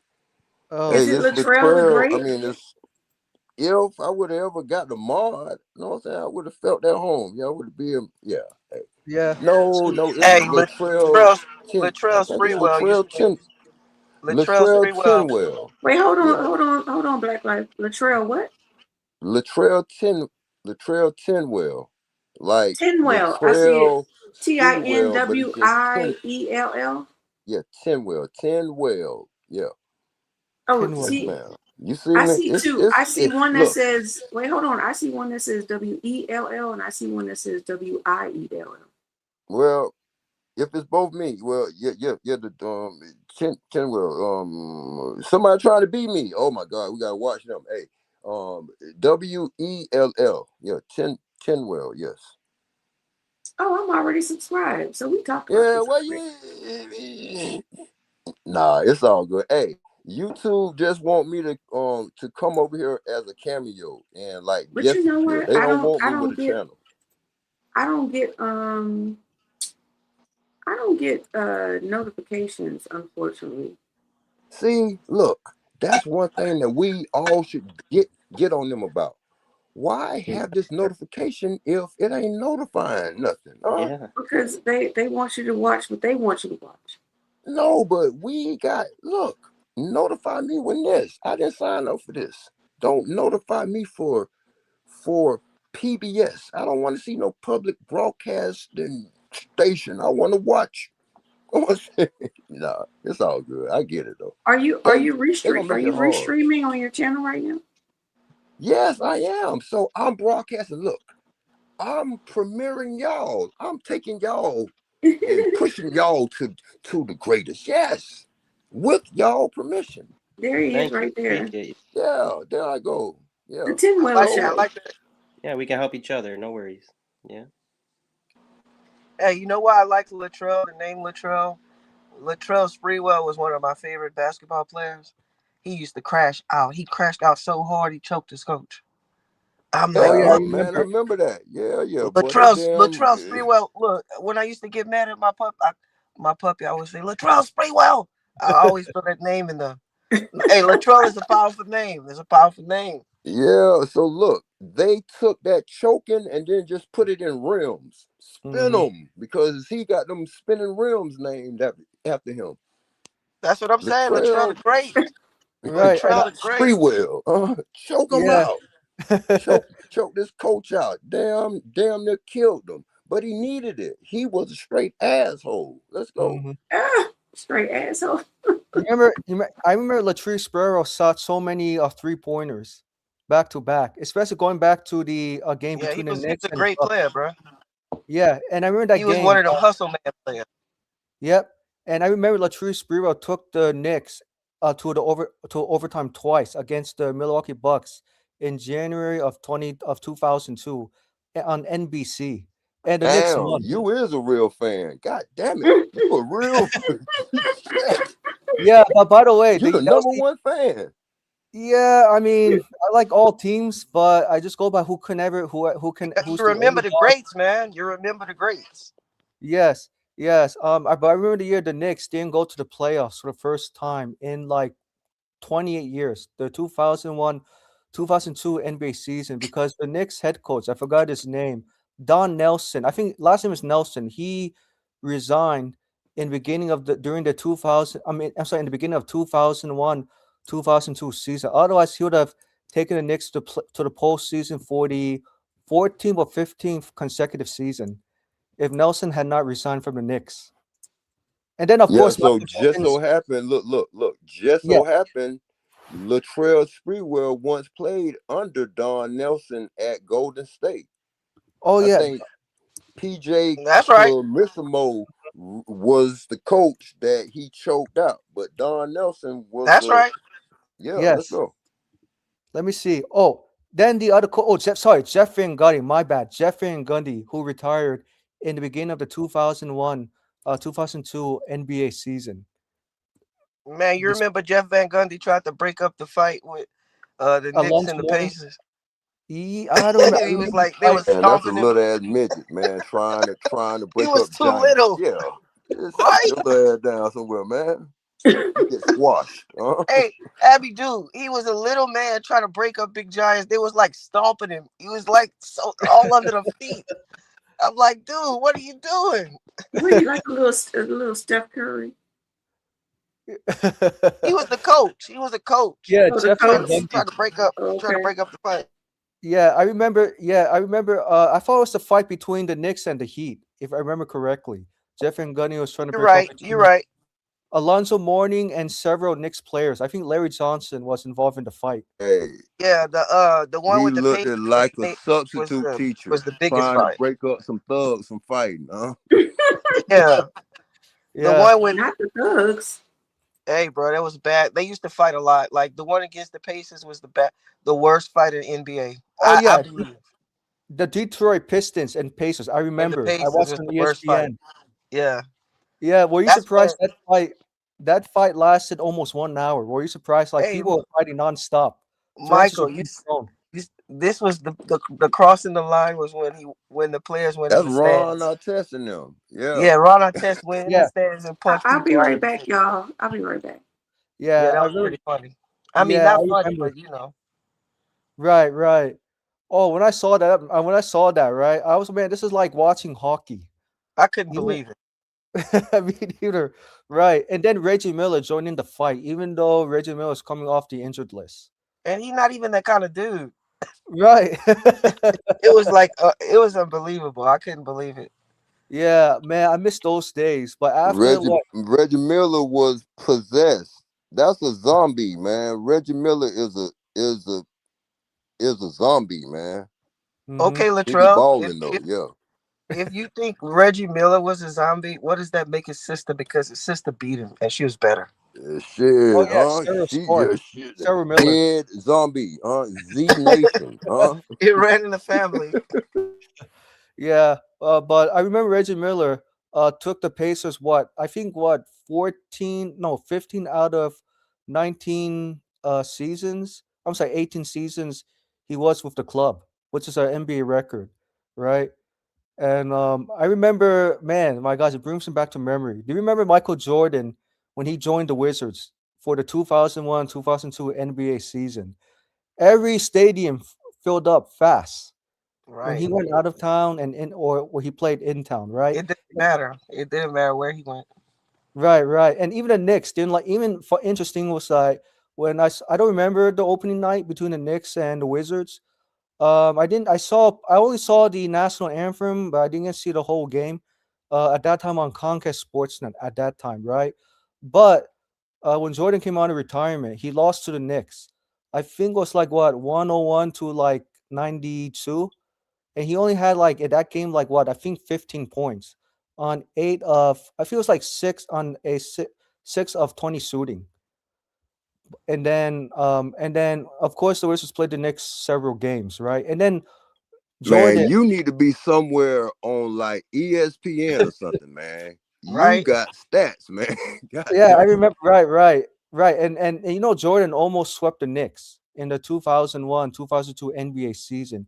If he had not lost the opener to the Knicks, right? Otherwise the Wizards would have been like 10-0 against the Knicks in that season, right? And that was a surprise, really, because I never expected the Wizards with Jordan to beat the Knicks. I was expecting at least a split, 5-5 in the series, right? And I also remember too. I'm not sure if you remember Steve Buckins, Phil Senior, Comcast Sportsnet, and there was a game when Jordan. There was a game Jordan played against the Phoenix Suns in Phoenix, Arizona. I think the score was like what tied, right? And Steve Buckins said Jordan under 8 seconds left. He's dribbling ball. He runs. He shoots. He did it again. He did it again. Man, when I saw that, man, I never seen a commentator so excited in NBA history, right? Yeah, I see Right. Rondo. Rondo said he like Rondo. No, I'm lying. That's Sean. Sean, you like the OKC now, or you like the one with Durant and Harding and Russell Westbrook? That's the ones I like. I Mhm. really hardly watch these younger dudes. Yeah. I haven't So watched. they was the Sonics. Yeah, Seattle OKC was Supersonics. the Sonics. Yeah, Yeah, man, that's crazy. Sean They Kemp. bringing Sonics back. They bringing two teams back. to Seattle. Seattle and what else? What's the other Two one? of them? They Two? bringing two teams. I thought they had Two? two. Two teams to the same city. Seattle? They bringing One of them got to be Sonics back named for real. Kurt Cobain. Name one of them the Kurt Cobainers. Let's go. Las Vegas. What team? Las Vegas. What? Oh, they don't have a mascot. I know that. I know there's the. I know the Las Vegas have a football team called the Las Vegas Raiders. Man, they don't need no more teams in Las Vegas, man. They fucking cheating, man. They rigging up shit, man. They don't need another team in Vegas. It's too tempting. Right. I guess because football. People are gonna spend money. Kirk Vane. No, he said Kurt Cobain. I mean, I like Kurt. Yeah. Hey, Black Life. Black Yeah. Life. Are you familiar with Muggsy Bogues, Charles Yeah. Barkley? Muggsy Bogues made me realize that I could be 5'6" and still dunk it. Right. Yes, the Kurt Cobainers. Look, in honor of Kurt Cobain, somebody blowing his brains out. He ain't do it. Yeah, let's go. Hey, I had a Kurt Cobain poster in my college dorm room. Mm-hmm. That was Right. my Right. boy. You're saying name a Cowboy Kitty sports said, team "I like after Space. Kurt I like Cobain? Space Jam."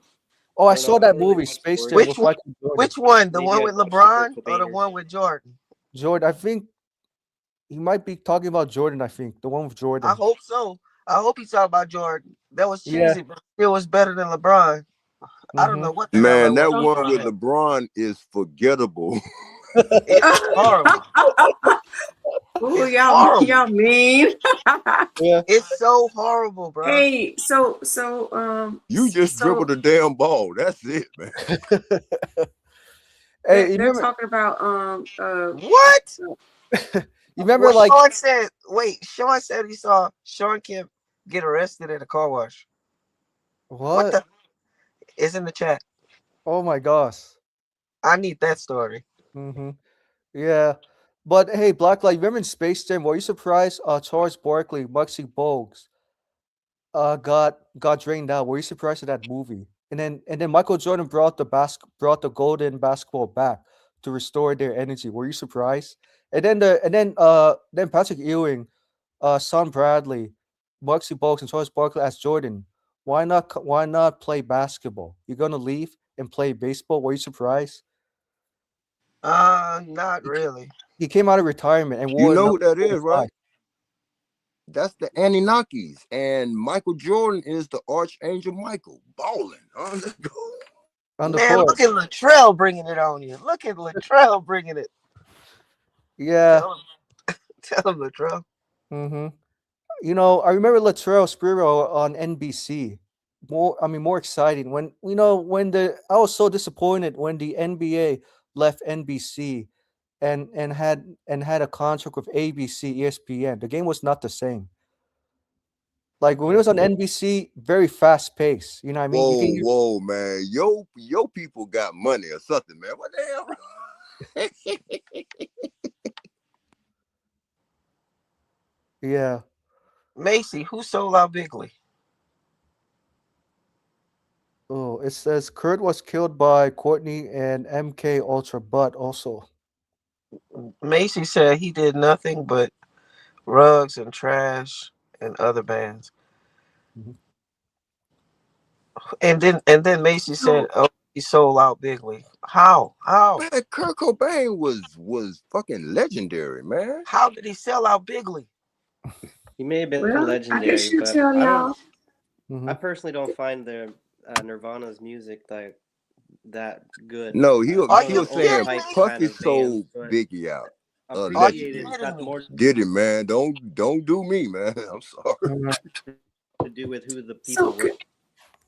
can I ask y'all? Have y'all heard? Oh, she said to MTV. He sold out to MTV.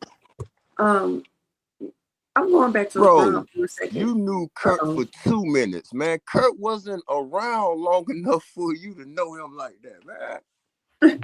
Yeah, it's He was before my great though. time. Yeah, Yeah. but I that can't I want to believe go back to LeBron because they don't like said I like the some harder music. I don't like the grunge stuff. It's a little funny to me, but I didn't live through it. It was before me, before the '90s, whatever. Well, I guess '90s was kind of, I don't know, was that peak grunge? But I was a kid. I was a baby then. Man, it was great, man. You what, the 90s? Shit. Hey, I remember a that. baby in the 90s. I was a kid in the 90s, about to The 90s was transition legendary. The into 90s being a damn near teenager. started off with the riots. How Yeah. old are you, Michael? Wait, who's Michael? You mean the one in Canada or me? You told me to call you MP when he's on. Oh, okay. So I'm me. 34, I but could just I want call to know him how old Michael Payne is Nahilo. now. How old are you, Okay. Michael Nahilo. Payne? So right now I'm 39 years old. So in the 1990s, I was about Man, we got MJ and MP up here. God damn it, boy. yeah, in the 90s, I was about like, anywhere from, 8 to maybe like 13 years old in the 90s. Right, Black so Light, you your maybe camera's were a little on. older Your enough to camera's catch the on, Black grunge. Light. Yeah. That was the best times. Mm-hmm. Yeah. Y'all Yeah, the babies. '90s were definitely better than the decades Better that music, followed. better acting, better everything. Better everything. Absolutely. And better movies too. Man, Look, today you know what? Been kind of John, downhill since then. what's his name? Who played Chef on South Park? Who played Chef? Oh yeah, Isaac Hayes. Isaac Hayes got Isaac his Hayes. son. Isaac Hayes' son does a lot of stats with music, and he had the stats from like 1990 to 96 versus 2020. I'm sorry, 2020 to 2026. Mm-hmm. It's nowhere near close. You feel what I'm saying? Like he was naming all the artists that came out between the 90 to 96 and 20 to 26. Mm-hmm. Hey, Man, it's no competition. so let me These kids don't ask have you on nobody, this, no music. this, bro. Is the tech better now or then? Great question. I think the tech is better now, but I'll say like what Black Life said, Is music the was better. talent better now or then? Some of it is, some of it's not. I mean, My Yeah. daddy had like a the appliances. beta in his car. A beta. What they call them? Hey, so would you trade out for that what 90s for that Nintendo 64 or this P6 or whatever they own right now? Yeah, right now Nah, today's I traded out. I prefer Mario Brothers. I'll trade out any And artist. Call of Duty. Y'all are traded out quick and be the man back then, huh? Like, What I did, this bitch what from I the did like, I future. like Mortal Kombat. I ain't gonna lie. Oh yeah. Do you remember New York Undercover with JC Williams? Yeah, that was pretty good. Yeah. Were you surprised at that? So I was surprised. I couldn't believe like Undercover Cop, especially JC Williams, did not get in trouble for brutalizing a civilian. You know what I mean? Because I thought that's illegal for New York Undercover Cop not only to detain the subject but to punch the subject. Well, it should be in theory, but that's just the ideal that they're supposed to put in people's minds. You know, they don't Right. actually follow the rules. Right. Can I ask y'all this about MK Ultra? And LeBron James. Hey, that person there was grunge, huh? So y'all cried the whole time, but y'all was happy, huh? It was tears of joy, kind of like, bro. I get it, huh? That Right. song, that goddamn Nirvana song. I'm like, what the fuck this is? But man,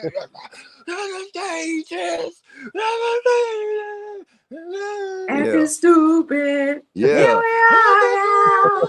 Kill They your got some good parents. songs for sure. Rubber band. I like taking what they did and going heavier and harder, and a lot of people get lost when you do that. And to me, it doesn't go hard enough. It's kind of like it's good, but it would be better if they were You like death metal. playing metal, yeah, like hard fucking You like deathcore hardcore death metal.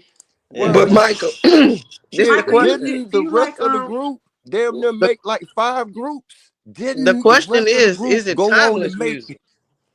The question to No, I me like is, the death is metal it and the almost timeless? death metal, Sean. I like all the metal.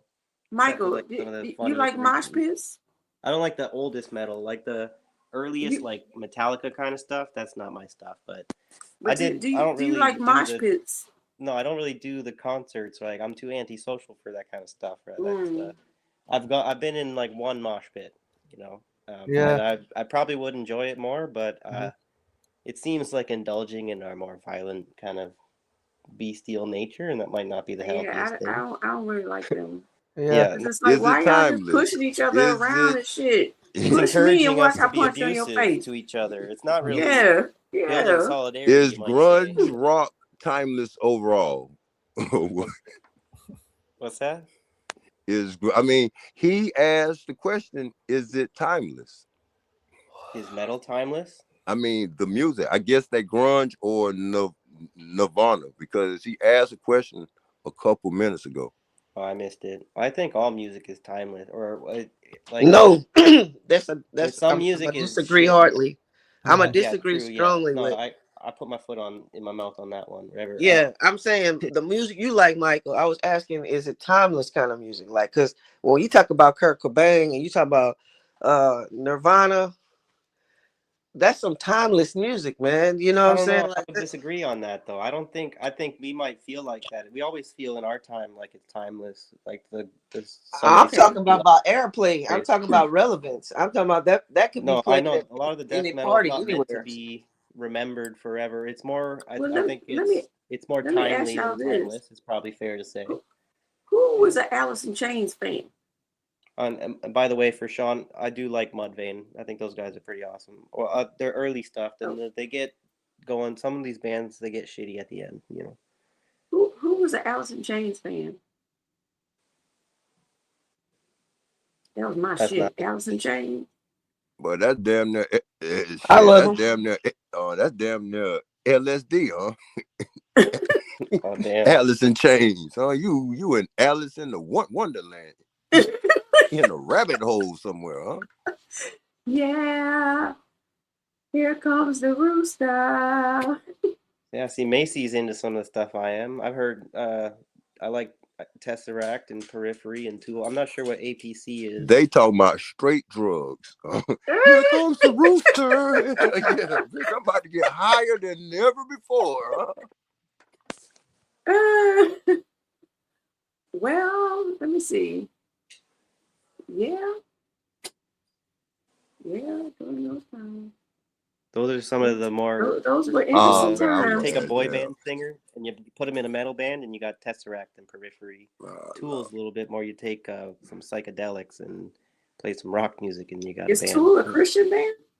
I've never heard that before. That's what Sean just said. I don't know Tool. Make I that don't know anything case about change them. my mind.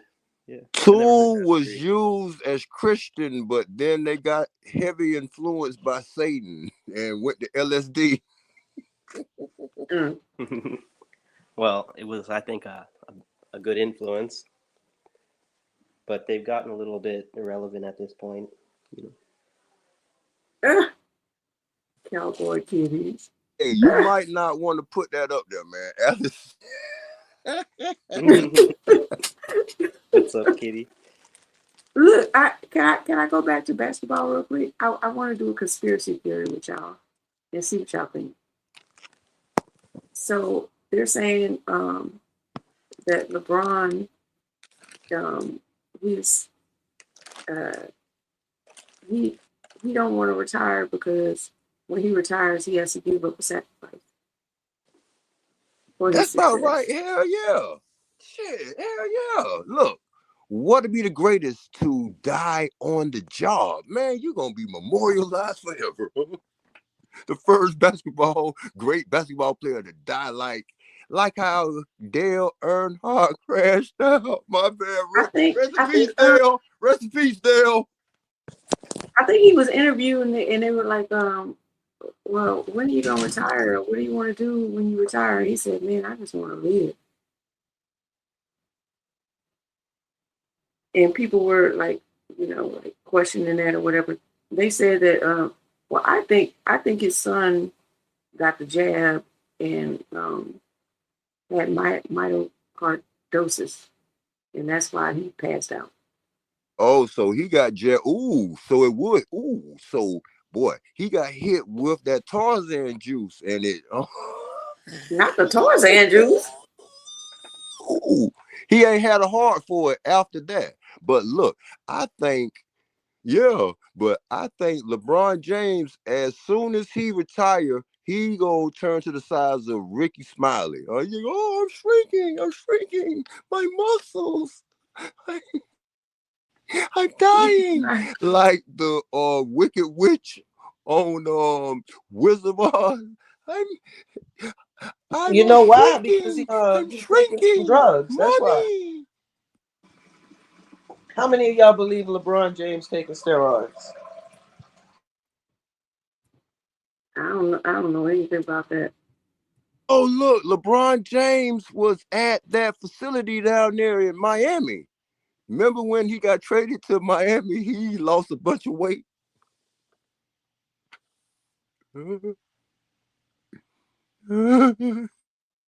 Oh, y'all messy. No, man, that bio. No, he is a biohazard. I don't want to retire, Sean, man. put it. No. Sean, put it in the Discord. He's talking about Aaron Jones, American guitarist and singer-songwriter. I've never heard of him before, to be honest. But put it in the put some of his stuff in the Discord. Latrell, are you in our Discord? I'm over there. Yeah. Yes. Sean be dropping bangers in the music section. Banger after banger. Yeah, man, that Tarzan juice. He's very that versatile. got that SV40 in it. But I seen that in a rabbit hole. God bless me years ago. I was in a rabbit hole. I got in a rabbit hole and seen what is it? SIV. I seen SIV. Let's go. Before HIV, there was SIV. Oh, God bless me to see that. Let's go. I have to ask a question. Did somebody block True Zone from the channel?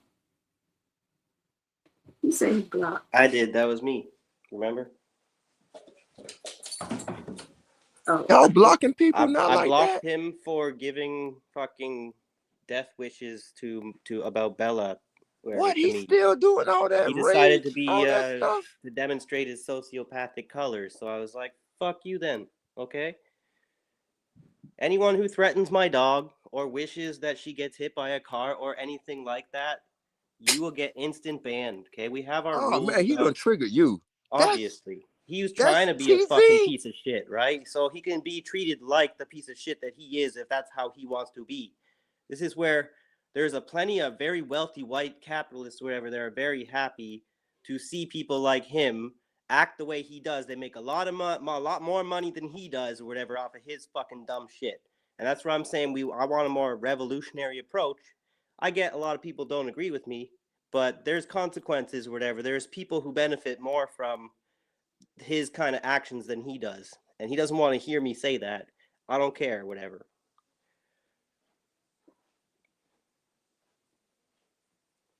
You know went low to TZ doing that? The Zone? Over what? He just disagrees with me over my politics, and he feels some kind of need to fucking get like under my skin, right? It's because I don't really appreciate someone like calling himself Truth Zone when I come across their channel. I check them out, and to me, they come across as more of a sophist. You know, like I'll say whatever I want, whatever I need to win my argument. The truth is not what actually matters. Winning is what matters. Whatever. That's not a fucking truth, right? That's the tricknology that we learned about last week. You know, I don't know if you know this. I just learned my new term from that I just learned. This tricknologist. You know. Hey man, you gonna have the Humane Society man pull up on you, bro. God damn, man, you done took this to a whole nother level. What the fuck? Huh? Man's Yeah, best no, I friend swear, go. we definitely rub the wrong way. Yeah, maybe I'm the asshole. Who knows?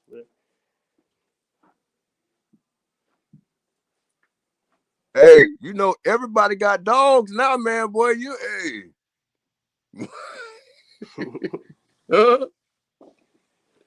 I swear, you want to go through life without making you some may enemies? be Good washing luck. the window and pop bum. Huh? Yeah, I better Get watch what I JFK, say. man. Maybe What the one day. fuck, man? Let's go.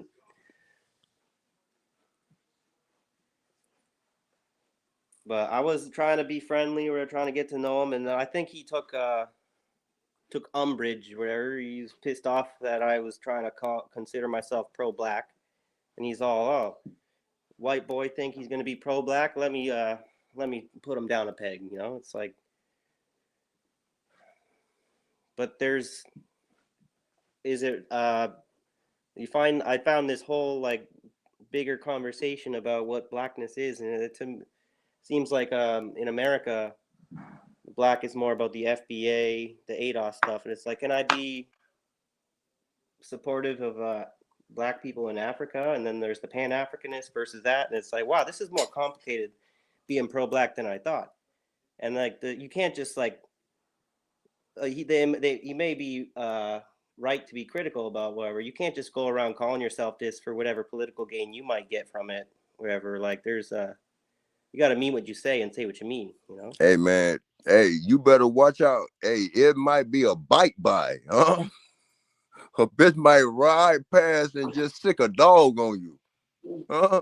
You better watch out, man. A bitch might JFK you while washing the window and not even shoot the window. Huh? They that good now, man. You better watch yourself, man. Let's go. Huh? Oh, I know. I for sure appreciate that, but there's a whole lot of ways to die, and a whole lot of ways to be scared of it, whatever. But you gotta still carry forward what you feel is the right thing to do, and not be intimidated. You know. You better keep an extra bottle of Windex, man. The Mesa bitch. Let's go. But that's the thing. Like, people on the internet want to make you feel like you cross them, they're coming for you, or whatever. That's just them trying to get to you, right? It's like, I'm not expecting nothing from True Zone or whatever. I don't even. That would be ultimately low and petty or whatever, and that would be very risky of them to be fucking trying to come at me over this stupid YouTube. Hey, but I've seen there is a problem growing about YouTubers getting into gangster shit. You over better dumb watch YouTube him. beefs. Like a bitch will grand theft auto your car and let a dog shit in it. You better watch yourself, man.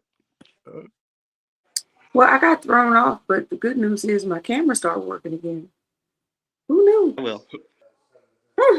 So I guess I guess it was good I got thrown off. Hey Abby, have you been seeing a lot of like YouTubers in New Orleans trying different cuisines lately? This is what we do on Tuesday. We go usually till midnight or 1 o'clock or something. And then Man, they try not risking to their get life on every 3 in time the they morning do that, saying, man. no, I'm not Oh, going that'd be the last place I especially want not to at your eat. house, right? Where a bunch of witches and warlocks and I'm vampires. Latrell, don't trying do to it. multitask too Don't much. do it. Don't talk about New Orleans like that. No, Yeah, don't do it. that's where the ashtray is. Hey Abby, I like the New No, I'm Orleans. sorry. Oh, she's from there. Look, I couldn't imagine. I'm fasting. I'm fasting. Yeah, I don't I want like no it. Popeyes or gonna mute nothing. him. I'm fasting. Hell no. I ain't touching nothingness. Nothing. Yeah. So Abby, I like your glasses. Cool. Oh shit! No I didn't use up. spaghetti, no cake, nothing. Nothing. I don't want no soda. Don't tempt me with no peach soda, no knee-high peach, nothing. Nothing. Yeah, but yeah, Abby. Why do you think they're Peace witches and in New peace Orleans? to the Big Easy. Mm-hmm. I got jokes. I'm sorry. Let's go. Oh, you're funny, Macho. Hey, Abby. Because a lot of people do think that. Right. Yeah. So Go ahead, Michael Ben. yeah. So Abby. So what's the differences between the chicken, the fried chicken homemade, and the chicken from Popeyes? Is that a real question? Yeah, in Louisiana. Yes, I know it is a Popeyes. Yes, it's Louisiana. So was Popeye No. from Louisiana? Hold on. Come on, let's go. Popeyes uses Bring us into that Popeyes. Hold on, that's a public connection. relations stunt. That's Let's a go. public relations stunt. Don't nobody want to eat no goddamn Popeye. That ain't no real fried chicken. Chicken. Where is olive oil the whole time? Why nobody asked where is olive oil and Brutus if we got Popeyes?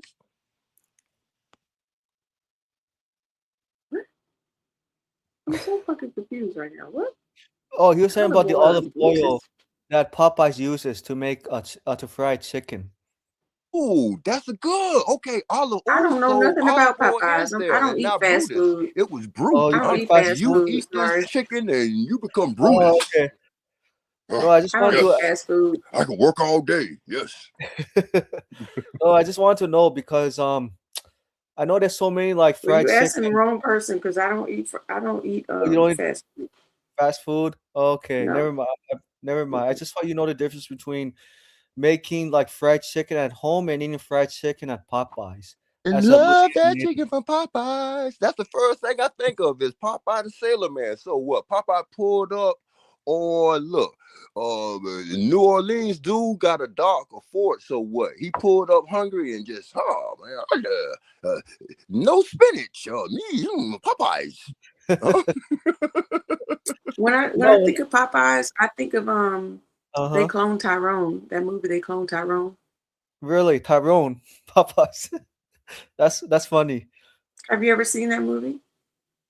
Tyrone? I don't think so. What's that movie about? They clone Tyrone.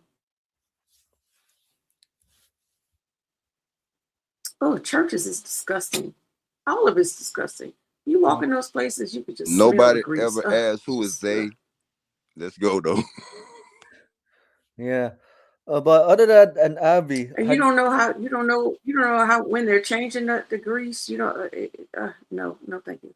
no, because we keep thinking the grease is like the same. You know what I mean? What we see on TV. Yeah, I stopped eating Well, it. you know, on TV, they No, you fake all drain it that food every on night. TV. Look, I was the best church's chicken fryer. We Fryer? drain it every night. Yeah. Oh, cool, excellent, man. I'm sure you made like better chicken at the church than Popeyes does. Yes, I could have been a world chef, church's chicken fry. I could have been all in Italy and all that. You know what I'm saying? In Paris. You know what I'm saying? Stirring and frying chicken. Church's chicken. I could have been a representative. To all extraterrestrials, no matter how many rows of teeth you got. You know what I'm saying, man? You go bite down in this chicken, church's chicken, and want to go get saved somewhere in church. Let's go, huh? Run it. Right. Yeah. I never had. I don't think I had like fried chicken at home before, or at a church. I had it from fast food at Popeyes and KFC. Look. Okay, let me ask the question. Okay, if you could put any of your favorite chicken places, which one would you make? Like,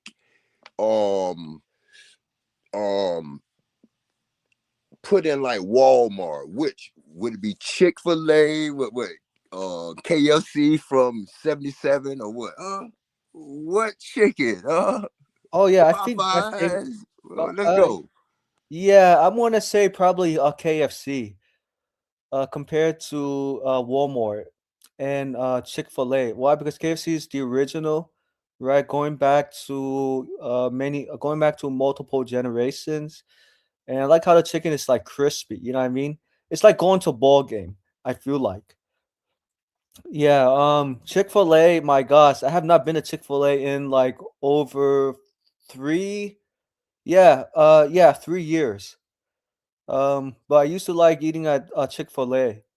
But every time I remember when I ordered a chicken sandwich from Chick-fil-A, the sandwich is so small. It's like I'm eating like a kid's meal. And so then I would have to go back and order more. You know what I mean? Cause support, yeah, the chicken it just looked tiny. I mean, what you want? Some big ass church's chicken? Like, what? I be looking at that chicken like, what's wrong I with would this chicken? say I would Did I they would cook this chicken say with hormones? What? I would say Why is that this chicken so KFC from fucking the big? 80s and 70s. That old KFC, that Kentucky Mhm. Fried Chicken. Chicken. Let's go. Yeah. I Yeah. didn't hear anybody mention Canes. Kings? What's that? I never heard of Canes. Kings. That's Canes, because that's mostly Raising Cane's. Louisiana. No, it's Louisiana not. No, it's not. Canes all over, I baby. mean, they well originating from they Yeah, Louisiana. not it all over the it gotta country be though. national, at least Yes, they are. Publix. At least Publix. Yeah. Canes started by a graduate of Yeah, LSU. I forgot about Publix. Let's go Publix. So No, Abby, Sean, it's CANES. yeah. Raising So, Cane's okay. CANES. Yeah, so Abby, you're a big fan of Cajun pasta. I don't know what that is. Louisiana style. Is that Louisiana style or not really? I have to ask you. What is it? I don't know what that is. It's Cajun, yeah, Cajun pasta. Not sure. Not If sure. pasta, I'm not. Never. I've never heard of it. Okay. Yeah, because I went to Sweetwater Tavern, which is not too far from where I live. I noticed that Sweetwater had always had Cajun pasta because I thought that when I went there, I thought I was going to be eating steak. But I was really surprised for a steak restaurant to serve pasta.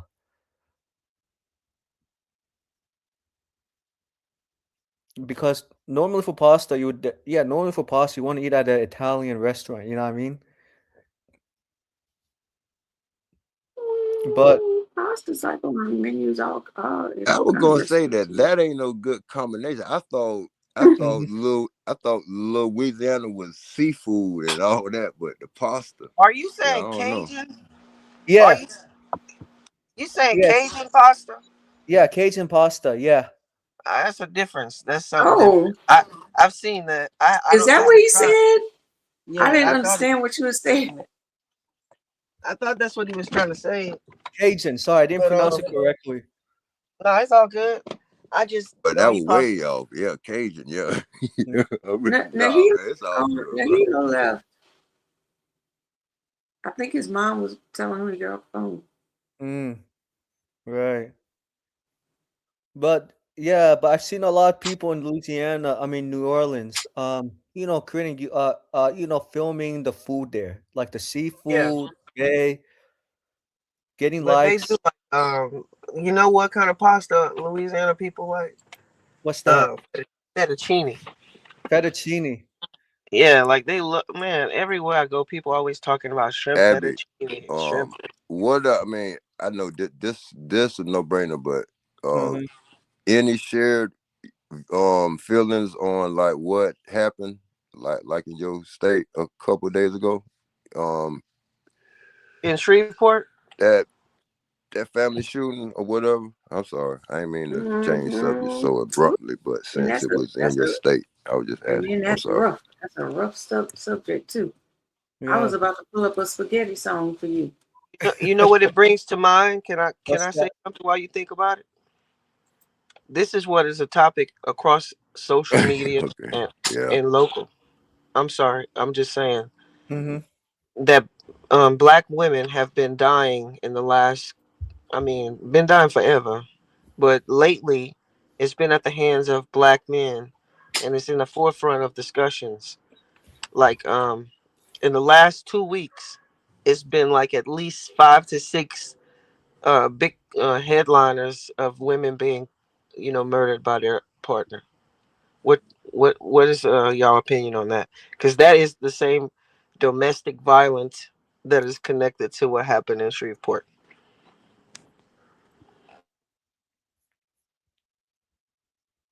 Hmm. I guess gonna get mine out the way. I think everything affect us locally, so that the domestic hit different. You know what I'm saying? But man, rest in peace, man. That's all sad. But when it's like that, it's gonna hit different. You know what I'm saying?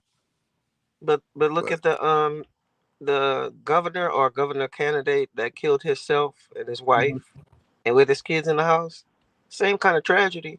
Right. What was his motive for doing that? I don't know yet. No. That's why I'm asking. I'm asking anybody who really knows. Because she was leaving him, Mhm. and like he had He wasn't spiraled gonna out win. of control.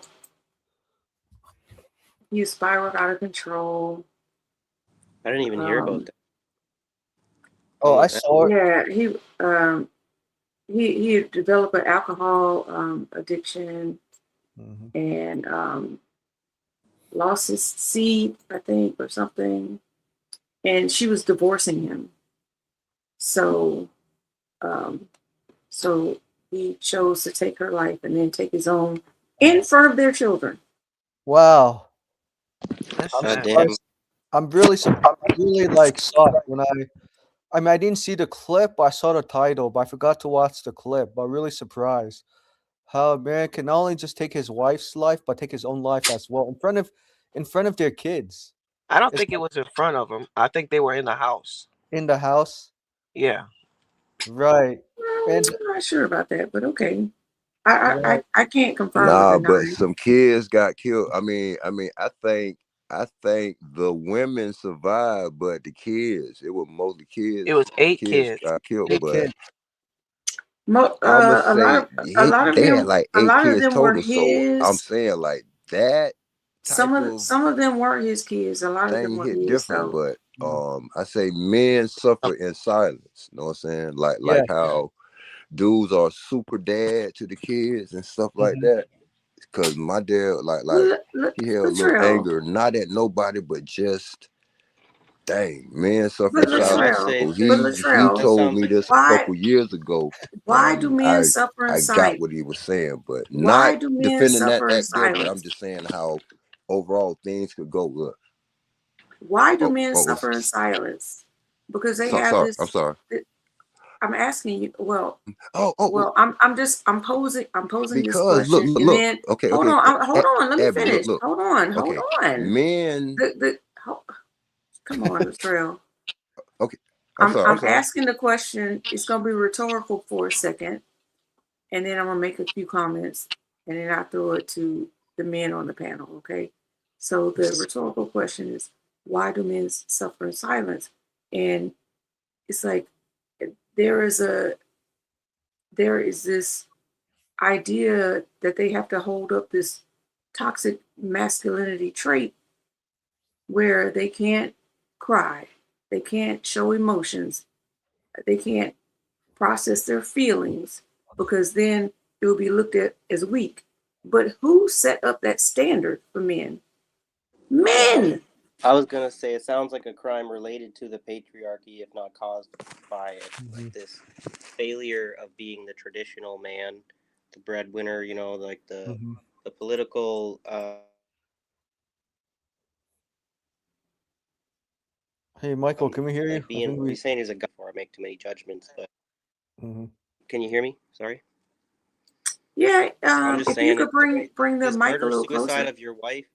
It sounds a lot like getting not knowing how to deal with the powerlessness of not being like the traditional hero, and then when a woman abandons you and you can't deal with that, the loss of prestige and all that, like the maladaptive response to that, we're not allowed to connect it to the patriarchy in a way, because that would have a lot of consequences for the power structure. Right. And now that, I think why most men suffer in silence, it's due to, combination of factors, given the environment, socioeconomic status, and power dynamics. And also men pretty much hold to higher standards, right? Not to show emotions, be strong. It's almost like men No, you're holding yourself to a higher standard. Nobody. Right, but I'm just saying, like, most men perceive society to perceive men to be high authority figures, right? They got to be perfect. They can't show minor flaws, and especially those who go to therapy, right? They say, especially like when their wives say, "Hey, honey, you got to go to therapy," and their husband's like, "No way. Why should we go to therapy? Therapy makes us weak, because if we talk about it, it's going to hurt our chances to get promoted at Therapy job." makes you strong. Right, My right. objection is, But I'm just saying, like, it's the most social men. objection that they are not really trying to be genuinely therapeutic, in that they are too much caught up in this class structure, and the therapists tend to try to patch up the working class to go back onto the battlefield, rather than to actually address the root causes of their psychological issues. You know, can I slide in? I can Yeah. slide in and talk about what is another hot topic of conversation. Is that men are deathly afraid of being alone. They don't have a lot of friends, and they don't really know how to make friends. And that fear, that insecurity, and listen, the foundational skills that they get from their parents, whoever the parents are. It could be a mom, it could be both parents, but the foundational skills are ability to help them self-regulate their emotions or acknowledge their emotions. If that's not there, they're learning from outside, and what Right. they learn from outside is a lot of misconceptions and ego-driven, behaviors that's reinforced by, again, insecurities. I'm It's just almost saying. it's almost like the same thing as like not teaching sex education to children. Well, where do you think they gonna learn it from if they don't learn it from you? Yeah, from your They're gonna friend. learn it from each other, Mhm. and they're too young to even understand it, so they're getting the wrong information. Right, right. And that's why If that makes that's why, sense.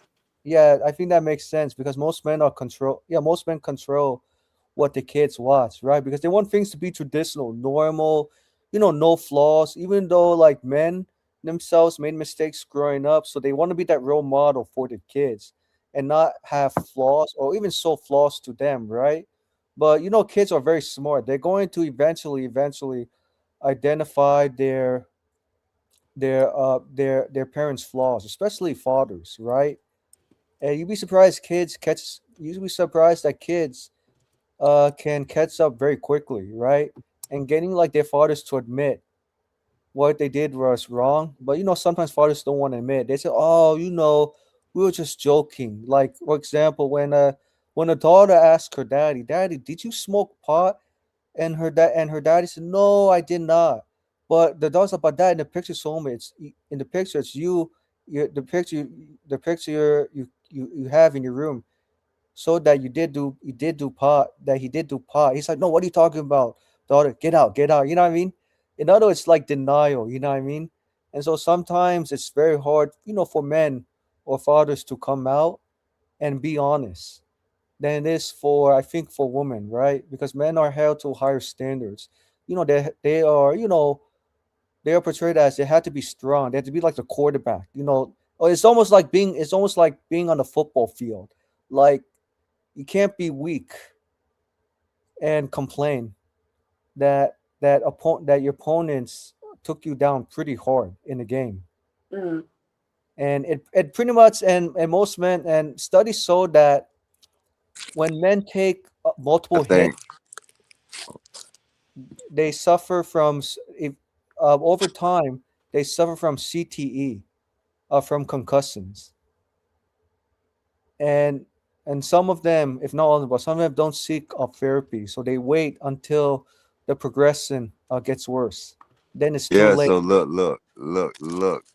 That's that drugs and alcohol is a band-aid Right. in the guy's life. Because look, what is advertised as the weekend beer and football and sports and stuff. So I think men can't complain. You know what I'm saying? Men aren't supposed to complain. So that's like certain suffering in silence to me. But men wind up with some type of vice through suffering in silence. Yeah, let's go.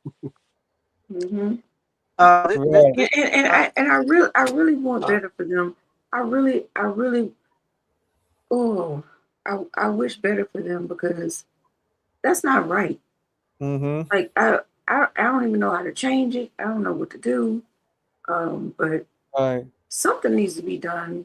I think we need to connect it to they deserve better. It's a lot of pressure, man. Man, the women look. Everything is done for the woman.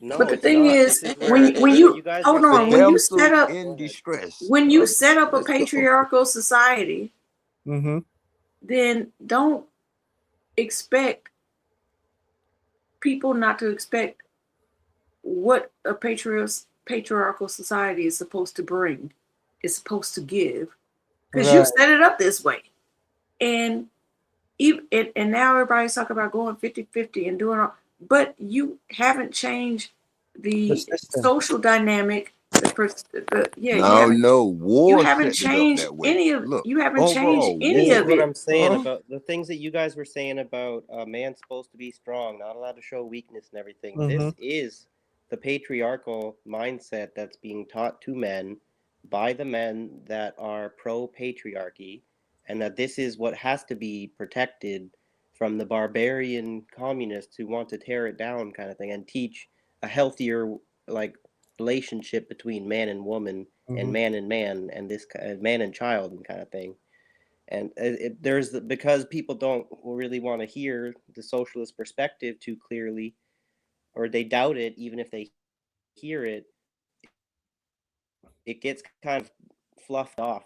Well, that's your propaganda, your narrative about what's And this happening. is why our country is A being lot of what you guys say about what a man is supposed to be very much validates all of our theory about the patriarchy. That's what I'm saying. Right. and this is why this country is being led by psychopaths.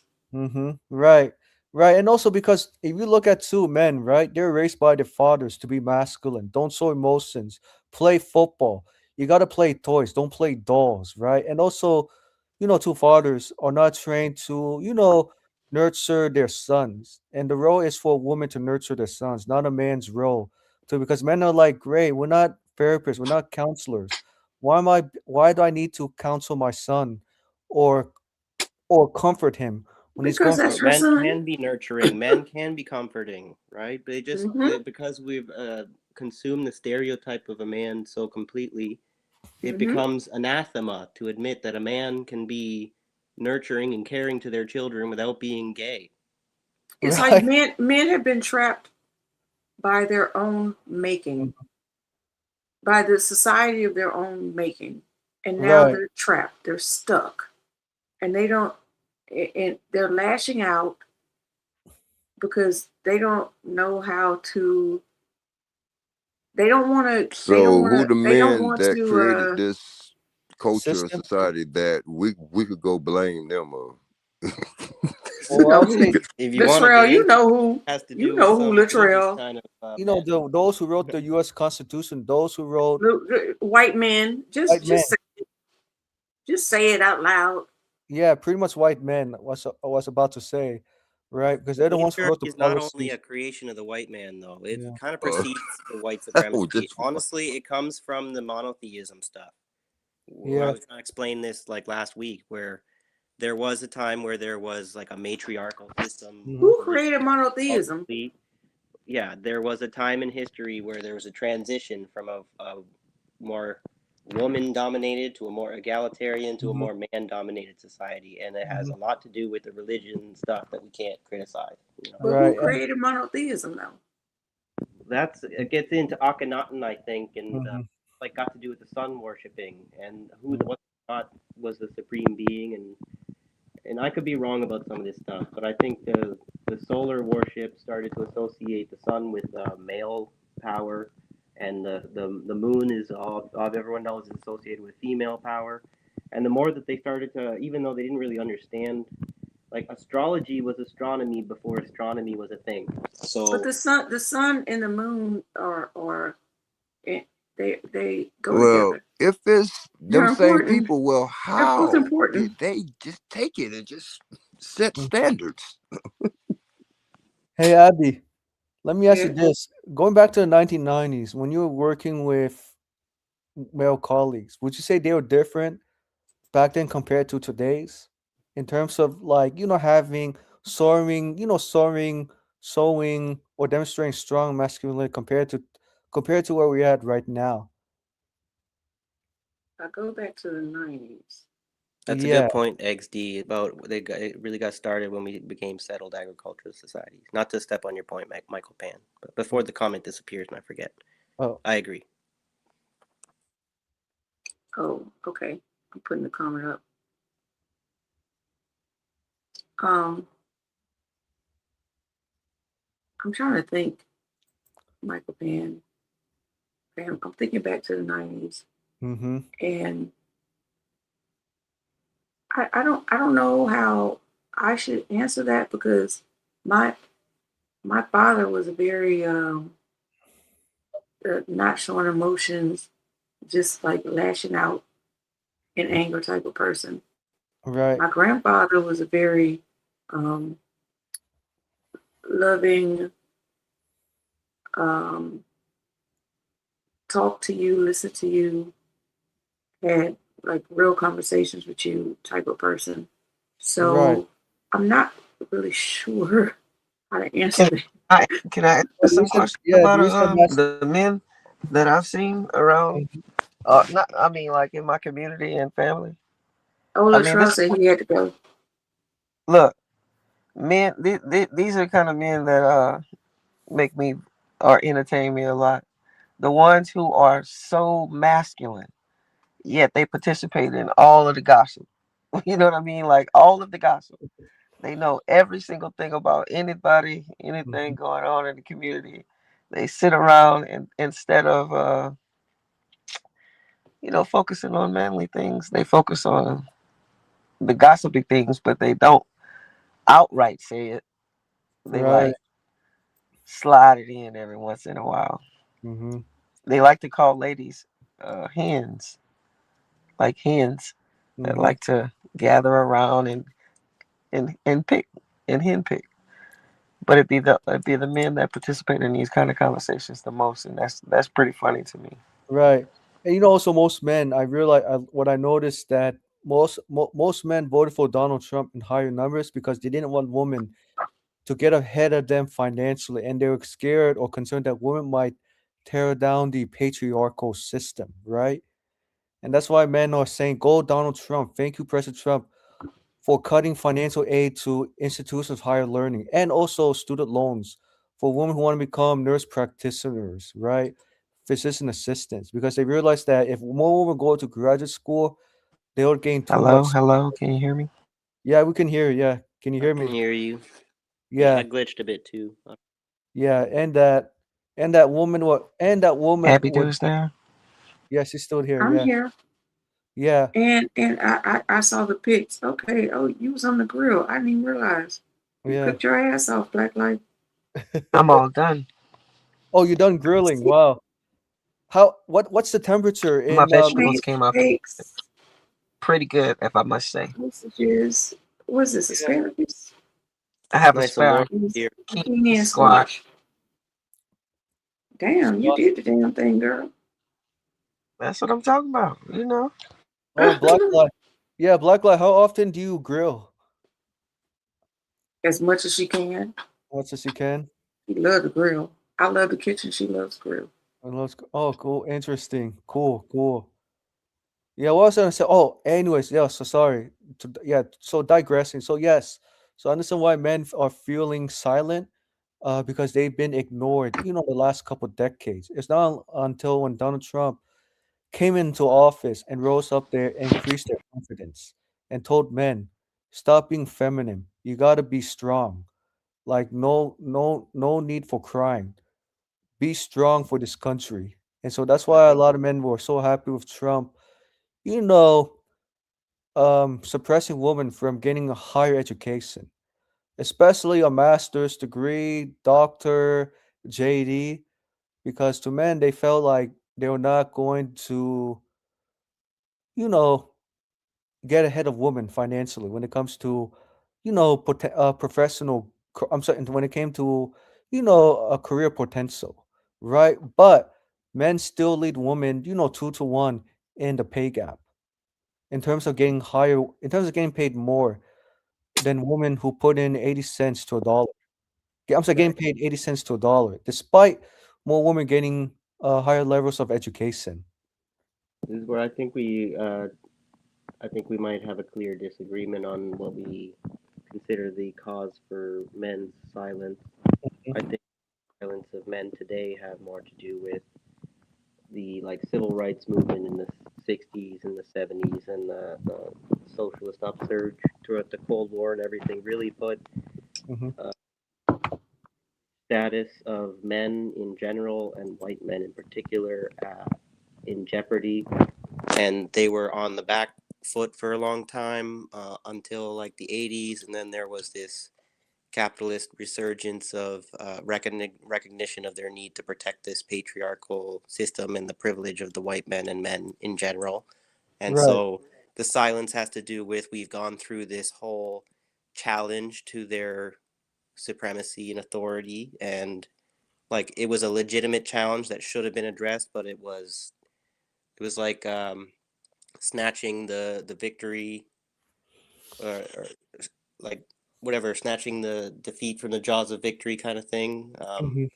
Like making sure that the civil rights movement did not get what they deserved, even though Right. it would have actually been beneficial for society to move past this. So there's been this, with Trump and everything, like you're saying, offers them this this narrative that gives them back their power as opposed to treating them like they're the villain, Right. Michael, has Canada had a woman president? It did briefly, right? I remember. A while back. I forget what her name was. Yeah, I know who you're talking about. I don't Wasn't remember her name either. Where is it? Yeah, go ahead. Yeah, I know it's just only temporary. She was like an interim until the next prime minister came into office the next year. Yeah. Yeah. Oh, y'all don't call him president. You call him prime minister. Prime minister. Yeah, prime minister.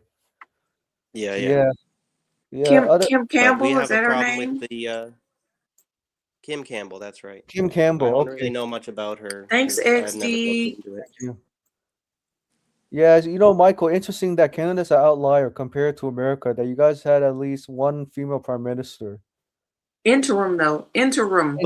But it's like that thing with the the faces in high places. It's treated like it's this, and especially still today, we got in more third world countries and stuff. They get a woman prime minister and they act like something happened, but it's this fucking neoliberal bullshit. Right. There's, Yeah. I don't even think I mean, it would be wrong to say a woman, they didn't achieve the historic woman in power or whatever, but it was like the bourgeois, like the woman that represents the interest of the man anyways kind of woman. It wasn't the real woman in power that it's made out to be. Right.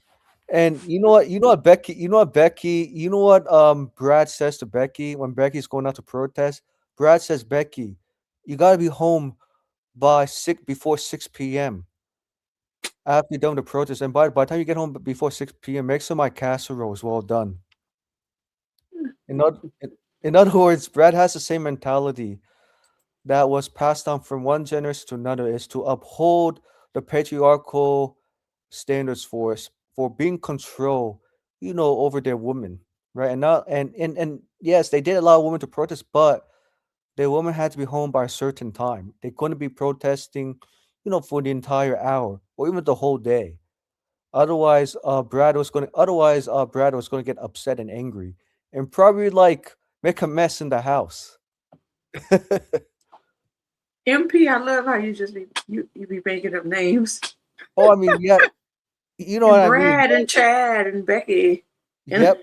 and Karen. It's not making up names. It's using the standard. It's like the Karen and the Brit. I forget all of them now. There's a whole like internet culture of using these names specifically for a reason.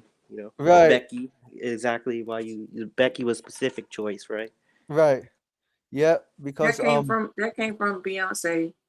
Beyonce. Becky with the good hair. I guess I'm saying because Becky who protested for feminist rights, right? She didn't want to control. She didn't want to be controlled by Brad, right? And Brad said, "Fine, but Becky, you're still under my watch.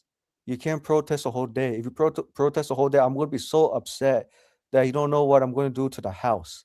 That I might even punch a. I might punch. I even might make a crack in the wall, or Right, that even kind do of blackmailing, threatening bullshit that is not acceptable at all, but somehow because it's culturally normal, it's somehow acceptable. It's not actually, but it's somehow acceptable. What's up, right. Cookie?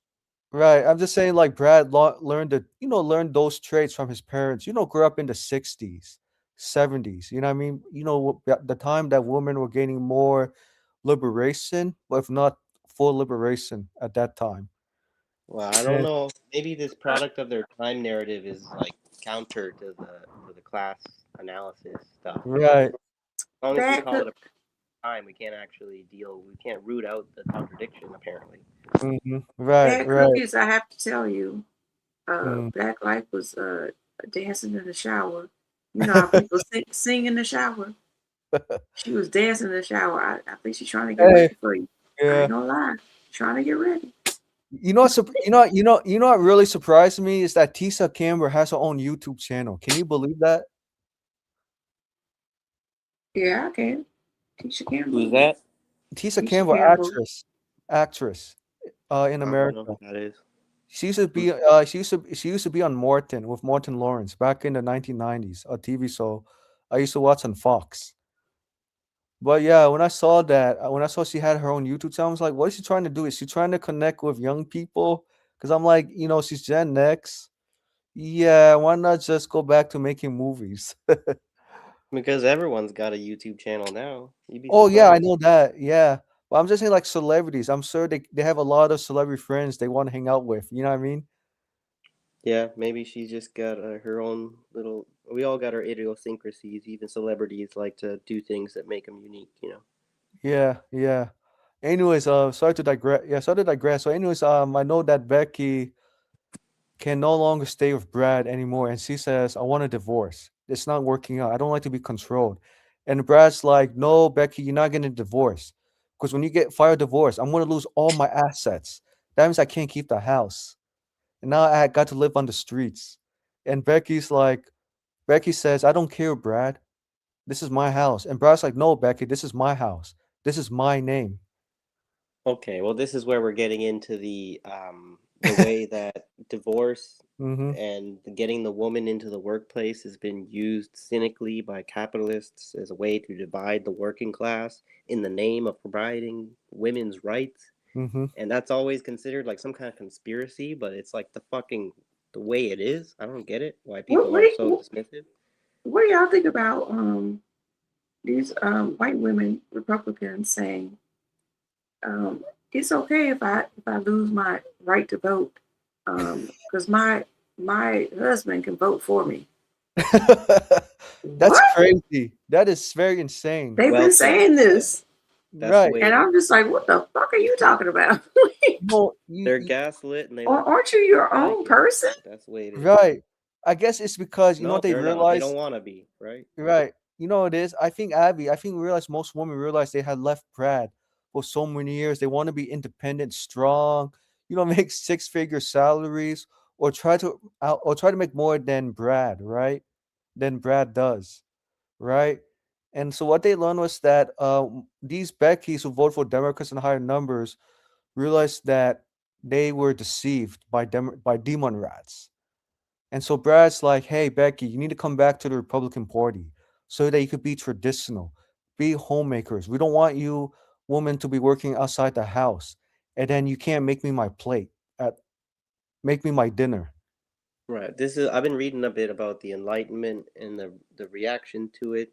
And I think this has a lot to do with all of this stuff, even though it's this historic thing, like that's kind of abstract to bring up. But there was the Enlightenment about like bringing the equality and all the woke stuff. Like I think people dismiss that the woke versus unwoke is actually this continuation of the Enlightenment versus the reaction to it. And the Right. reaction to the Enlightenment is this putting the woman back in her place in the home and this I traditionalist, really, like irrational, like the rationalism of science that's trying to take away the religious diktats of how to live or whatever cannot be acceptable, I kind of thing. So really take offense of how they've taken the word woke that was that was that came from Black culture and turned it into something that is unrecognizable now. That really pisses me fuck off. that's Right, what I'm with the saying. woke. There's a whole group of What's that people that guy? hate the Enlightenment and Kurt want to Metzger tear it does it down. a lot. Yeah. Kurt, whatever the fuck his name is. Ooh, he And gets on to my be nerves. fair, the Enlightenment had its failures. There's a kind of tendency towards eugenics that comes with the rationalist Enlightenment of whatever 1700s or whatever. Like that's historical stuff that you'd have to kind of do the research to validate what I'm saying, but it's there, right? So there's been failures of the Enlightenment. That doesn't mean that the irrationalist response to the Enlightenment was more correct than the Enlightenment drive, the impulse towards equality or fraternity, solidarity. Mm-hmm. You know, the French thing, right? Uh-oh. Liberté, égalité, Oh yeah, fraternité, right? liberté, égalité. What was the third one? I forget. Fraternité, yeah. Fraternity. Yeah, Fraternity. fraternity. Yeah, I'm so about to that live had Black to be Life on. rejected for what the anti-Enlightenment people became the fascists, and now those are the people pushing the anti-woke arguments, and a lot of people on the right are not recognizing that they're giving a lot of cannon fodder to the fucking fascists by being anti-woke, right? Right. And also too Look, that I just gotta let y'all know, Black Life and Bad Cookies, they about to fight. uh-oh. Cool. Just wanted to let you know. But go ahead, Okay. Michael Pan. Finish your Oh yeah, thought. what did I say? Yeah, I was saying that the wokeness, right? Even Brad doesn't like to be woke. He doesn't like, the changing trend in the 21st century, and even like Gen Zers are waking up to tradition, right? And some millennials, but mostly Gen Zers, right? And Gen Zer men say it's okay, for my generation, to be the breadwinners, and it's okay for Gen Z women to be homemakers. We need to go back to the 1950s, right? And they look up to Donald Trump as that aspiration, right, or utopia, right? And you remember in the 1950s, men had a lot of control over the women, and women could not own property or cannot own anything, and men had every right, to tell the woman, "Hey, you cannot end the, you cannot end." Men had every right to tell the woman, "You cannot." They could not end their pregnancy, like they got to bear the baby. And then, of course, Roe versus Wade, took over, and I think that made a lot of men upset, angry that they're losing control over their women who don't want to carry a baby or make a choice without their husband's consent, right? And even the lady who fought for Roe versus Wade regretted and said, "Ah, I made a I made it. I regretted. I fought for Roe versus Wade so that women can have rights." And I would not be surprised. I wouldn't be surprised if she voted for Trump. You know And what kills me, MP? what's that? It's like the same women who are advocating against their own rights enjoy the rights that have been provided for them because of the feminist movement. They enjoy all these rights, but for some reason, they want them taken away. Do you know what's going to happen when you don't have the right to own your own bank account, buy your own property, to Right. like, what are you talking about? The fuck are you talking about? Exactly. Crazy to me. Yeah, it's very crazy because most women, right? They realized that they went too far. According to women who fought for feminism, they realized that they went too far with it. So they want to go back to the 1950s when feminism was not a big issue, right? And also because Brad is controlling them, obviously, and Brad is telling them, hey, if you choose to be single or choose career over us, we're afraid that our population is not going to grow. In other words, the more that Becky chooses not to have a baby or choose not to go with the plan, then yeah, it makes Brad very inferior, and not only make him inferior, but Brad feels like he can't have control over the population, meaning I that don't like this use of these metaphors and stereotypes as stand-ins for real people, though. Do you get what I'm saying? oh, I understand, but I'm just saying, like speaking about today, I'm just saying what Yeah, we're speaking about today, but we're using metaphors, fictional concepts to talk about real people, and that a lot of real people relate to the. It's like the Barnum. You know what a I don't Barnum mind it. statement is? It's like I the don't way mind that it. So P.T. Barnum had they these said bye phrases. Felicia. Oh, But sorry. you make these phrases that are Mhm. general enough that you can make any prediction you want from them, kind of thing, and that's what people.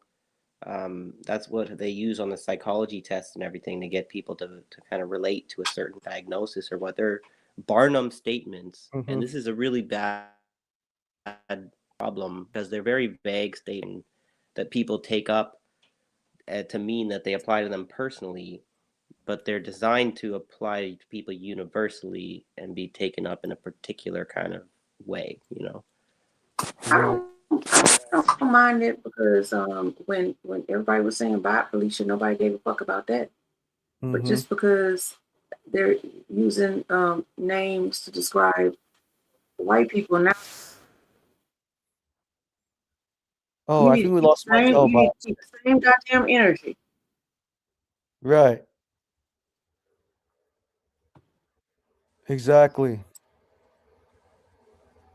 I don't know. It's a bit tricky because I'm seeing this, Mhm. like the word when we call people like Karens and stuff.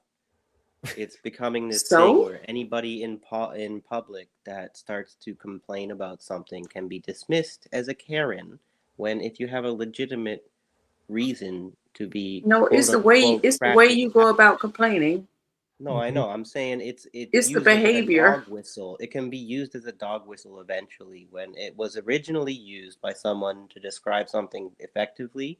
Mhm. Then it's like this Streisand effect or whatever, where you can kind of use it in a psyop kind of way, you know? Who complained when they said bye Felicia? I don't know what you When mean they by tell bye black Felicia. people What do you bye mean? Felicia, bye What is Felicia. that? See what I'm saying? So Mhm. if you don't know where it all began, Well, why would I complain then about something I don't understand, right? Like, right, that's what I'm saying. I'm saying your analysis is not coming from the origin of the story. It's coming from how we got here what I'm and saying about the not origin how of the we story with started. the Karen though is like there was an original Karen event that somebody labeled it, whether it was a real Karen or not, and then now it's been used in an iterative sense in all these other contexts that may or may not actually fit the original context. In which case, I think maybe we kind of can I think we can relate to what your argument is here. What I think you need to explain what bi Felicia is basically, because Okay. yeah. Before I do that, Egg D says no, Karens are the privileged, entitled, Entitled, middle-aged middle-aged women. No, I know. wine What I'm moms. saying is eventually they can use this label of Karen for people who are not the privileged, entitled, middle-aged Mhm. wine mobs or whatever, who are complaining about something legitimately in public and they're being treated as if they are a Karen, whether they're even a fucking man or a woman. You gotta show me. No, we call them No, I'll have to kins. make a case for We that for call them sure. I'm kins. Right. just saying. Ken, Wouldn't be surprised if it So happened. no. Yeah, we also, No. Michael, there's also Kens too, Brads. It's not only Karens. It's just that they're appearing Says more in Brad, public. we call them They're appearing, kins. yeah, they're appearing more in public or being recorded these days because as a group or as a whole, Brad, Becky, and Karen's feel like they're losing control over changing demographics. They don't like how things are moving so fast that they can't control a train that's not going to stop, right? Right. Who's Brad and who's Becky and who's Karen? There are people. There's a subjective application that Oh, you're is right. But I'm just saying, like, what I'm just you saying think. it's become. What I I'm think is a just Karen. See? right. I'm just saying it's become a But new trend. you're arguing something that's an American culture that you don't understand. Well, No, That's I what I'm understand saying. it. It's not You're only. arguing It's against not something exclusively that's an an American American culture culture. that you don't Whether understand. it originates from American culture has made it its fucking mission to project American culture around the globe. And so a lot of things that start as American culture become universal global culture. Okay. Okay. Okay, well that's their problem. No, it's not their Why y'all problem. It's can't not come our why you problem. can't come up It with your is own our shit? problem, as in it's your They problem can as much come as up with it's their my own problem. shit. That's this American exceptionalism happening right fucking here. Okay. You Why guys can't think they because come up with you their guys own are the only ones shit? who invent things. You guys are the only things who can innovate things. It's a little bit ridiculous. Nobody right? said that. You said No, that. exactly. That's what I'm sorry. You I'm said getting that. loud. I didn't say that. You said that it spills off into other countries or whatever. So why are y'all adopting shit that ain't got shit to do with you? That's an American cultural phenomenon, Mm-hmm. And not only which that, and I want. began with "Bye Felicia." This belongs to us and everything else. Right. You guys don't get to have nothing, right? Yeah, but also, Michael, I also have to add too is that the Karens, Beckys, and Brads are also growing in Canada as well. When they're seeing the demographics are changing, pretty quick, and the Karen Brad and the Canadian Brad, Becky, and Kens, they can't take it, anymore, right? Especially when they see like Indians popping in, Asians popping in, and other immigrants, and You're what would be. still talking about a fictional Karen's, Becky's, I'm and not Brad's, talking and about then you fiction. I'm take it and talking you about. apply it to real It's people as not if that's fictional. who they It's are. Not not That's fiction, it's fictional. not who reality, they are, Michael. right? Michael. It's a reality. Look, Michael. You have No, to Karen form. and Becky and Brad, when you talk about that, that is maybe an original person back in the day. But when you use the term now, you're trying to label it to a person who does not have that name. But you're No, I'm saying just saying when I say whatever that. their Yeah, name is, they are a Karen, they are a Becky. This yeah. is discrimination, okay? No, it's not discrimination because they're Michael, famous. they made a whole It's not damn movie. discrimination. About Michael, Karen. they made a whole damn movie called Karen. Have you seen it? Oh, I've seen it. I don't think he has seen it. No, I I know, but don't I'm think he saying, did how either, about, okay, because let's put it this it's way. not. What It's about the obvious. people like my sister whose name is Karen? What about people out in the world whose name is Becky? Okay, and Who Okay. have nothing what to about do with people this whose name is behavior, but now Felicia? because the name Felicia. has become a trope, Did anybody now give a they're shit forever because her name was condemned. Felicia? No, Right. they did not. Well, No, they it's did ridiculous. not. It's They fundamental attribution they error ran with once it, again. and Okay. everything was fine until white people whose name is Karen's. Huh, I don't think you should do that. Why not? It's been done before. Why we can't do it now? Mm-hmm. Exactly. You see, Michael, right? Because let me say this. I understand that not all Beck's and Karens are privileged, but I'll say this: they do have white skin privilege, even if they may not have a lot of economic resources compared to the counterparts, but they definitely have the skin privilege to control people in public places. And it's crazy too. At Costco, restaurants, dating, not to mention weddings. Oh my gosh. I saw a Karen disrupted a couple, I mean two couples trying to get married. And what did the daughter had to do? She had to control her own mother, who happened to be a Karen. And you know how embarrassing it is? A daughter had to control her own mother at the wedding. You're And turning a person into a meme, and I don't appreciate it. Where no, I people don't. have their moments, and there may be bad moments that You reflect know what? badly on them, but forevermore they're a Karen because of that moment that they flashed out. You know. You Right. know what? You know what that kind of reminds me of? It kind of reminds me of Erica Kirk's reaction to Mm-hmm. Drewski. I mean, it's gonna be funny, and she acting like it's supposed to have ruined her life and all this and that. She went all the way as far as emailing Elon Musk to try to help her. I understand she don't like to be the butt of the joke, but fuck, we've been the butt of the joke for a long time. Mm-hmm. Hey, So you can't get mad now.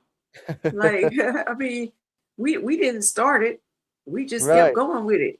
So you can't Mm-hmm. get mad now because it happened. We It happened actually, to us before it ever happened to y'all. Right. hey, actually, Exactly. we do like we do in everything we ever get involved in. We make it great. We make it great. Right. But I was saying, yeah, but like I said, the I can't I can't explain this any better or say this any better, but the Karens, oh my gosh. When you try to go to a restaurant, you're trying to eat peacefully, but then a Karen shows up and says, "Hey, you can't do that. You can't do this. Oh, you need to wear a mask." And you're like, I'm "Hey, calling the police. right." And she's not the police in the first place, is right? And oh, oh my gosh, it's like, man, I'm just gonna return to what I said earlier about yeah, I'm just saying, like, it's denying the class analysis in favor of a more kind of stereotypical false kind of politics. All right. And oh, I'm I'm going to not. return to what I said earlier, which is I don't give a damn. Of course, and now we get back to nowhere, where we're being more reactionary than It's actually. okay. It's But this is okay. Tuesday. We're not about being fucking Yeah, Mark today. but what I'm Okay. saying, yeah, but Michael, what I'm saying is that the Brads, the Kens, Thomas, I'm right? being Tamika right now. Right.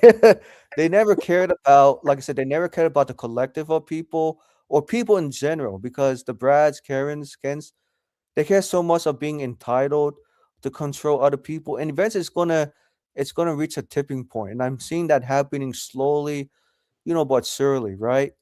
And even like when the Karens go to a restaurant, you'd be surprised how some Karens, not all, I would say some Karens act childish at the restaurant. I remember I saw this clip when the pandemic happened, right? So a Karen went to a restaurant and a lot of customers were wearing a mask, and the hostess said to Karen, or yeah, said to Karen, "Hey Karen, you need to wear a mask before you can dine in." And she said, "Why do I need to wear a mask? I'm paying a customer. Don't I have rights? Because when you So tell me I need there's to two wear." Karens here. There's the Karen who insists that she doesn't have to wear a mask, and there's the Karen who insists that everyone else has to wear a Right, mask. right, but, And this is where I think the class analysis helps clarify. I'm kind right. of okay with being more stereo. I guess maybe I Mhm. shouldn't. I think it's like if the Karen and the Brad label applies more to the petty bourgeois and the bourgeois, then it's a good meme propaganda attack from a socialist perspective. But that's And, not and really, I think, what it is. I'm glad you said that, Michael. Mhm. I don't Can think I that's say what it something? is. Is what I'm saying. I think Hold it's on. something else, I'm right? glad. Go I'm ahead. glad you said that, Michael, because the Karens and Kens opened this door when they took it to the Supreme Court that a bakery shouldn't have to bake a cake for a gay For couple. gay couples. And the Supreme Court said, yeah, it's against your religious whatever. So now when people are turned away in a private business because they're not following the rules of that private business, then guess what? You get turned away because you started this, so now we gonna fucking finish it. Right. Can I I say think something Karen right is. quick? Go ahead. Can I Go please ahead. say something? Go ahead. Yeah, go ahead, Brooklyn. I want to say, if we're talking about discrimination in the name, it Mhm. can't be no more harsher discrimination than black people with black sounding names from opportunities, whether it be apartments, Ooh, jobs, oh, any kind of thing. So Mhm. keep it going, sister. Keep I'm it just trying to going. say, if we want to talk about the harsh reality of being judged by something that you fucking, I didn't give myself my name. My parents gave me my name. You know what I mean? Mhm. But if somebody reading my name versus a Karen, Karen might get the fucking job before I do. You know what I'm Right. saying? And I know what you're saying. Yeah, Black Life. I definitely understand. So how I'm supposed to feel And they about? don't even You think I'm supposed to be feeling sad that Karen is reaping these things that they're bringing upon themselves, or No. somebody like myself who working hard and getting the turned answer away is hell to the nah. because your No, name is absolutely not. This or Trust something or whatever the hell, And and Couture, and whatever. and and there's a lot of people that are just like, why they name their kids these names? It stems from slavery. Slavery. Yep. Because people would give their children very, very distinct names because they knew that their child would probably get sold from right underneath them, which they did. And so they would give them distinct names in the hopes that one day they will be able to find them again because nobody else would have that same name. Yeah. And that's where that stems from. That's why we have them names. Quintasha, Quintisha, Kualala, Kalala, Falala, Right. whatever the fuck the names are. Right. All these That's names where it stem from comes from. slavery. Yep. I want to address the statement I'll be right back. or question from according Lord Ron, asking Michael to give me an example of when he has dealt with this. Abby, remember he only speaks in general. Okay. I will say this. I'm not sure if he's referring to general meaning like Karen's, but I did have a not so great encounter for Karen, actually at a pool, rec center. I was in the play area of the pool, trying to enjoy my swim, my exercise. So this older male, Ken, came up and said, "Hey, you can't swim there.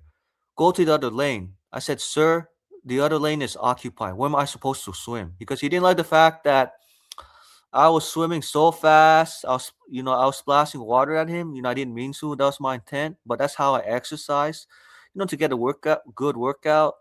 And when he tried to occupy my lane or my area, that's when I got fed up and said, "You know what, sir? You're not the boss. You don't control the pool in this county. I pay my money to use the public pool as well, right?" And this guy was like maybe This Ken's 10. like, what's this Brad doing with splashing his water on me? How Right. dare Like 70, he looked like maybe 70 years old, right? And I took it to the management. Couldn't take it anymore. I said, "My gosh, I paid my $20. I paid my $11 to use a public pool, and I get disrespect from Ken that I can't swim in play area, that I need to go to other lanes when other lanes were occupied, like didn't make sense." So I was like, I just got fed up and almost wanted to, you could say I almost really want to like really want to yell badly at Ken. But then the manager, thing I got had to restrain me because I was getting very upset.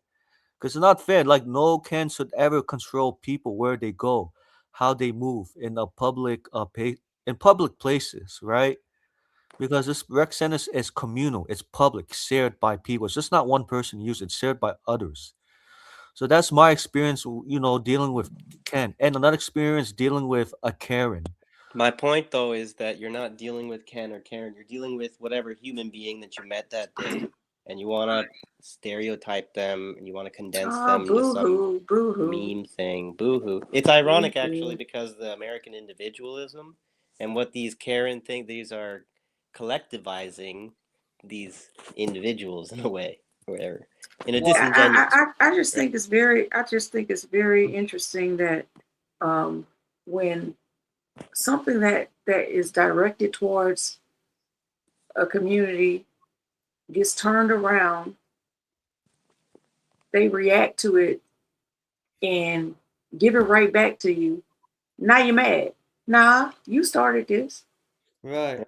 It's psychological reactance. So come on, let's go. Let's go.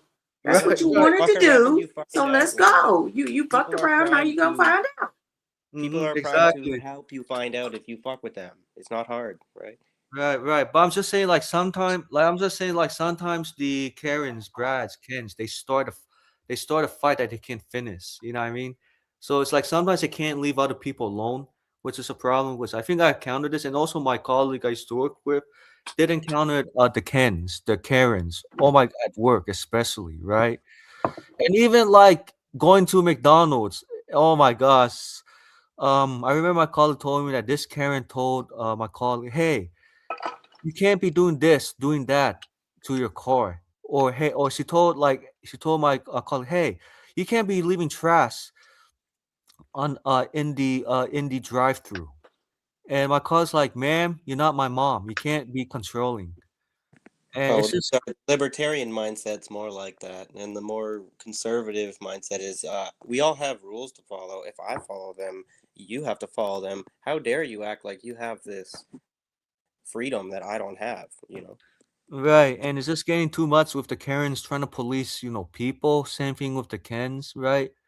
I mean, let people are people. Let them do what they do, right? But I'm just saying, like the Kens and Karens, they need to leave people alone. Period, right? Even like you'd be surprised the Karens and Kens get annoyed.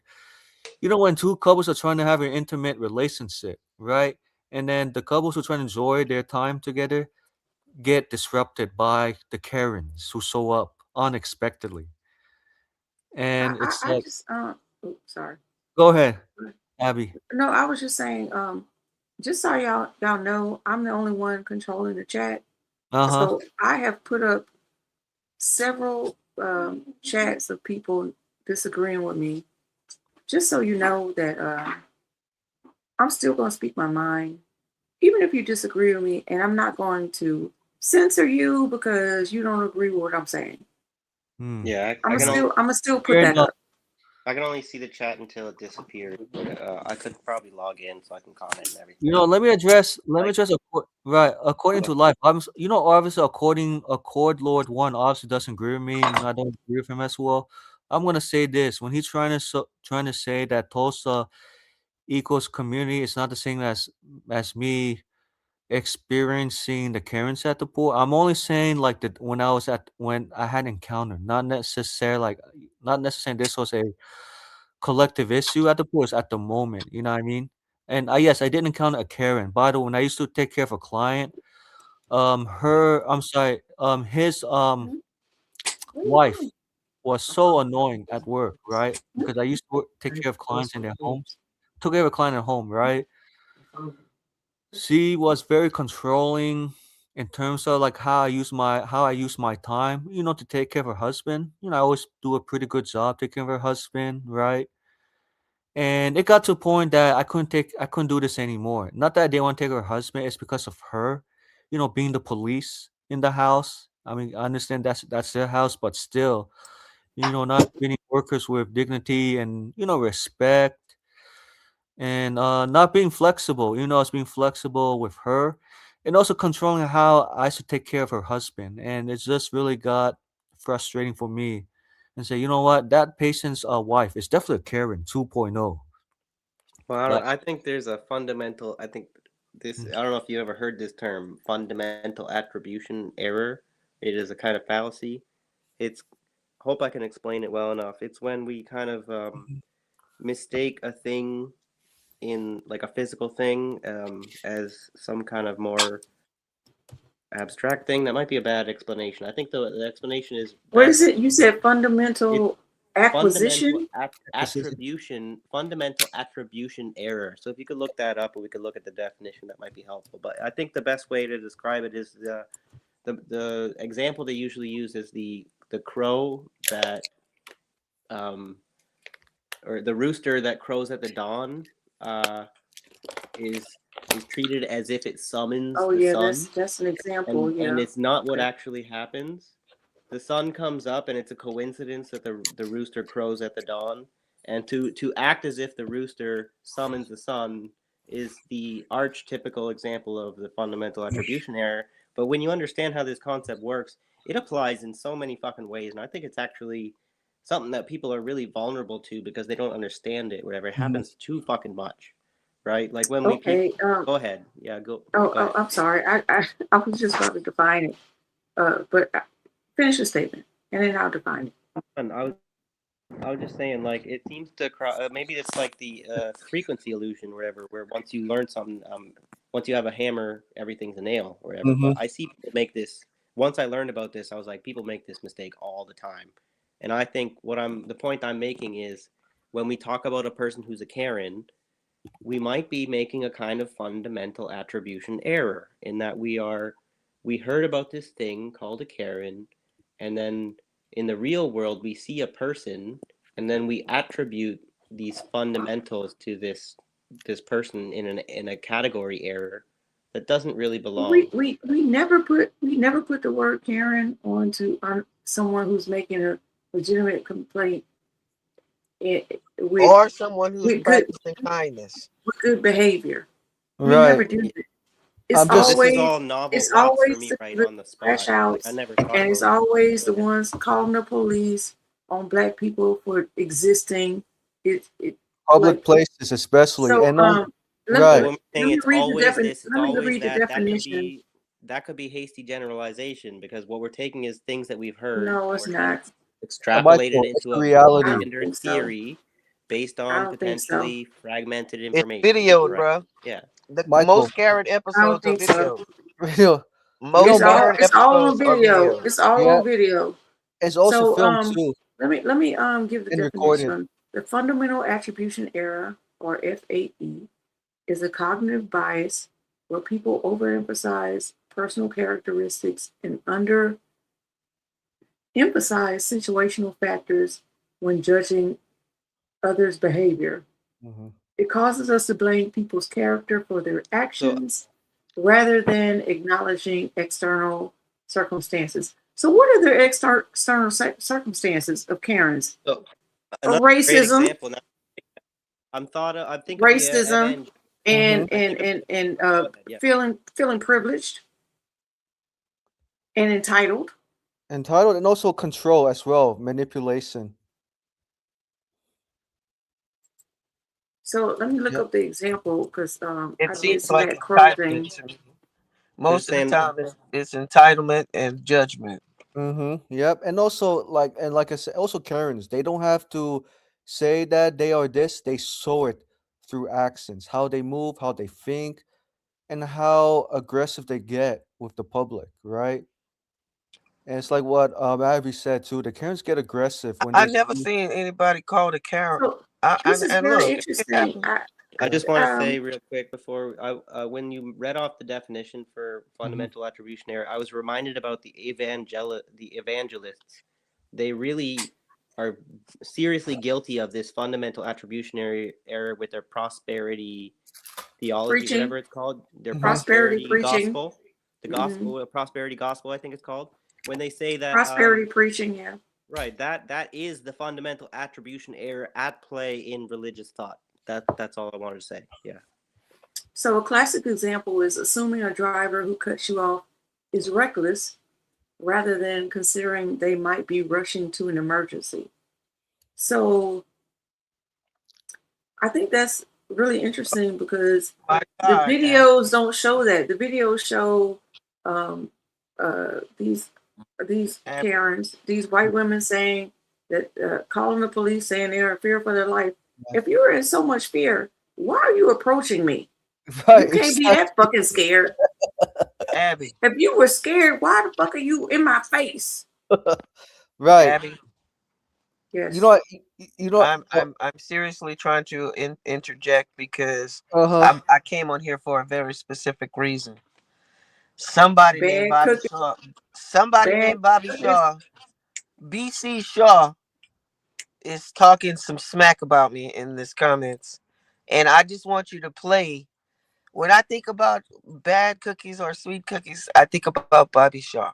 She changing the Bobby whole. Shaw. She changing the And if whole. those of you don't know, Abby Do, can you You please show changing the them? Can whole you subject. please show them who Bobby Shaw is? Yeah, by the It way, Bobby wasn't Shaw even has finished, nothing but okay, we on can you. take a break. Bad We can take a cookies. You are break. Bobby Shaw. yeah. Okay, here we go. We're gonna take a break. Oh, I remember this episode. I don't.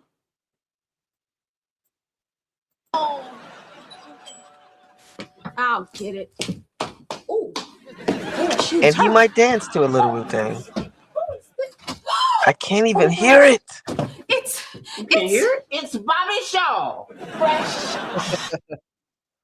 and in of the flesh. How are you, Jay? Yeah, little man. Yes, little man. That is you. Still one Sweet cookies. funky cold Medina. But I digress. Is the man of the house in? Yeah, he is. Michael! I was thinking that. Oh my goodness. You see how he claiming it? You see, he talking about he got moves. He's claiming it. Sup, Shaw? Sup, Mike Love? You haven't changed a bit since high school. Thank you very much. No, I mean, Wait a minute. Is this in response to y'all dance off? Is that what this is? Oh, they both. Oh, it's just me and you, Michael Payne, right now. Yeah. And you haven't grown an inch. You haven't grown an inch. Thyroid. Plus, I smoke cigarettes and drink coffee.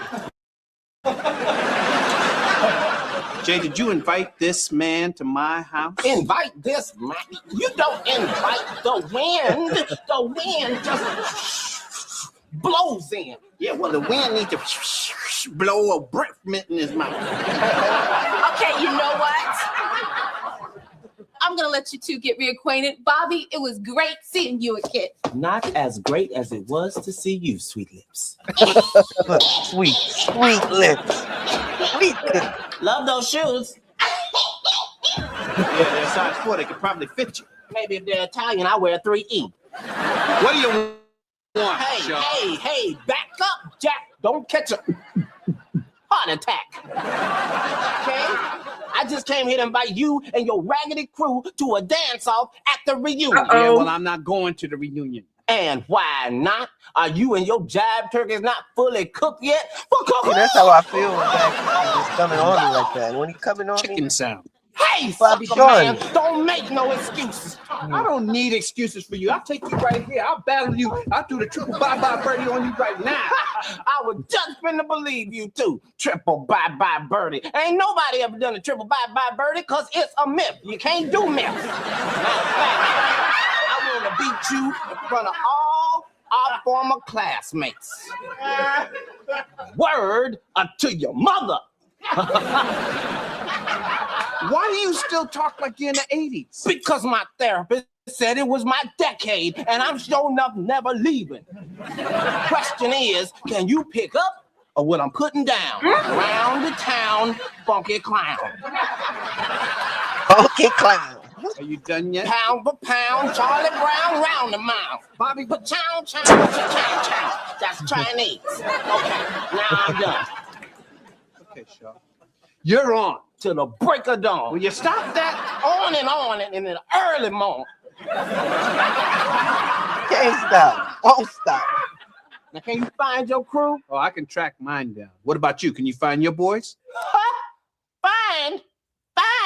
We never split up. We've been living in the same house for the last 20 years, practicing our moves. We almost made Universal Circus, but I was allergic to elephants and seals. And we've been booed off the Apollo not once, not twice, not thrice, but a bunch of times. And these, you can have these because these are throwaway moves, and we don't even use them. Take my throwaway moves, Bobby Shaw. No more. All right? See you there. Hurrah! That just reminds me of Bad Cookies all the way around. Whoever invented this. I'm sorry, that's Bad Cookies. Yeah, anyways, Bad Cookies mentioned my name too, Black Life. Yeah. But anyways, he talk a lot of smack. He talk a lot of smack, Mike. You just gotta get used to that. Okay, never mind. Sorry about it. Yeah, but like anyway, He's just ain't Bad not Cookies getting in is a comedian. He just be, comedian. Right. Yeah, he just be. But yeah. No, but he can be serious when he wants to. He has his own. He actually when he wants to be serious, he can. Opinion. Okay. You know what I mean? He's Right. not just fucking with you all the Yeah, time. but anyways, Abby. Yeah, anyways, Abby. Wait, Black hold Lives- on, sorry. Michael. Hold on, MP. Black Lives. Bad Cookie says, "See you there, Tosh." Yeah, Abby do loves talking a little smack too. She likes to instigate it. She said, "Bad Cookies talking about you." I was like, Bobby Shaw is not talking about me. Bobby Shaw cannot be talking. Anyways, one of the commenters win. Anyways, one of the commenters, according one, called me a Karen. Let me say this, I'm not a Karen at all, and I don't embrace the Karen ideology. I'm not sure why he assumed I'm a Karen. Real quick, Michael. Bad Cookies is saying good night. Look, Oh, good night, Bad he Cookies. running scared. Black Life. He running scared. He running. He don't want that smoke. I don't know. It sounded like Black Life was thinking about you in the shower, Cookies. Thinking about it. Oh, I told him how you was dancing in the shower. Oh, that's funny.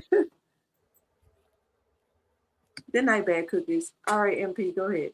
Oh, I was saying that, I guess now I see that according to Lord One, he's referring the Karens, that I guess vocabulary I'm using, to top 1%. Not necessarily.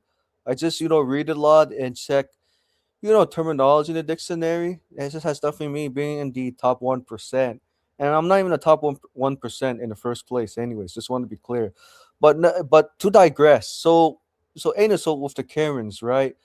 So, like what you said, Abby, yes, the Karens are pretty much the agitators. They always, weaponize the police against the brothers and sisters when the Karens pretend that they're victims. But the reality is that the Karens are more of um, a follower. So they always follow Tyrone Kisa, right? And Tyrone Kisa is trying to mind their own business, not have any interactions with the Karens. Is until when the Karens pop, until when the Karens show up. It's when some Karens, if not all, but most of them, cause chaos, police them, which is crazy. And this is definitely a phenomenon in the 21st century. And thank God, people can record the Karens, because recording Karens is showing that we got to hold them accountable. Without the camera, it's very hard to hold them accountable. And I'm pretty sure this is like nothing new in the past. We didn't have, camera phones back then. So it's very hard um, for Tyrone and Kisa, you know, to claim their own justice, because what Karens did, and then back then the police always sided with the Karens, right? You know, no matter if no matter if Keith or Tyrone were correct, police were always going to side with the Karens in most instances. But thank God for the camera phones. It's not only holding the Karens accountable, but it's also holding the police accountable as well, because now the police have to really investigate, two sides, right? Because before it's always one sided. And the camera phones, the cameras allowing the public to film public officials, cameras, it started with FBAs, because FBAs needed that as evidence, as protection, and also, for litigation and for compensation. Mm. And yes, and Black Life is correct. Yes, the Karens are everywhere. Just not only Karens are everywhere in public places, but they're at your job, they're at your hospital, school, neighborhood, and pretty much the whole 9 yards. So they're like everywhere.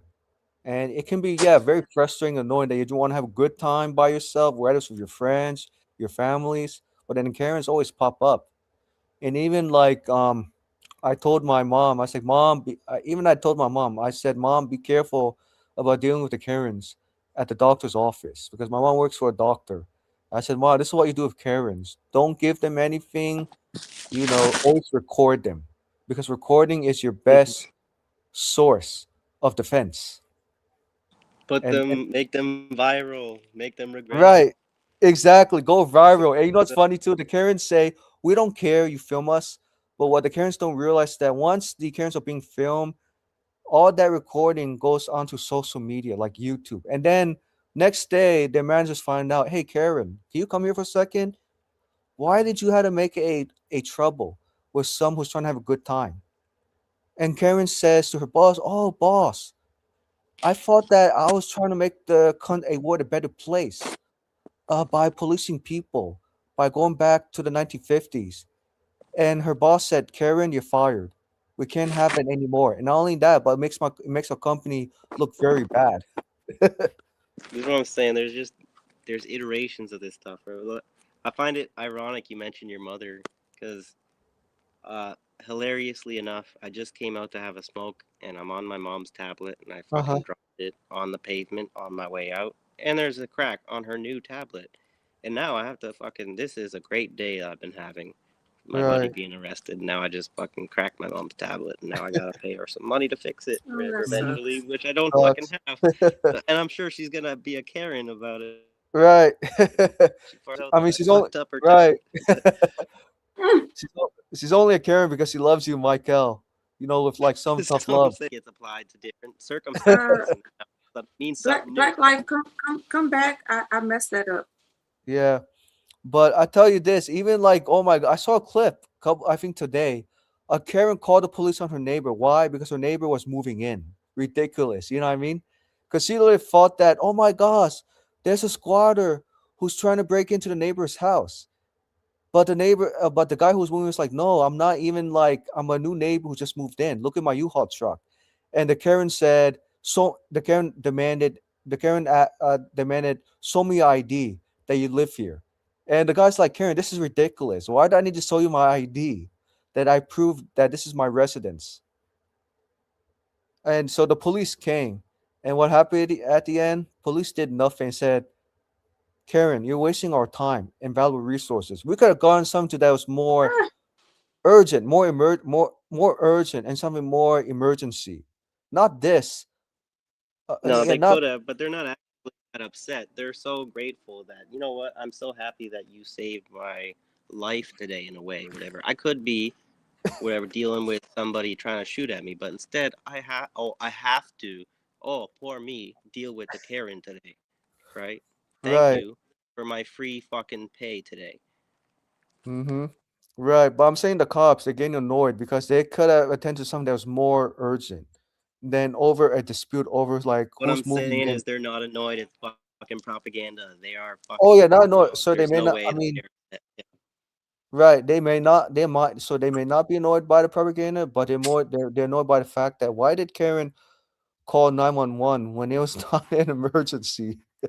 You know what I mean? They're only annoyed if they're literally bored with having to not to having to get paid to do nothing or whatever, Mm-hmm. and they're upset because they get hard on from fucking hurting people and they want to be shooting at somebody.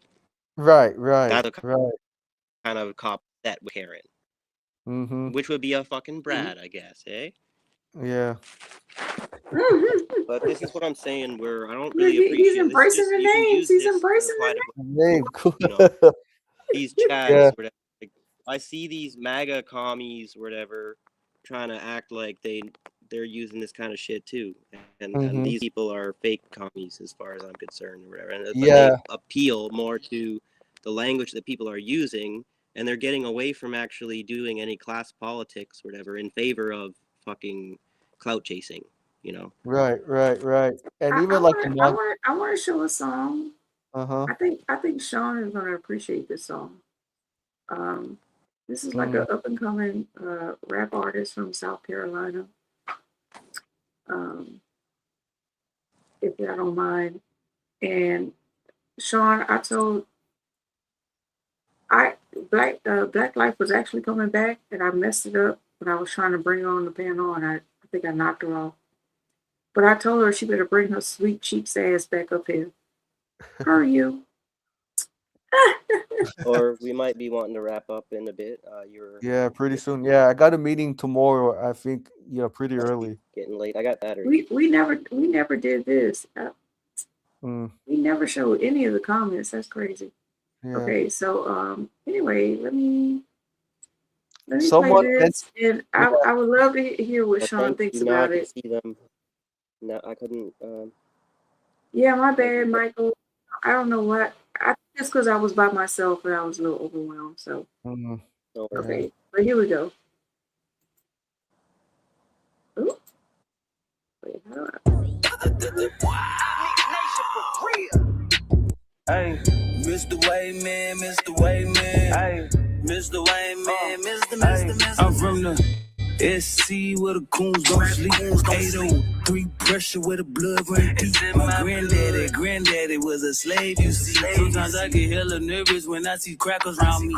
I ain't racist, people, yeah, I got some white friends. I brought my white boy to the hood like he's alright, man. My daddy pulled me to the side like you should understand. Boy, this South Carolina, and that's a white man. It was 100 years ago when Broad River was concrete. It was the vista to the east, yeah, them crackers had us defeated. Association, them breeded assimilation, let's drive. Your God, your food, your names that we done adopted. When a nigga do you wrong, you feel like you was wrong. But when a cracker do you wrong, you knew it all along. They said you can hang with them, but remember where you stand. Remember there was chains, remember there was clans. Remember the plantation views, the prison yards.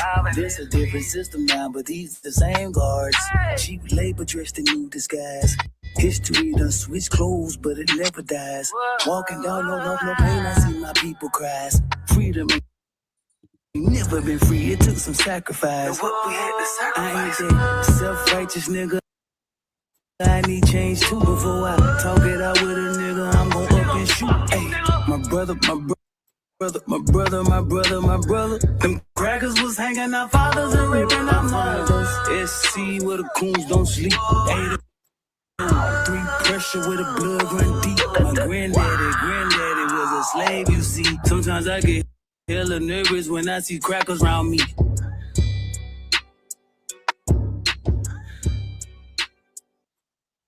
That's a cool video. Good song. That was Good that song. was for you, Sean. That was for you, Sean. Mm. And also, okay, Black Life is Back. I kept Mhm. fucking that up too. Yeah, what's the he name said of someone still talking shit. His name yeah, is Eddie Peels. Eddie Peels? EDDIEPILLZ. Mm-hmm. He has some really cool music. I like listening to him. Yeah, so that song in that video, he was talking about how And his ancestors built a capital, right? He mentioned slaves. and under his right eye, if you Mhm. notice it, the tattoo under his right eye, it was the eye of Horus. You know, the bottom of the eye of Horus is Mhm. tattooed right under his right eye. Right eye. Oh, I haven't noticed. Oh yeah, well, if you go watch him a little bit, you'll see. Mhm. He's really interesting. Yeah, doesn't he Yeah, remind I you of like his music. music? Doesn't he kind of in that video, does he remind you of Kendrick Lamar when he said they're not like us? Oh, Kendrick Or has a different style of rap.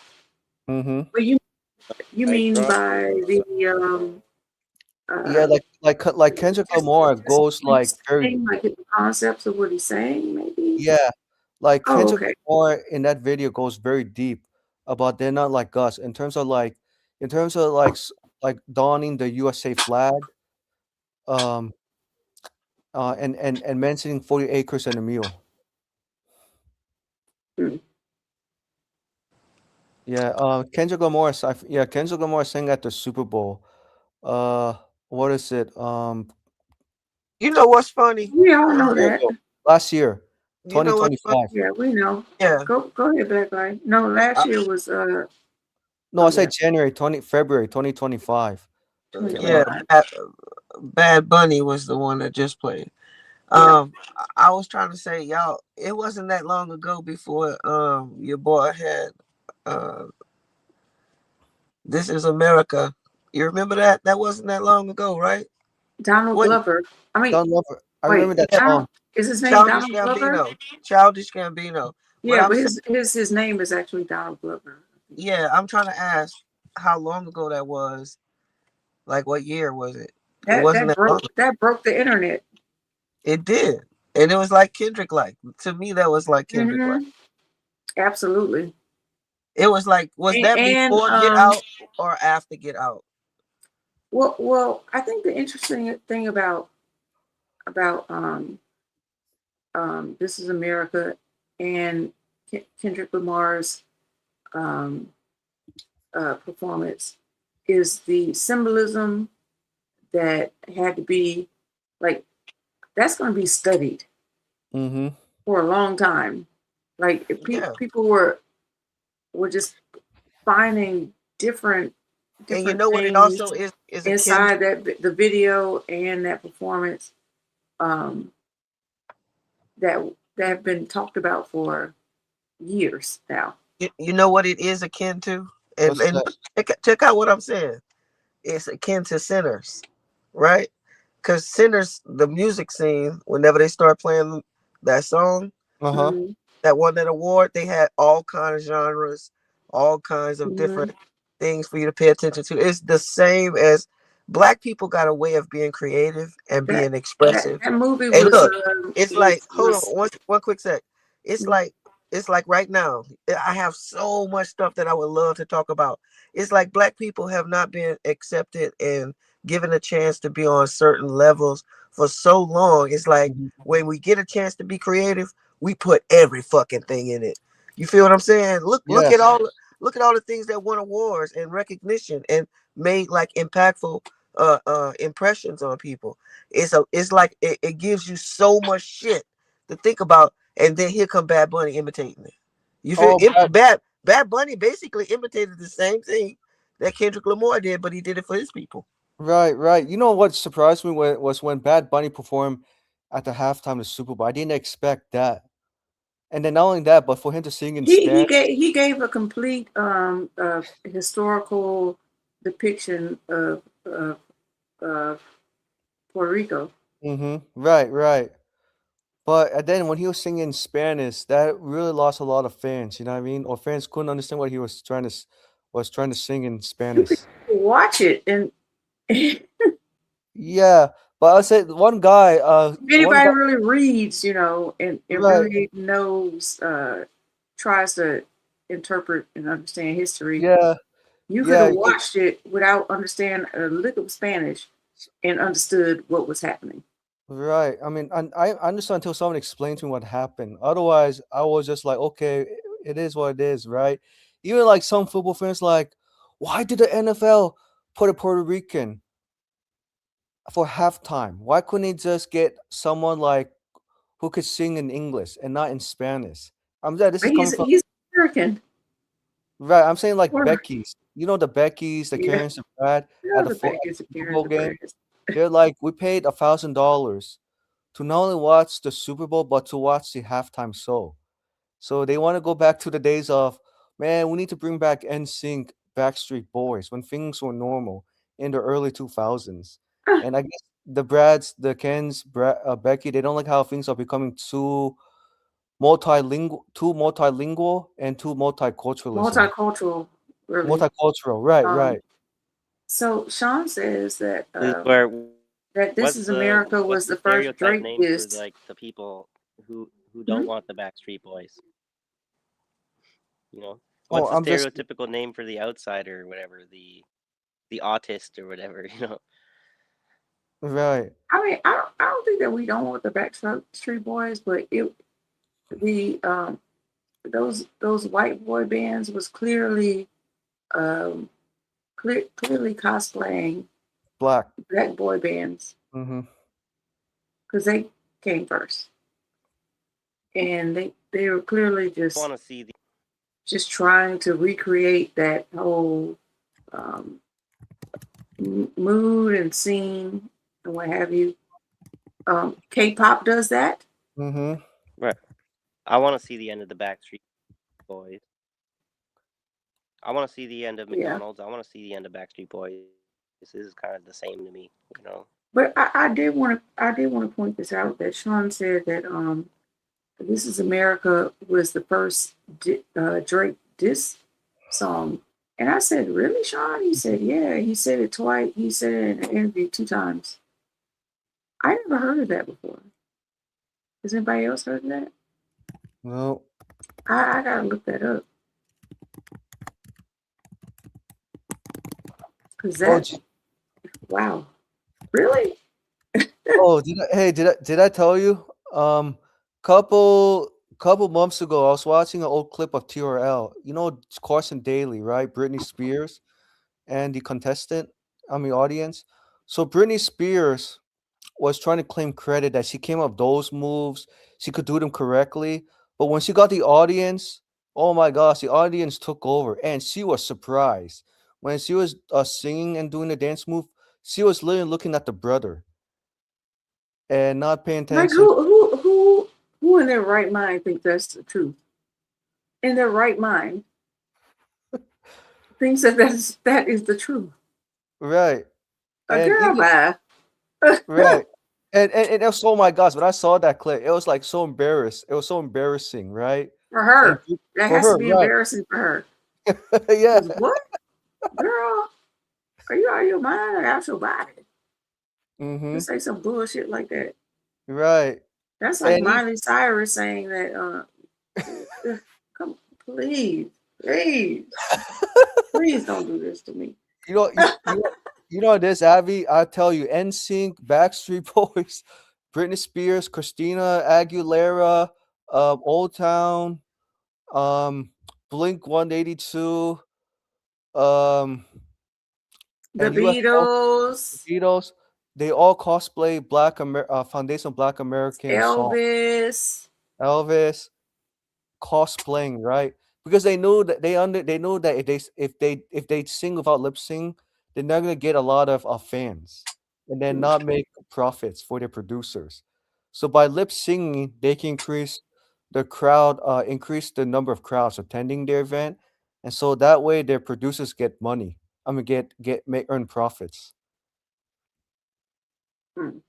Yeah, and It's just so easy to wear black culture as a costume for fame, and then turn around and shit on black culture. You know, John Cena. You I know heard John Cena. the wrestler John Cena. Mm-hmm. Do you remember how he when he first came on the scene? He came on the scene cosplaying as a black man, sort of like doing all the black shit. And now he's on the scene with a American flag hat, holding his hand up to the national anthem, and I just, bro, It's funny you you look mentioned that. I just you look watched a movie embarrassing. with John Cena. Mm-hmm. I just watched a movie with John Cena and Oh, you did, Michael.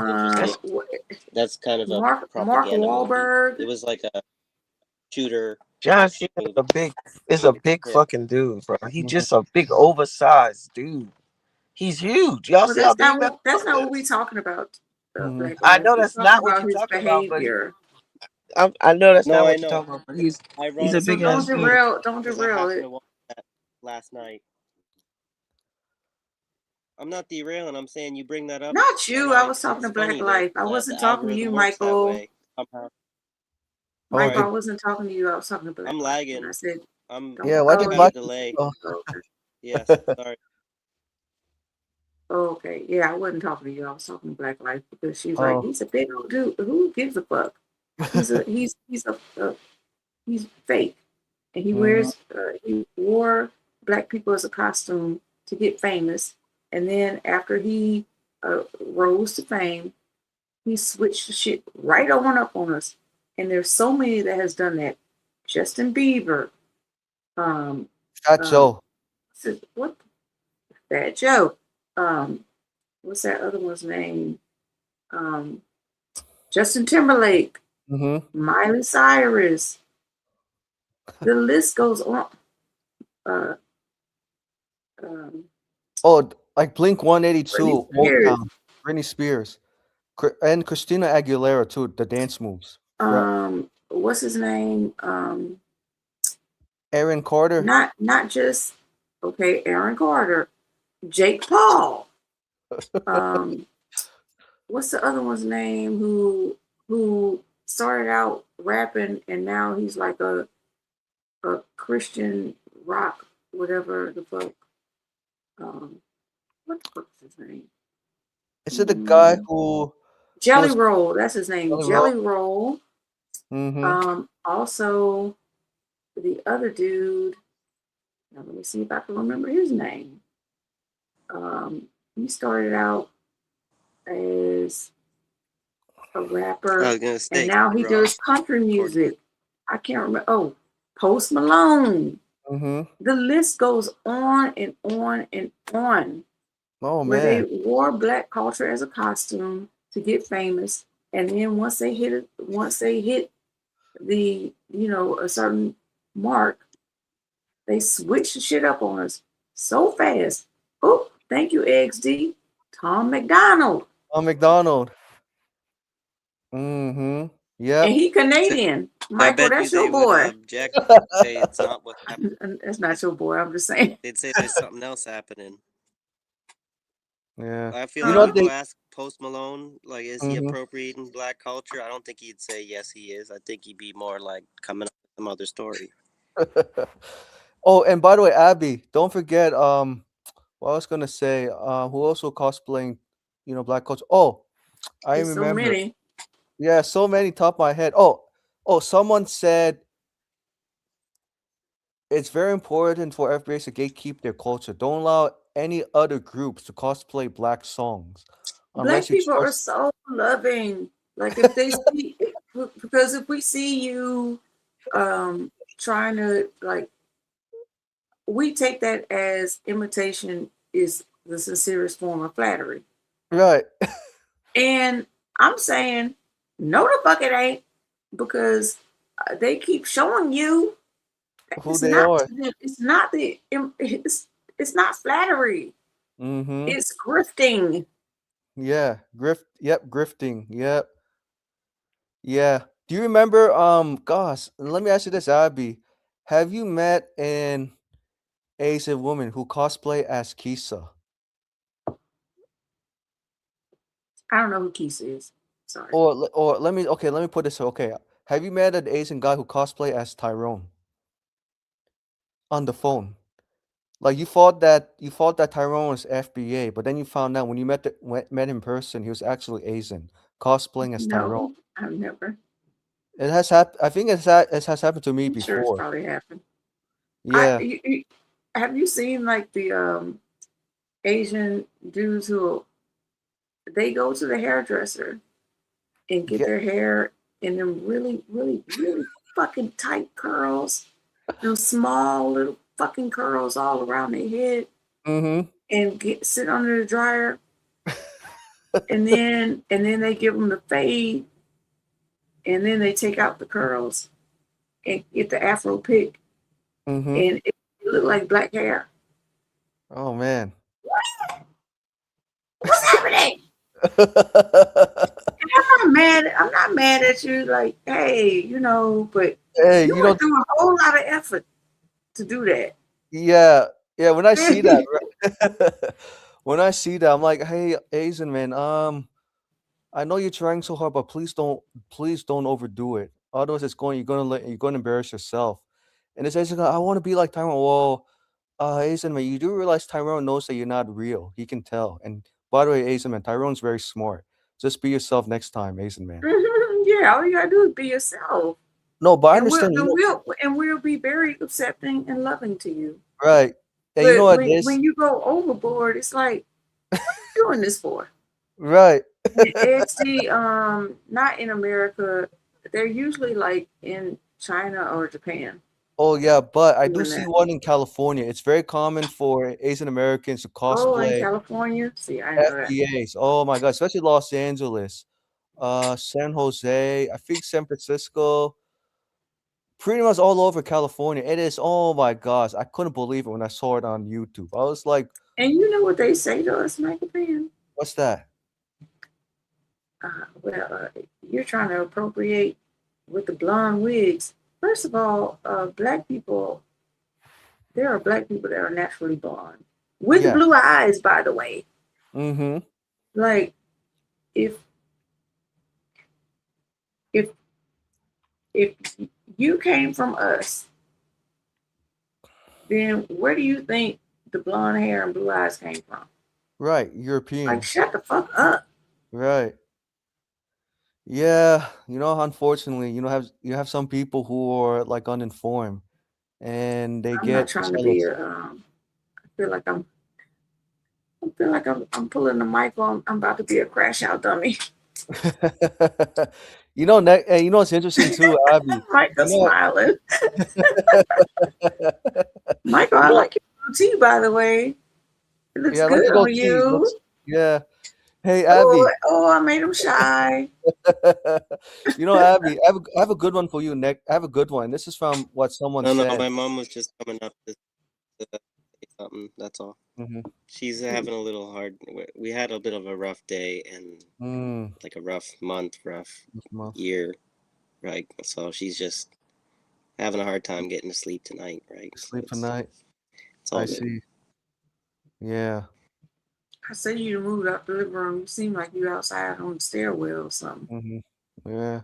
Hey, These hey, fires in Abby. my life. Oh, Maybe we should leave. Maybe we should wrap this up so you can get back yeah. in the house. Hey, Abby. Yep. No, it's all good. Whatever. Not like he's trying to just let me be or whatever, trying to get to bed or whatever. It's like, yeah, no, it's if you want to wrap up though, I missed half the show. It's going on 7 hours, whatever. Yeah. Hope everyone had a good show. Thanks Yeah, for we had a being here. great show. Yeah, it was I great. had fun. You Yeah. know how I am, Michael. When you're not here co-hosting with me, I feel like a part of me is lost, and it makes me nervous. And I was trying my best. I tried my best to get it You and me going, both. I'm the but same. then I started feeling more Apparently, comfortable. we Yeah. Driving Miss Macy says she gotta go. She kind gotta of go need each right other. now. We certainly want each other.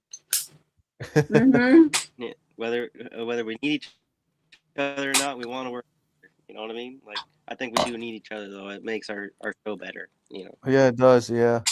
Oh, by the way, So we Abby. have two different personalities. Yeah. By It the way, have to Abby. work somehow. Yes, sir. Yeah. By the way, this is what I learned from someone. Someone said if next time, if a person wants to be informed about racial justice, this is what you say to the person: Hey, if you want me to educate you about racial justice, you got to pay me $10,000 per hour. That's like your reparations money.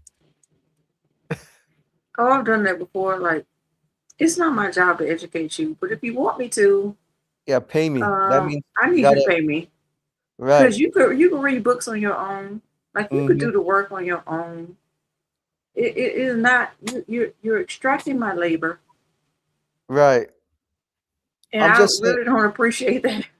Right. Right. Right. I'm just saying. Even when I don't really think after I give you my labor, it's gonna even change your mind because you really don't give a fuck. So Right. Right. no, I'm not doing it. Right. I'm just saying, like what Phyllis Scott told brothers and sisters. Next time, if you encounter like the Karens at work, say, "Hey, I need Tyrone to educate me about this issue." And Phyllis Scott said, "Okay, brothers, if Becky asks you to educate her, tell Becky this. Hey, Becky. Okay, fine, but Becky, we're going to acquire money. I need money. I need a check, $10,000 per hour." And if Becky said, "Oh, Tyrone, that's too much. For you to charge me $10,000 per hour." Well, Becky, how am I going to make a living? That's my reparations check. And by the way, I don't want to spend so much of my time and labor to inform you, right? And because Phil Scott knows that Becky has a lot of resources, she can afford the $10,000 per hour, tutoring from Tyrone about racial justice. Same thing with Becky. I used to say there's a local library, but now I'm realizing that the library has been I think we need to come up with cut Philip from for under Philip its Scott. knees. Whatever Philip says. Philip says this. Philip says that. Right. Mm. And you'd be The surprised too. library has Yeah. been cut under its knees, and like Michael, I went to the library. Remember, I wanted to get that book that you were telling me about labor. Mm-hmm. Not you, MP. Oh, Michael, The other yeah. Michael, yeah. It was I think it was by Linux or something about labor. I can't remember the name of the book right now. But when I went to the local library, they were like, "Yeah, we don't have it on file." Well, is there another library I can pick it up from? Was the one I'm No, they're not in any of the libraries. I said, "Oh, so y'all are advocating for not providing certain books to the community? Is this what's happening?" And and the poor librarian, he was just like, "I don't like it either." But this is what's They're happening. legally banned. Let's talk about it. No, I only like the one that I have is on Lenin or on Unions by Lenin, but it's kind of like it's like a mini book in a like what is to be done would be the greater book that this kind of it seems to be a standalone book in its own right. It's decently long or whatever, but it's like one part of a whole like bigger work. When I read it, that's what it looks like. I need to pick it back up, and I'm glad you mentioned it because I got like 100 pages in, and I was like, "Fuck yeah, whatever." This is why everyone talks about Lenin, whatever, like because he's still important because what he said I back can't. then I'd still have to fucking buy the applies book. today. But if you talk like that, I can't go to the library if and you talk order about it. it I like it have to buy matters, the you're book. treated like some cultist or whatever. But Lenin is fucking crazy important, whatever. Just like Marx or just like fucking Galileo. Well, maybe that's going overboard, but like these people are big parts of history that you may think you disagree with them, but you should still hear what they have to say, right? Right. I remember the book that changed my life was on. Well, Yeah. And speaking about it, I don't Michael, want to say too. changed my life, but Yeah. damn, I'm trying to remember her name. She's a psychologist, or yeah, I think she's Doctor. Yeah, shit. Are you Hold on. talking about? Wait, I'm Abby. about to tell you. I'm gonna tell you right now. Yeah. I'm gonna look up the book. I know the book, but I just can't remember her name. And she was been on Phil Donahue, Mm-hmm. and all kind of shows. And she was Dr. Frances Cress Wilson, Cress Wilson. Yep. psychiatrist, an American psychiatrist and Afrocentric thinker. Yeah, Mm-hmm. she was amazing to me because everything she was saying would make sense. She was like, all of this stems from um, their the being scared of being eliminated and annihilated because their gene is recessive. Mm-hmm. And I just be wondering, why the fuck does it matter if your if your race is like if people fuck you out of your race? Why does Right. that matter? Can't people live? And if that's what happens, then that's what happens. Right. I guess it's because they can't accept that there's some areas they're not great in or don't excel in. So that's why they feel like they have to regain control of the situation when they see like other groups of people are outpacing them given their dominant genes. And so I think Dr. Francis Cresses, Dr. Francis, like, excuse me, Dr. Francis, I think she was trying to say that doesn't matter. Dr. Wilson. Wilson, Francis yeah. is her first name. Mm-hmm. Dr. Francis Cress Wilson. So Yes, Dr. Dr. Francis Wilson. Cress Wilson, yes, whom Phil Scott talked about multiple times, right?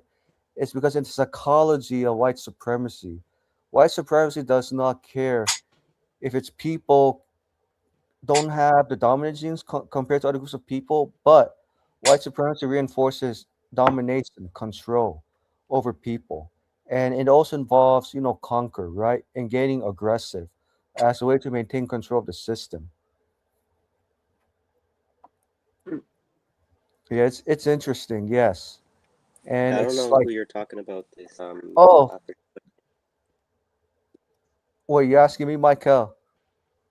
No, he said he didn't know who we're talking about. No, sorry. I'll play her real quick. Mm-hmm. Oh wait, this is 45 minutes. Yeah, that's too long. Wow. This is Yeah. 45 minutes. I need to find a shorter clip. I'm sorry, because I'm pulling it up on the spot, so I wouldn't know where to start it. You know what I mean? No, it's okay. The specific thing is, as far as depending on what you're like, if you're just trying to show me who she is, whatever, it could be literally anything. Yeah. But if you want to have a more showcase that's more appropriate, that kind of shows who she is, or maybe a bit more require less of a whatever from the hip kind of thing.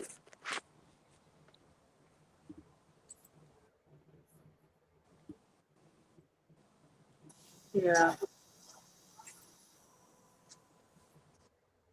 Hey, Abby, I found the video. Public Enemy got Uh-huh. Public Enemy's raps were um were founded in a lot of her teachings. By the way,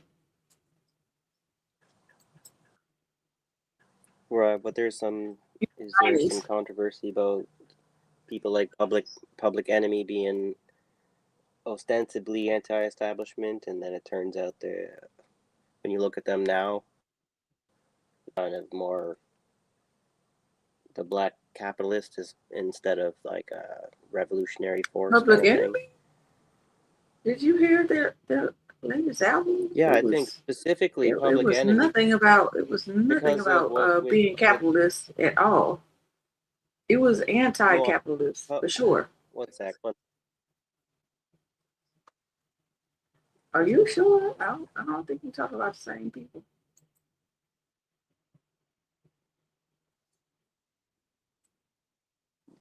Well,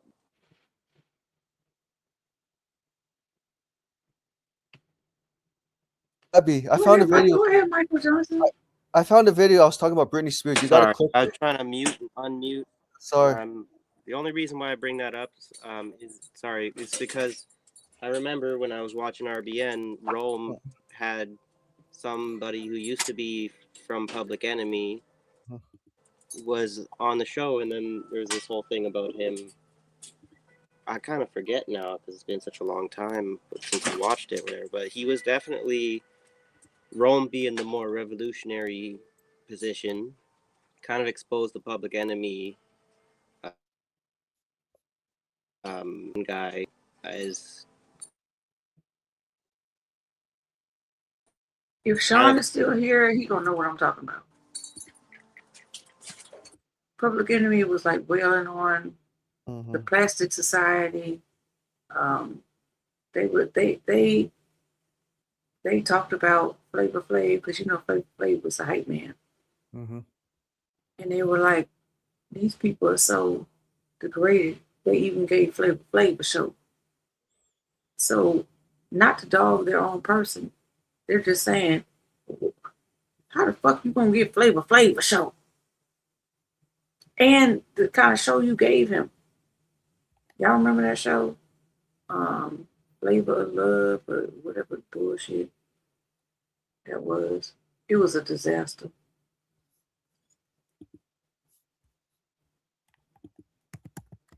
Oh, Sean is saying I don't think I ever saw that. that Chuck went shit lived. See, I did not know that. Yeah. Hey, Abby. Mm-hmm. Yeah, that was a video I was talking about earlier. How Britney Spears embarrassed herself on TRL. How a brother had to teach her how to do the dance moves. Mm-hmm. It's in the I put in a private chat. Yeah, see, Kitty knows what I'm talking about. He remembers because they did say some fire shit, but I think they got a little confused along the way. Yeah. I guess I don't follow them enough or what have you. I just remember their last album was the whole album was fire to me. Sean, do you know what I'm talking about? They really went in on Chuck D. the demonic culture of America. That's exactly what it was. Mm-hmm. Sellout Sucker, Chuck D, only a GD song, man.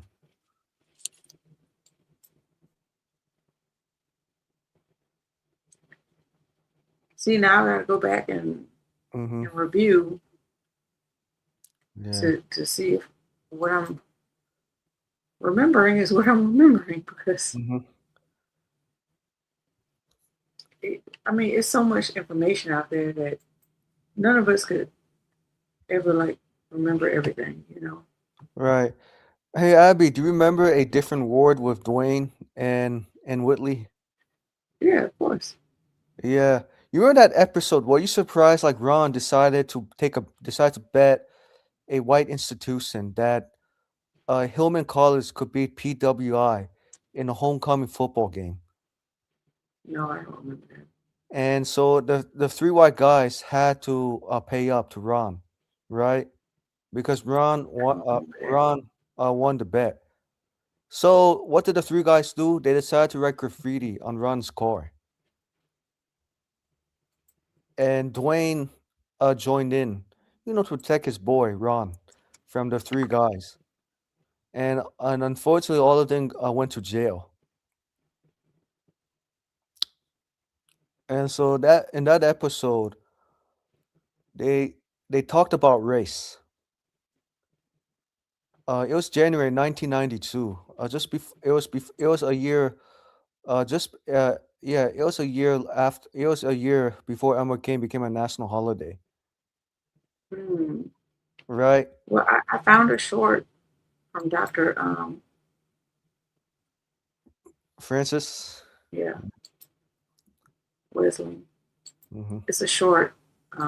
If y'all want to indulge me for a moment, I haven't even seen this yet, but I know what she talks about. So let's see what she has to say. The logic, in my view, if you felt that blacks were She's got 5%. seriously inferior, you can give them the very best of conditions. And What is your? Sorry, I'm sorry. in other words, the logic, in my view, if you felt that blacks were genetically inherently inferior, you can give them the very best of conditions, and they would not be able to perform or function. You see, but the need to deprive, at the same time that people are saying, oh, it's cold outside, make sure your dog is in. Make sure your dog gets all the nutrients for growth and development, because you're not fearful that the dog is going to take over the human beings. You see, but once you start depriving, systematic deprivation, it means, well, I must be afraid of these people maybe overtaking me if I allow them the same conditions, opportunities that I set forth for myself. In other words, That's a short. I mean, just go watch Dr. Francis. I'm gonna put it in the chat, her name, and the Donahue Show, and watch it for yourself. I'm just gonna copy and paste here.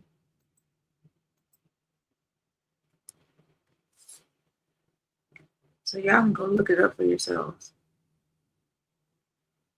Because that's like an hour and something long show.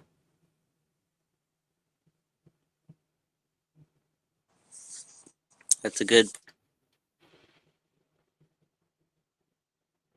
She basically just discusses how, like, there's this, it all stems from fear that white people have a recessive gene and they want to maintain their power Point and X their Wi-Fi. Sorry if I'm cutting out. Yep. Go ahead, Michael. Sorry, you hear me? I'm saying XD's got a good comment. He's saying it's the same shit with communism. Mhm. If communism don't work, why bomb, massacre, sanction, coup us?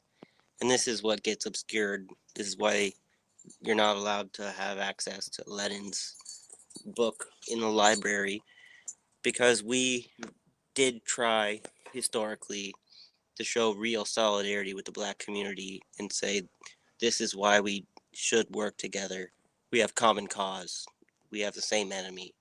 Enemy of my enemy is my friend in a It's real my friend. We are not fucking enemy of my enemy with the fascists or whatever, Red Brown Alliance, whatever. We are red with red, fucking enemy of my enemy. There's some need to be with, I think, with the black community. You guys have your thing. We want our own thing. If you want call yourself red. But we want to be black people, and it's like being a communist in takes away from being a black person. You know, We it's kind of something I want we think kind of that want to be really what we were originally were, they which was complement the each other. Indians They of complement each other is what America. I'm saying. And then when people want to act like we're trying to appropriate something, it's like, no, we're trying to build a synthesis, trying to help each other. We're not trying to take over anything, right? But it gets confused with people like fucking ACP acting like there's a need to get all nuanced or whatever about this, whatever. No, okay. The left has it right. Have common cause, right? Mm-hmm. With the queer community, with the black community, all this stuff, whatever the woke stuff is right. We do not have to be letting the right the right wing tell us what woke is, right? Like the communism and woke, whatever, are um, they're compatible. You know, there's no reason to act like they have nothing to do with each other. You know, that's that rejection of the Enlightenment stuff I was getting at. You know. Mm.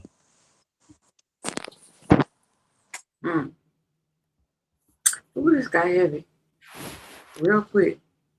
Should we start wrapping it up or? Yeah, but I also want to add too. Yeah, I think we should start wrapping up pretty soon. But I'm gonna add like a few comments very fast.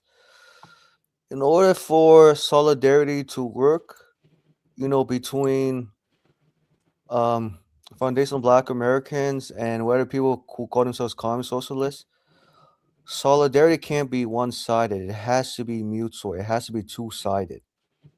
Otherwise, when it's one-sided, it fails to accomplish a specific goal. And I've seen this a lot before when I used to volunteer for Progressive Democrats of America. And most of the people who ran that organization happened to be overwhelmingly white. And not too many people not too many people who did not look like they were on that committee or on that, in that organization. So really didn't really do that great, didn't function well. It's because it was one-sided. It focused too much on universal healthcare, right? Nothing wrong with that, but universal healthcare, does not address the racial wealth gap or like health disparities. And this was something I think the Progressive Democrats of America failed to really understand and conquer, is that if you want to have equality in healthcare, whether it's through socialism or communism or whatever form of government, equity has to be part of the solution. Otherwise, without equity, it's going to fail. And that was something that the Progressive Democrats of America didn't want to hear from me, because most of them were silos and not willing to like step out their comfort zone. And I noticed too, a lot of people are too comfortable with trying to fight for change, but they're not uncomfortable enough to go to go hard through the paint to fight for both equality and equity. And so that's why we're seeing the progressives on the left are going, nuts, crazy. They're facing identity crisis. It's because if they did something right by American freedom voters a long time ago, we wouldn't be in this mess in the first place, right? And this is a lesson that I think all progressives should take into consideration. When they want to form coalitions, right, it can't be one-sided. It has to be, like I said, um, it has to be mutual, and it has to be two-sided. I'll put it that way, because I just Yeah, I noticed. think we need to make our case. We need to make our case against soc Dems in a principled way. We can do the whole slander, the chauvinist kind of like they ignore them. But if we make our very effective, like academic kind of destruction of the sock dems, I don't know if you guys have really heard the effective critique from the far left of the Social Democrats. What reason why I want to get into this responding to XD's comment is what's happening with I was telling you I wanted to get into the critique of this conservative attacking the NDP right now, which is a bunch of sock dems pretending to be real revolutionaries that we should invest our vote in Canada. And it is not a good, effective use of your time or money to invest in the NDP right now. They're a bunch of lying, not revolutionary people that are trying to steal the energy of real revolutionaries. And I'll have to make my case about that, but I'm in the middle of another kind of project, and I'll have to finish that before I can get to that. But it is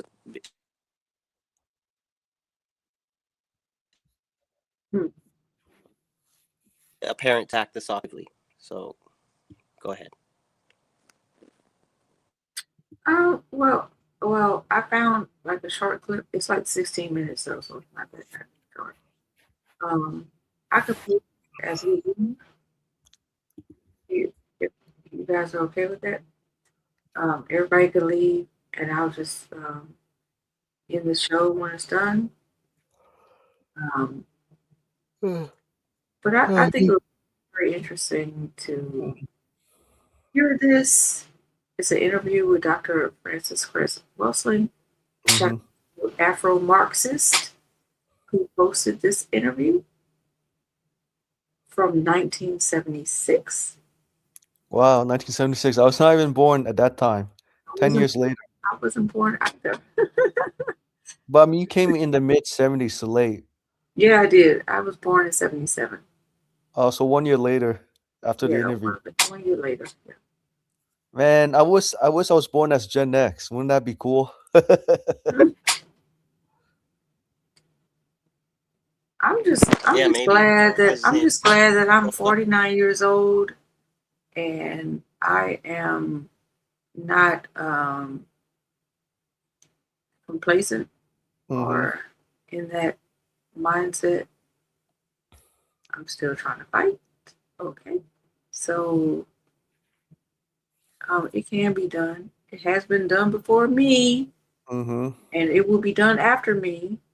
So shout out to all of you people out there in the universe that care and want to care and want to stand firm with your ideologies of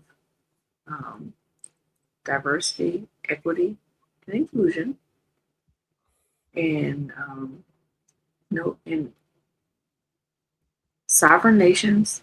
Stop with all the wars. Stop with the theft, and let people live. Let people live. Can we live? Ah. So anyway, any last word? I'll start with you, Michael, because you're a guest on the show. So I'll start with you, and then we'll go around. Okay, me? Yep, I'm sorry, Michael Pan. Okay, yeah. Yeah, no, that's okay. To move forward in the 21st century and beyond is that we got to cherish this moment. We got to fight hard through the pain and not sit back and let the process take care of itself. And also I learned too over time, when people get too comfortable or too complacent with the system, eventually they're going to become vulnerable over time. So what I learned is that by embracing the uncomfortable, you become a superhero at the end of the day. And that's what really matters, especially doing advocacy work for any causes, right? Whether it's reparations, universal health care, climate change, so on, right? I say this as an individual ally myself, is that we're going to learn every day as we move forward. Yeah, we may be expertise in like most areas, but there's some areas we have to, um, develop our talents in other areas to be effective in change in revolutionizing the system. Because American freedmen have taught me a lot. You know, if you want to be a true effective change agent in this country, something got to give and take. And I know that that's what most people don't want to hear when they're working as allies, because allyship is never given, it is earned. And the work you put as an individual ally is going to pay dividends, over time. I know sometimes down the road, we experience frustration because of course we want to see people do well. But I also learned that we have to be, strategic, right? And still keep the same substance, but revising our goals, moving forward. And also, and it takes a great listener, and that's something I'm trying to do, for myself, doing the work on reparations as well. Because obviously, I don't have the frontline experience. I'm sure you know this, Abby. What I can do is be objectively empathetic. And I will say this to industry allies: make sure you read empirical studies, read books, even ask questions from people who have put a lot of time, effort, and soul making this country better, especially coming from American freedmen, I would Mm-hmm. say. I know that's something like And even if you're a slow reader like me, still read. right. Just read slow. Exactly. Exactly. And that's how people gonna get better. Ask questions. I know like sometimes today people felt offended about the comments I made or didn't come out correctly. It's not me trying to upset people, but I was just telling the truth because the truth is going to come out no matter how it's going to be conveyed, right? And I know that sometimes I tend to be a little bit aggressive in how I tell the truth because I want them to know that look, I'm only saying this because I care. Because if I didn't care, I would just be very silent. And that's how we should really embrace this moment right now. Let American freedmen take a rest forever, and other allies and groups need to step up to the plate because American freedmen did a lot for this country. They never been compensated, even including for protesting, contacting lawmakers. So it's time for others to join me It's as an time. individual ally. It's time. But I Yeah. know it's up to them. They had to make that decision on their own, but they will be wise to listen. And we don't need allies, we need accomplices. I mean, accomplices. Sorry, you know what I mean. I mean, Yeah, I know. accomplices. I know.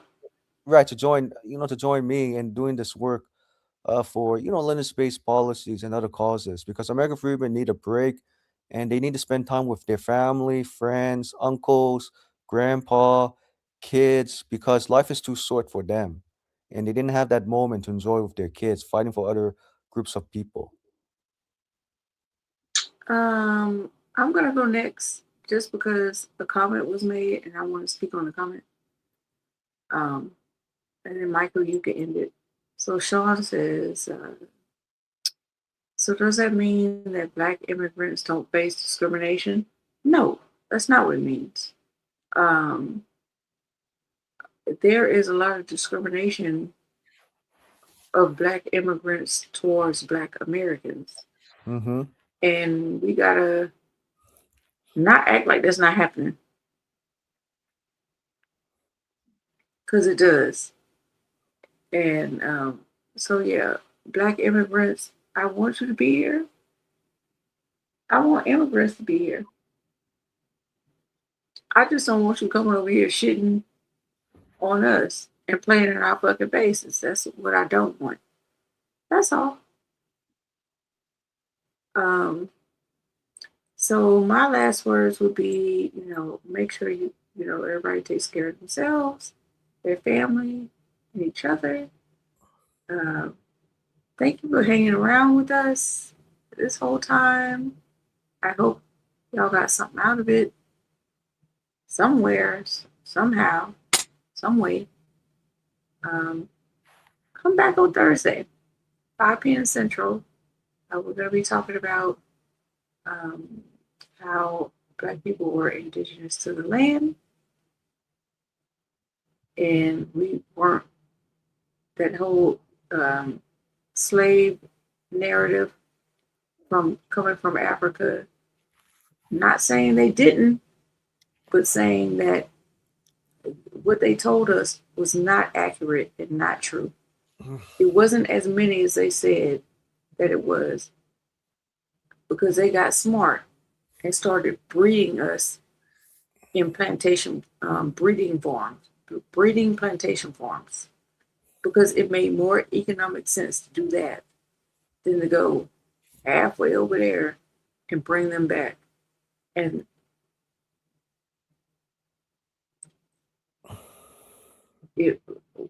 what they tell us should always be questioned. And once you start questioning it and look for yourself, then you see that it's not the absolute truth. It's what they want us to believe is true.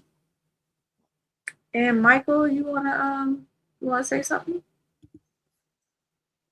Yeah, those good closing statements. What I wanted to add to with what Michael Pan was saying about learning was, yes, we need to be learning, but we need to also be learning from our practice. So when we try to put in practice what we learn, we need to learn what happens when we try to do that, and we need to appreciate that dialectical materialism, the historical materialism, and trying to learn through putting our words into action and the consequences of trying to do that, right? And that's all I really wanted to say.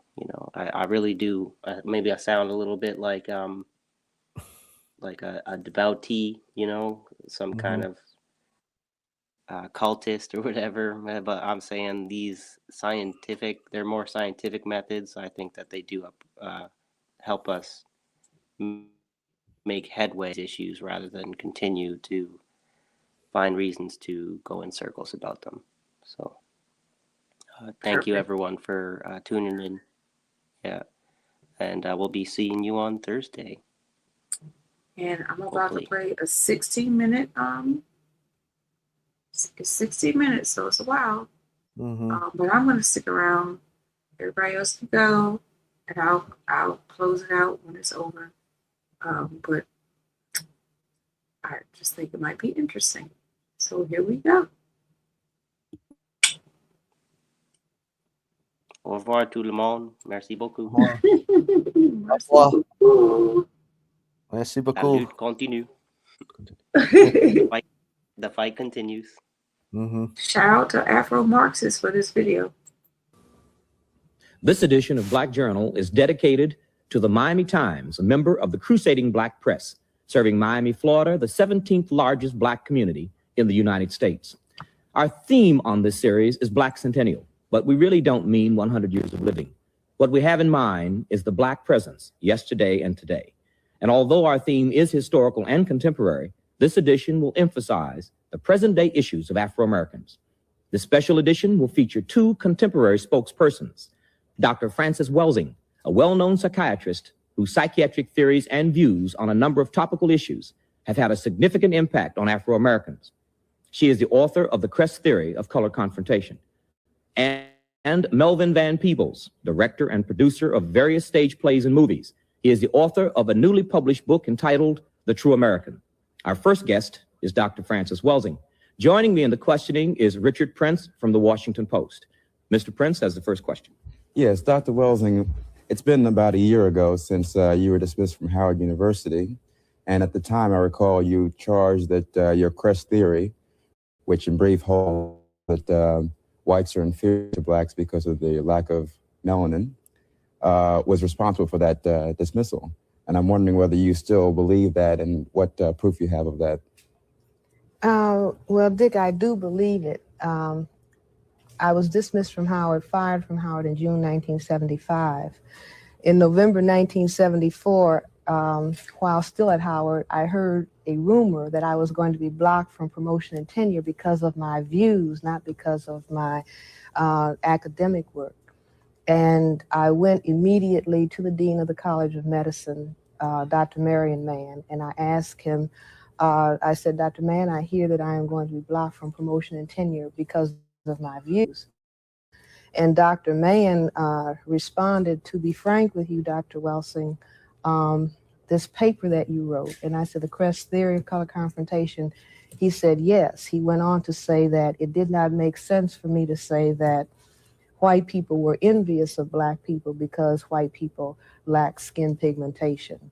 And we went on from that point. But let me make one correction. My theory does not say that whites are inferior to blacks. I don't say that. I say that whites feel that they are inferior because they cannot produce skin pigmentation and because their status as, I say, a variant of albinism is genetic recessive to blacks, and they can be genetically annihilated by non-white people, that this is what causes that sense of inadequacy, that they have built a total behavioral system that is a compensation.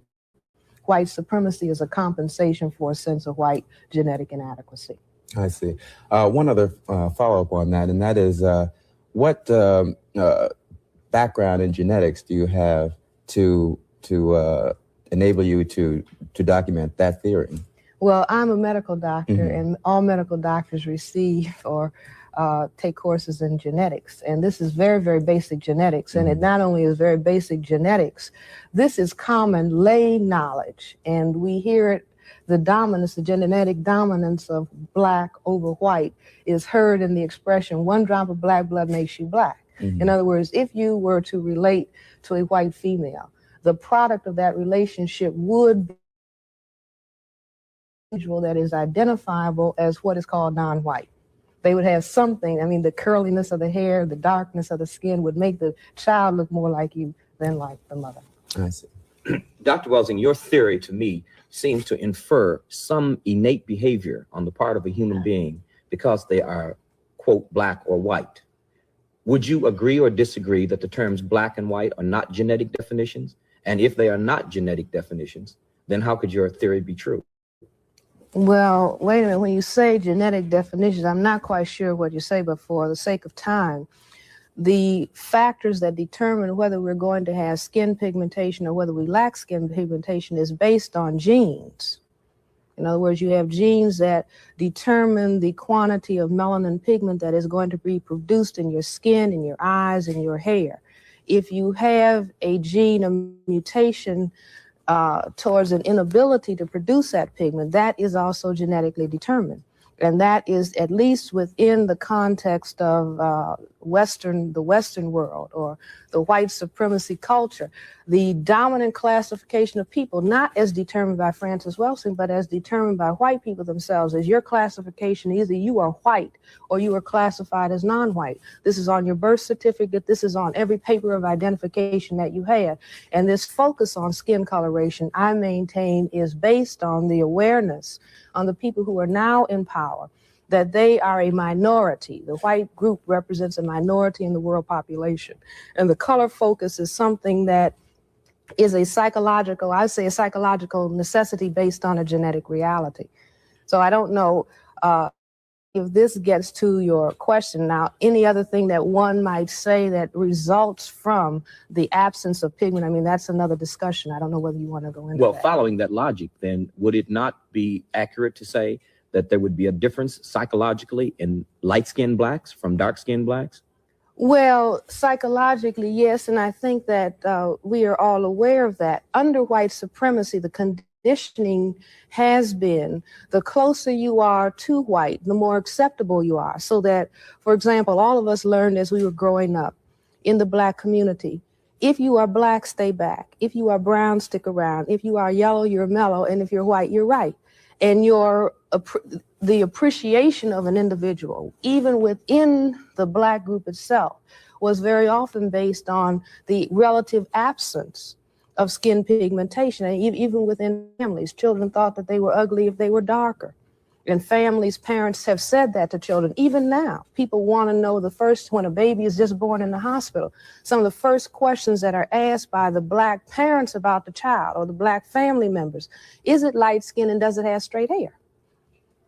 To know how much value we're going to put on this new baby. Because within the framework of the culture in which we live, the closer you are to white, the more you're considered beautiful, and perhaps under some circumstances, the more opportunities you will have. Well, Dr. Welsing, if it is true that you were dismissed from Howard because of your views on that subject, what would you say then of the implications for academic freedom at Howard University? Well, I say that, first of all, Howard University is a Black university in name only. In other words, those who fund an institution within the framework of a political system, those who fund an institution determine what is going to be done within the framework of that institution. And so although Howard University is referred to as a Black university and the majority of the student body is Black and the majority of the faculty is Black, still it is possible, I say it is possible, that those people who control the purse strings can say, we do not like such and such an ideology or philosophy that is coming out of this center. If this continues to come out, then we will not give you funds for building and we will not give you funds to continue the functioning of your center. Now you make your choice. Well, are you saying that this happened in your case, or was it simply the case of one dean saying this to you? I mean, well, let's put it this way. I can only suspect that it happened if you ask me to prove it, because I will say that the same funding forces or sources, if they said, well, we like very much what Dr. Welsing is doing. First of all, no one has been able to disprove what she's saying.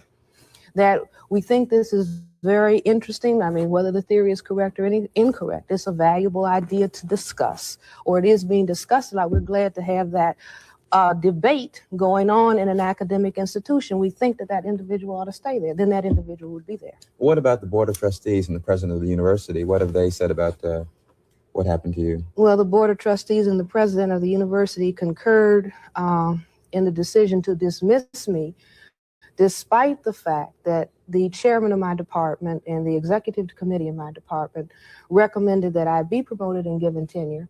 Also, the Committee on Appointments and Promotions within the College of Medicine also recommended that I be promoted and given tenure. So what do you do now then? What is your next step?